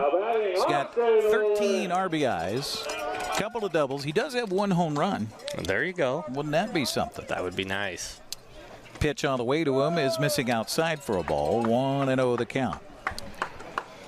What a way to finish a night, huh? Yes. Pitch by Sexton on the way, popped up again. This is playable by the first baseman, and back behind the bag is Boughton, and he'll make the catch for the out. So 2 balls popped up in the infield, and both over to Boughton at first base, and 2 down brings up Izzy Lopez. Izzy 2 for 5 in the ball game with a run scored in the 9th. That put us into extra innings. He's got a couple of strikeouts and a ground out to go with his 2 base hits. And if you're Izzy Lopez, just get on base. You don't want to try to win it here with a home run. Right. He's not a home run hitter. 1-0 the count as he takes the first pitch outside for ball 1. Izzy, well, I get, he does have 2 home runs on the summer. I guess I can't short him there. This pitch is taken for ball 2. 2-0 the count. So Trent Lyolis is on deck here. Where's he playing at? Well, he moved down to left that's field. right. He's in left field. That's right. This pitch misses for ball 3. So again, as we talked about the last few frames for Wenatchee, just trying to get base runners aboard. They did so to lead off the 9th, the 10th, and the 11th. We're in the 12th here. Nobody on, but 3-0 count to Izzy Lopez. Lopez back in the right-handed batter's box and ready, and the pitch on the way to him is inside for ball 4. There you go. The game-winning run is aboard for Wenatchee. And Lyolis will come up. Left fielder came up in the 10th and grounded out to the first baseman.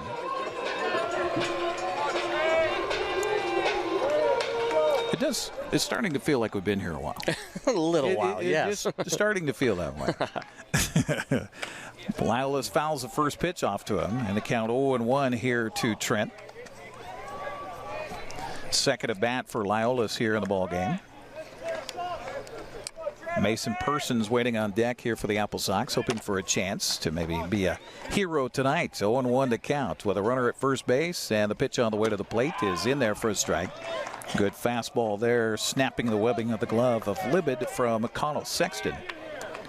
The 4th pitcher of the night. They do have a right-hander warming up down at the bullpen here for Edmonton. And our bullpen is quiet. Runner from first goes. The pitch is high and outside to throw down to second base. Ooh, he slid late on that. Boy, he slid kind of hard into the bag at second. We'll see if Lopez is okay out there. It was a good job by Wheatley, the shortstop, just to keep that ball from skipping into center field. Yeah. Excuse me, it's not Wheatley anymore. That is Coral out there at shortstop.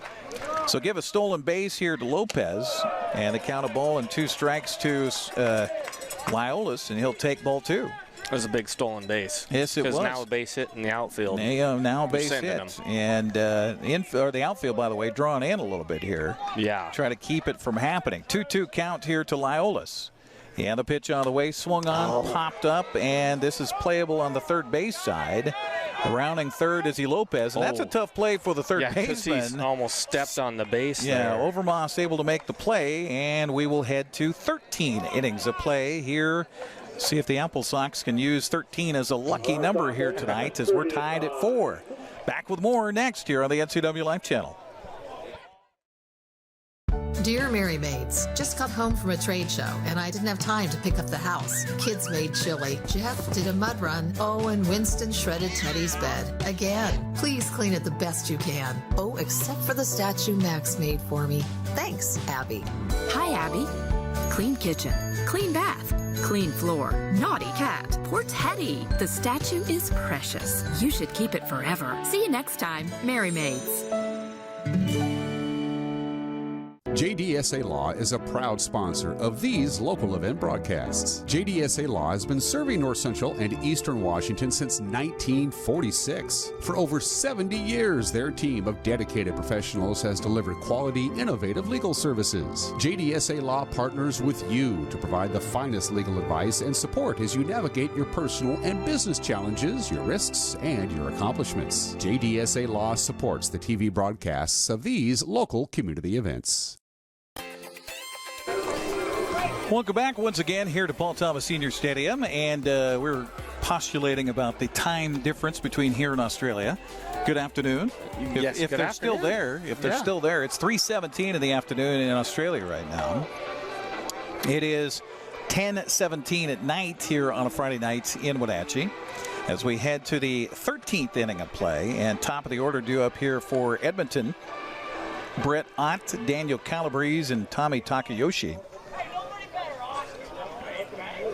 And for the AppleSox, Andrew Monson is the man of the moment on the mound. AppleSox do have some bodies down in the bullpen starting to warm up just in case this game continues.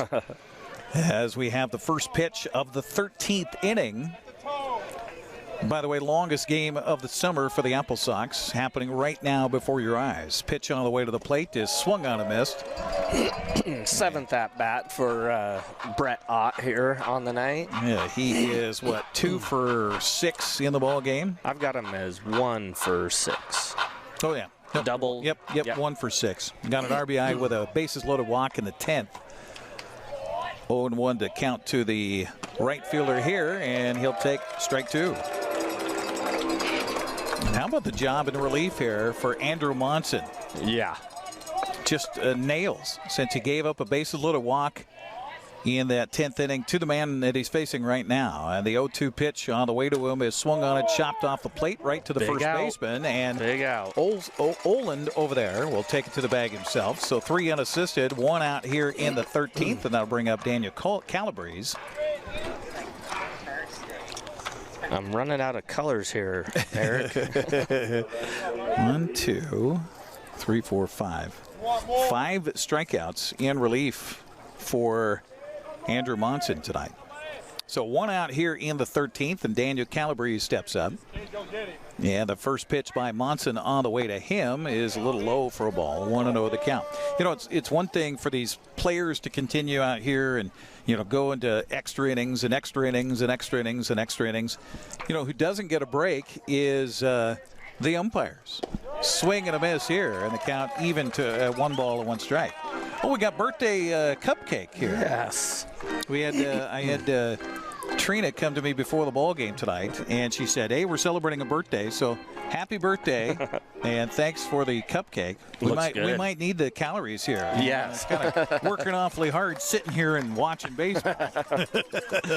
Swing and a miss by Calabrese. The count in Monson's favor at a ball and 2 strikes, looking for his 6th strikeout in relief for the AppleSox. And I don't know, they might wear these jersey tops the rest of the weekend if they get this win here tonight. Pitch on the way, swung on and off of the pitcher, goes to the first baseman, and ricochet, happy accident, out recorded. That sounded hard off of his foot.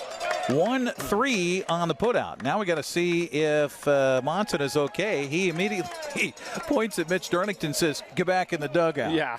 So do you call that a 1-3 or a 3U? It's a 1-3 because it did glance off of the pitcher. I don't think that's a glance. No, that was that was a hard more than hit a ball glance. that hit him. Yeah. So 2 down here in the 13th as Tommy Takayoshi steps up. And a pitch on the way to him is a high fastball for ball 1. 1-0 the count. And I didn't see which foot that hit. And it hit his heel, didn't it? Yeah, it sounded like He was following through after the pitch. The 1-0 pitch on the way to Takayoshi here, and this one's in for a strike, and a count even at 1-1 strike. That was my question. If it hit either foot, it's still going to be kind of panging out there. And so whether you're pushing off with that foot or you're landing with that foot, it's not going to feel too comfortable right now for. I think adrenaline's running a little bit. Yeah, a little bit. Tomorrow when he wakes up, the adrenaline is gone. That might be a little sore. Bouncing in with this pitch. And so the count goes to 2-1, and kind of gutting his way through this relief appearance is Andrew Monson. He stands to win it if his team can come back in the bottom of the 13th. 2-1 to count here. Takayoshi with 2 down for the Riverhawks here in the top of the 13th frame. Pitch on the way, misses high for a ball, and I wonder if he's a little limped up out there. I hope not. I hope not too, because it's just been nails in relief here for the AppleSox. 3-1 here to Takayoshi with Boughton. He's dangerous on deck. Monson shakes off the first sign from Carson Ohland. Now he finally gets the one he wants, and the pitch on the way is nice pitch. Curveball in for a strike. Well, we've seen him a few times where he needed a strike, and he goes to that bender. 3-2 the count to Takayoshi here, and Takayoshi has shown that he's kind of eager at the plate. Maybe go bender again.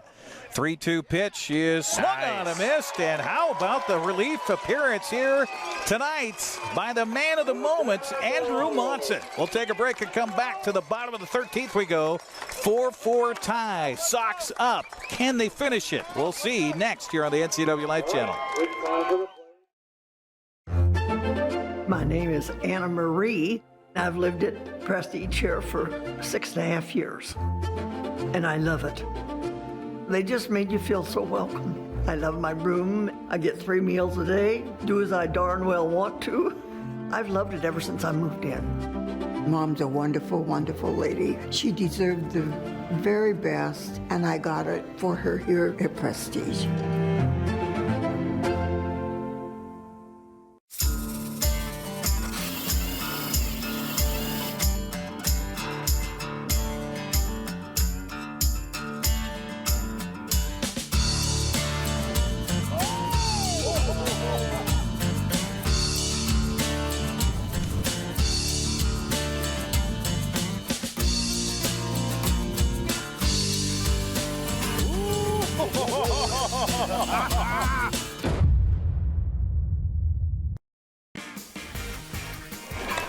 Welcome once again here to the ballpark as we head to the bottom of the 13th. That is correct, bottom of the 13th inning, as we're tied at 4-4.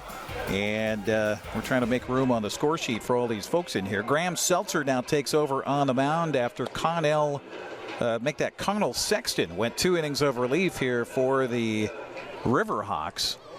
And now Graham Seltzer wears number 35 on his back. Will take over on the mound. He's a 6'3", 215-pound right-hander, sophomore from the University of British Columbia with a 9.64 earned run average. And this guy will walk you.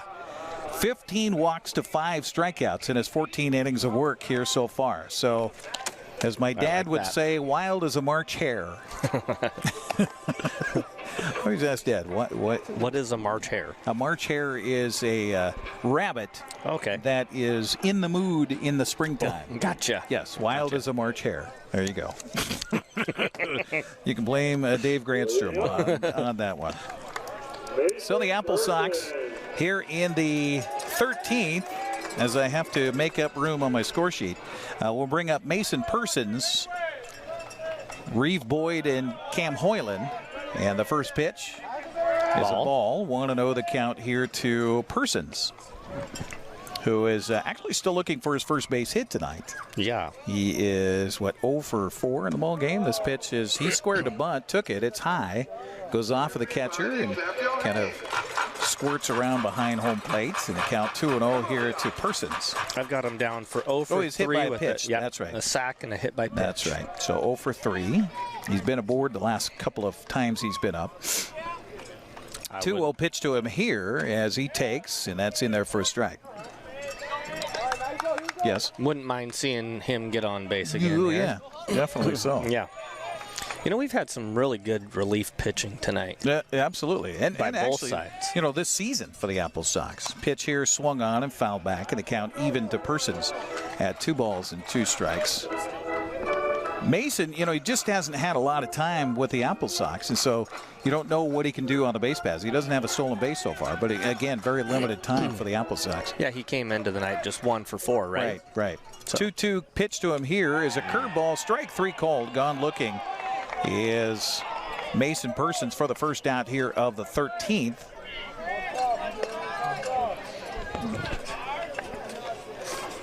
And that'll bring up Reeve Boyd. So Reeve, a couple of RBIs tonight. He scored a run as well. He's officially 1 for 3 in the ball. Well, 1 for 2 in the ball game. He's got a sacrifice fly, a couple of walks.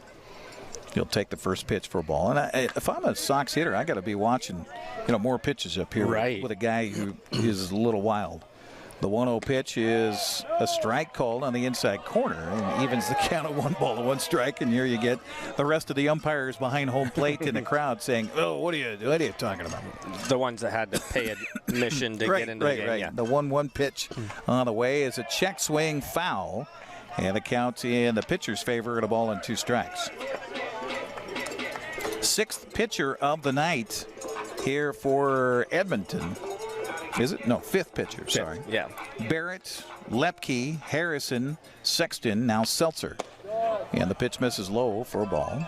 And, of course, you can't have a guy that's a relief pitcher by the name of Seltzer and not think of plop, plop, fizz, fizz. Yes. Oh, what a relief he is. 2-2 pitch is swung on and hit foul on the third base side. And so the count will remain at 2 balls and 2 strikes. By the way, you get a chance and you stop on by some of these community sponsors. We would appreciate you mentioning to them and thanking them for sponsoring AppleSox baseball broadcasts here on the NCWLIFE Channel. That includes Apple Valley Honda, Confluence Health, JDSA Law, Mary Maids, Many Blinds and More, Prestige Senior Living at Colonial Vista, Together for Youth, Wenatchee Valley Dispute Resolution Center, and Walkabout Grill. Thank them on behalf of the NCWLIFE Channel, and that's what allows us to be here until all hours of the night, bringing you 13 innings of baseball on the NCWLIFE Channel. Boyd fouls another one off, so the count stays at 2 balls and 2 strikes. Hopefully it's a 13-inning game, right? Yeah, that would be nice to wrap it up here. Lucky number 13, right? Yep. 2-2 pitch again is swung on and hit on the ground to the shortstop, and gathering it up cleanly is Coral, and he'll throw over to first base in time. Kid has a strong arm there. Yes, he does. 2 outs here in the 13th for the AppleSox, and that brings up Cam Hoyland. Cam 1 for 5 tonight. You know, it's been a long game if your 8th hitter has 5 at-bats. Yes. Yeah. It's either a high-scoring affair or 13-inning affair. Yeah. That's what we have tonight. Pitch on the way to Hoyland, misses low for a ball. 1-0 the count. AppleSox in all these extra innings, by the way, have had runners aboard.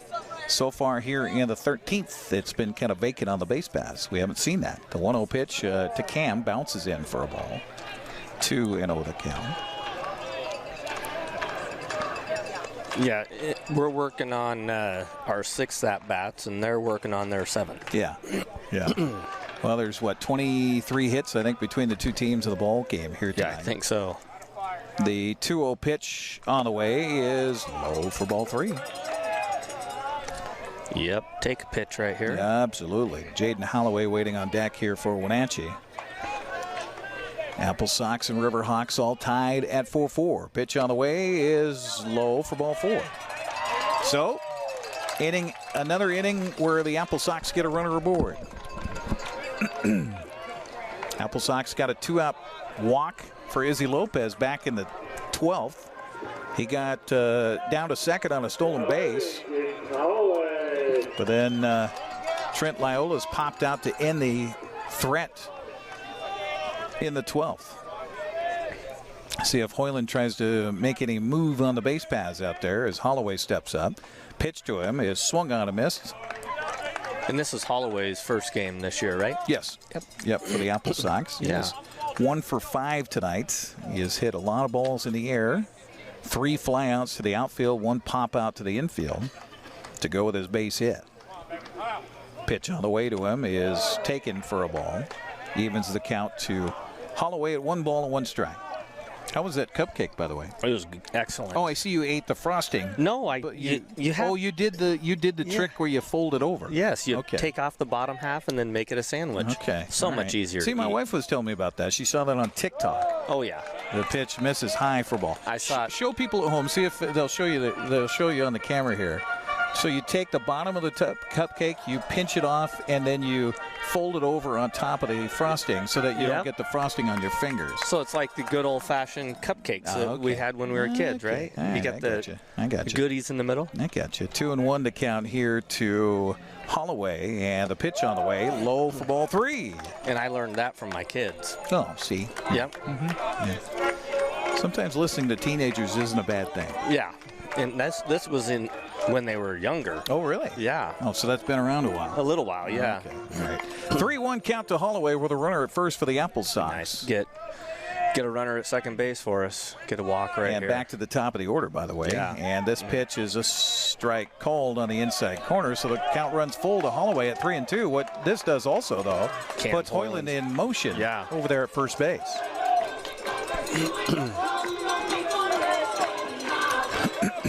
Gets the first baseman off.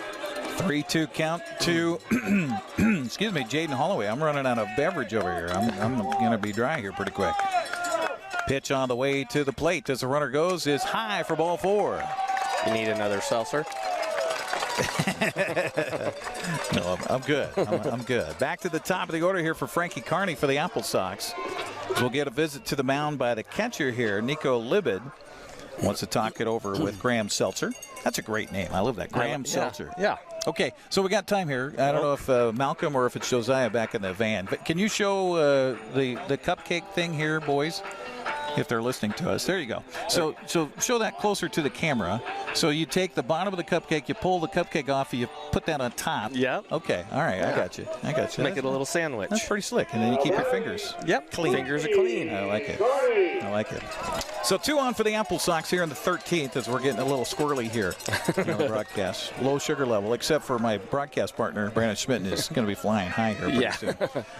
He won't be going to sleep anytime soon, honey, when he gets home. The pitch on the way to the plate is a strike on the inside corner to Frankie Carney, who is coming to the plate for the 7th time here tonight for the Wenatchee AppleSox. He has scored a run. He has a base hit, and he's kept the infield busy on the ground. Yeah, hasn't put a ball in the outfield today. 0-1 the count to him, and the pitch on the way is low for a ball. Great job by the catcher there. Evens the count at 1 ball and 1 strike. And hats off to both the catchers here tonight.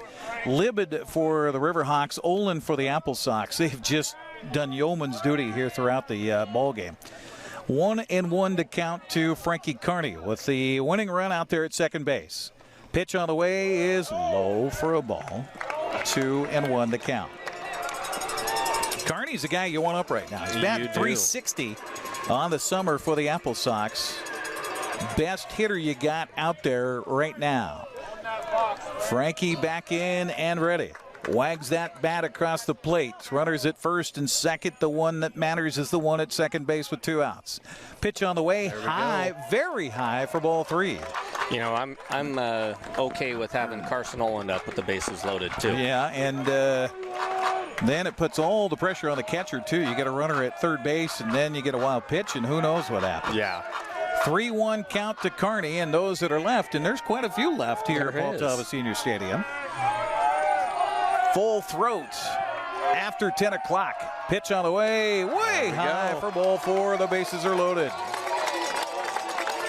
And as you've mentioned a couple times, Seltzer's had control issues. Walked 15 coming into this and got a couple more right there. So here we go. Bases are jammed, and meanwhile we're going to have a conversation on the mound with the coach and pitcher and catcher, and this one's growing into the late evening hours here at Baltava Senior Stadium. Again, if you tuned in for the NCWLIFE Evening News, it'll be coming up, I promise, after the conclusion of the ball game, although that could be sometime Saturday tomorrow by the time we get there. Yeah, 3 walks in a row Well, the AppleSox had that happen defensively earlier in this game that forced in the go-ahead run at the time for the Riverhawks. Wenatchee was able to come back and tie it, however, and force this game into extras where we are now here in the bottom of the 13th. Bases are loaded, 2 outs. This is what you dream in your backyard, right? Yeah. As a kid. Yep. You want to come up in these situations. Carson Ohland at the plate, and if you're Coach Darlington, you say take, right? I mean, he's throwing a lot of balls here. Pitch is across for a strike, of course, in the count 0-1 to Carson Ohland. Yep. How many times have you said full count, 2 outs, bottom of the 9th inning? Yeah, exactly. Yeah. In those games in your head with your buddies in the backyard. Here comes the 0-1 pitch on the way to Carson Ohland. Swung on and fouled away in the count 0-2. Well, the inning started with a strikeout and then a ground out and then a walk to Hoyland, a walk to Holloway, a walk to Carney. That's the situation. 0-2 the count to Ohland. The .338 hitter in the left-handed batter's box. And the pitch by Seltzer on the way. Swung on a chop to the left side of the infield. The shortstop in will field and throw. Yeah! Game over. AppleSox win it. And they're going to mob Carson Ohland out there behind the bag at first base. Here comes the water. Here comes the celebration. And here comes the AppleSox winning it tonight by a final of 5-4 in extra innings. We will take a break real quickly here on the broadcast. Come back and wrap it up here as the AppleSox get the win and snap a 2-game losing streak. Again, 5-4 the final in 13 innings. We'll come back and wrap it up after this timeout. I had a seizure in the middle of the night, and they rushed me to the hospital and decided to induce labor to try to get the baby out. The outpouring of love and support I got from Confluence Health. My coworkers coming to the ICU to be with me. For me, it's the work family. It's just incredible to have support no matter what I'm going through in my personal life, my own health. The Wenatchee Valley. Here, most of us really enjoy the great outdoors, and most of us try to make the most of our natural resources. Here at Apple Valley Honda, we know that for generations, we have harnessed nature to sustainably power the West, and we are proud to be part of that tradition as an environmentally green dealership award winner. Being a green dealership means Apple Valley Honda has reduced our overall environmental impact. We are so proud to live in this wonderful community. Well, back we are here at Paul Thomas Senior Stadium where the AppleSox knock off the Edmonton Riverhawks in a stem winder here tonight. 5-4 in 13 innings. Brandon Schmitten, what do you say about this team? I mean, they were down several times in this game. They kept coming back and just kept believing. And the guy that you want at the plate at the right time with the bases loaded comes through for you with an RBI single, a walk-off hit tonight. You know, we've talked about it a lot, about how this team knows how to win. And you know, they were down many a times to the last out and found a way to scratch and fight back and get a win. And, you know, we talked about who we had up. And Carson is a guy that's a gamer. He's proved that time and time again, and he comes up, and is he going to be satisfied with how hard that ball was hit? Probably not, but he's going to know that he did something to make them make a play. Yeah, absolutely, and that's what you want in that situation, you know, and late in the game. And I'll tell you, Edmonton, hats off to them. They did a fantastic job tonight defensively all around the field, and they made one play after another another that kept Wenatchee off the scoreboard. But the AppleSox get 2 outs in the bottom of the 13th. They get the bases loaded on 3 straight walks and then make it happen. But also, we can't finish this broadcast without giving props to Andrew Monson in relief. He comes in a situation where the runner on in the, was that the 9th inning that he came in? Or let's see here. I think it was the 9th. Yeah, okay. So he came in the 9th inning, with actually in the 10th inning. He came in with a runner on the base pass and shut him. He gave up 3 walks in a row. 3 walks, yeah. Walked in a run, and you said that could be a time where you raise the white flag and, man, this is not my night, and it doesn't happen. From then on, he shut down Edmonton from there on and gave Wenatchee a chance to win this game. Right. Yeah. We talked about it earlier, that performance by Evan the other night, and then him tonight. It's nice to see pitching. And we had some great defensive plays, too. Yeah, all the way around. Going back to that inning where we have Amundsen out in left field. And we by had the great by the way, play we over should here. mention that he came out of the ball game. You just saw him here post game. Yeah, He's he was a hurting limping a unit little bit, yeah. right now. So we'll hope the AppleSox come out of this one healthy. But what a win tonight for Wenatchee and for the big crowd here. It's going to be a huge crowd tomorrow night for a chance to win a trip to Hawaii with the Coconut Bowl, with Sunny FM, and with Journey Travel and Tours. And you and I, by the way, wearing the same gear. We are. We're 3-0 the last 3 games. We will be here again during the playoffs. Yeah, so playoffs are still to be determined. It could be here on August 8th. We hope not, because that means Wenatchee has a home field advantage, and that means they'll have more home games potentially here if they continue to win and get the number 1 seed in the postseason tournament. They could play here the 9th. They could play here the 10th. There could be a game on the 12th. That would be the division championship. And then the 14th, Monday the 14th, would be the league championship. And we hope that we get a chance to do that here on the NCWLIFE Channel. Yeah, that would be nice. Yeah, that'd be a lot of fun. Well, thanks to everybody involved with our broadcast here tonight. It's been a long one for everybody back home as well. And Matthew Moore back in the studios, thanks to him for yeoman's duty of hanging in there tonight. And he just told me in my ear, and this is a guy that's not a sports fan, and most of the kids that work for us behind the scenes, they're not sports fans, but even he in the ear tonight as we finished up, he says, what a game. That was fun. That's awesome. So there you go. The AppleSox win it. Too bad your wife wasn't watching tonight, right? The AppleSox win it here in 13 innings on a walk-off fashion as Carson Ohland brings home the winning run in the bottom of the 13th. That's going to wrap it up for our broadcast. On behalf of Brandon Schmitten, thank you very much. You bet. Thank you, have Eric. fun in Seattle. Be safe. Yes, definitely. This weekend, and my best to your daughter and the whole family. Thank you. That's going to wrap it up for our broadcast here. Let me see if I can remember who's all here. We've got Oliver Condry out there and outfield on the cameras there. We got Cagney Fox, who's up on the first base dugout. We had Richard down there past the first base dugout. Of course, Malcolm in the van. We also had Josiah here as well. And then the unmanned camera behind home plate did a great job as well. That's going to wrap it up for our broadcast. Again, AppleSox win it by a final of, what was the final? It was 5-4. 5-4. Yes. Thank you. It's been a long night, everybody. Have a great weekend. We'll see you Monday here on the NCWLIFE Channel. Pitch to the plate on an 0-2 swing. You've been watching a special presentation of AppleSox Baseball on the NCWLIFE Channel. Today's broadcast has been a service of these fine sponsors: Apple Valley Honda, Confluence Health, JDSA Law, Mary Maids, Mini Blinds and more, Prestige Senior Living at Colonial Vista, Together for Youth, the Wenatchee Valley Dispute Resolution Center, and the Walkabout Grill. Thanks for watching this special presentation of NCWLIFE Channel, your local TV station. We now return you to regular programming already in progress.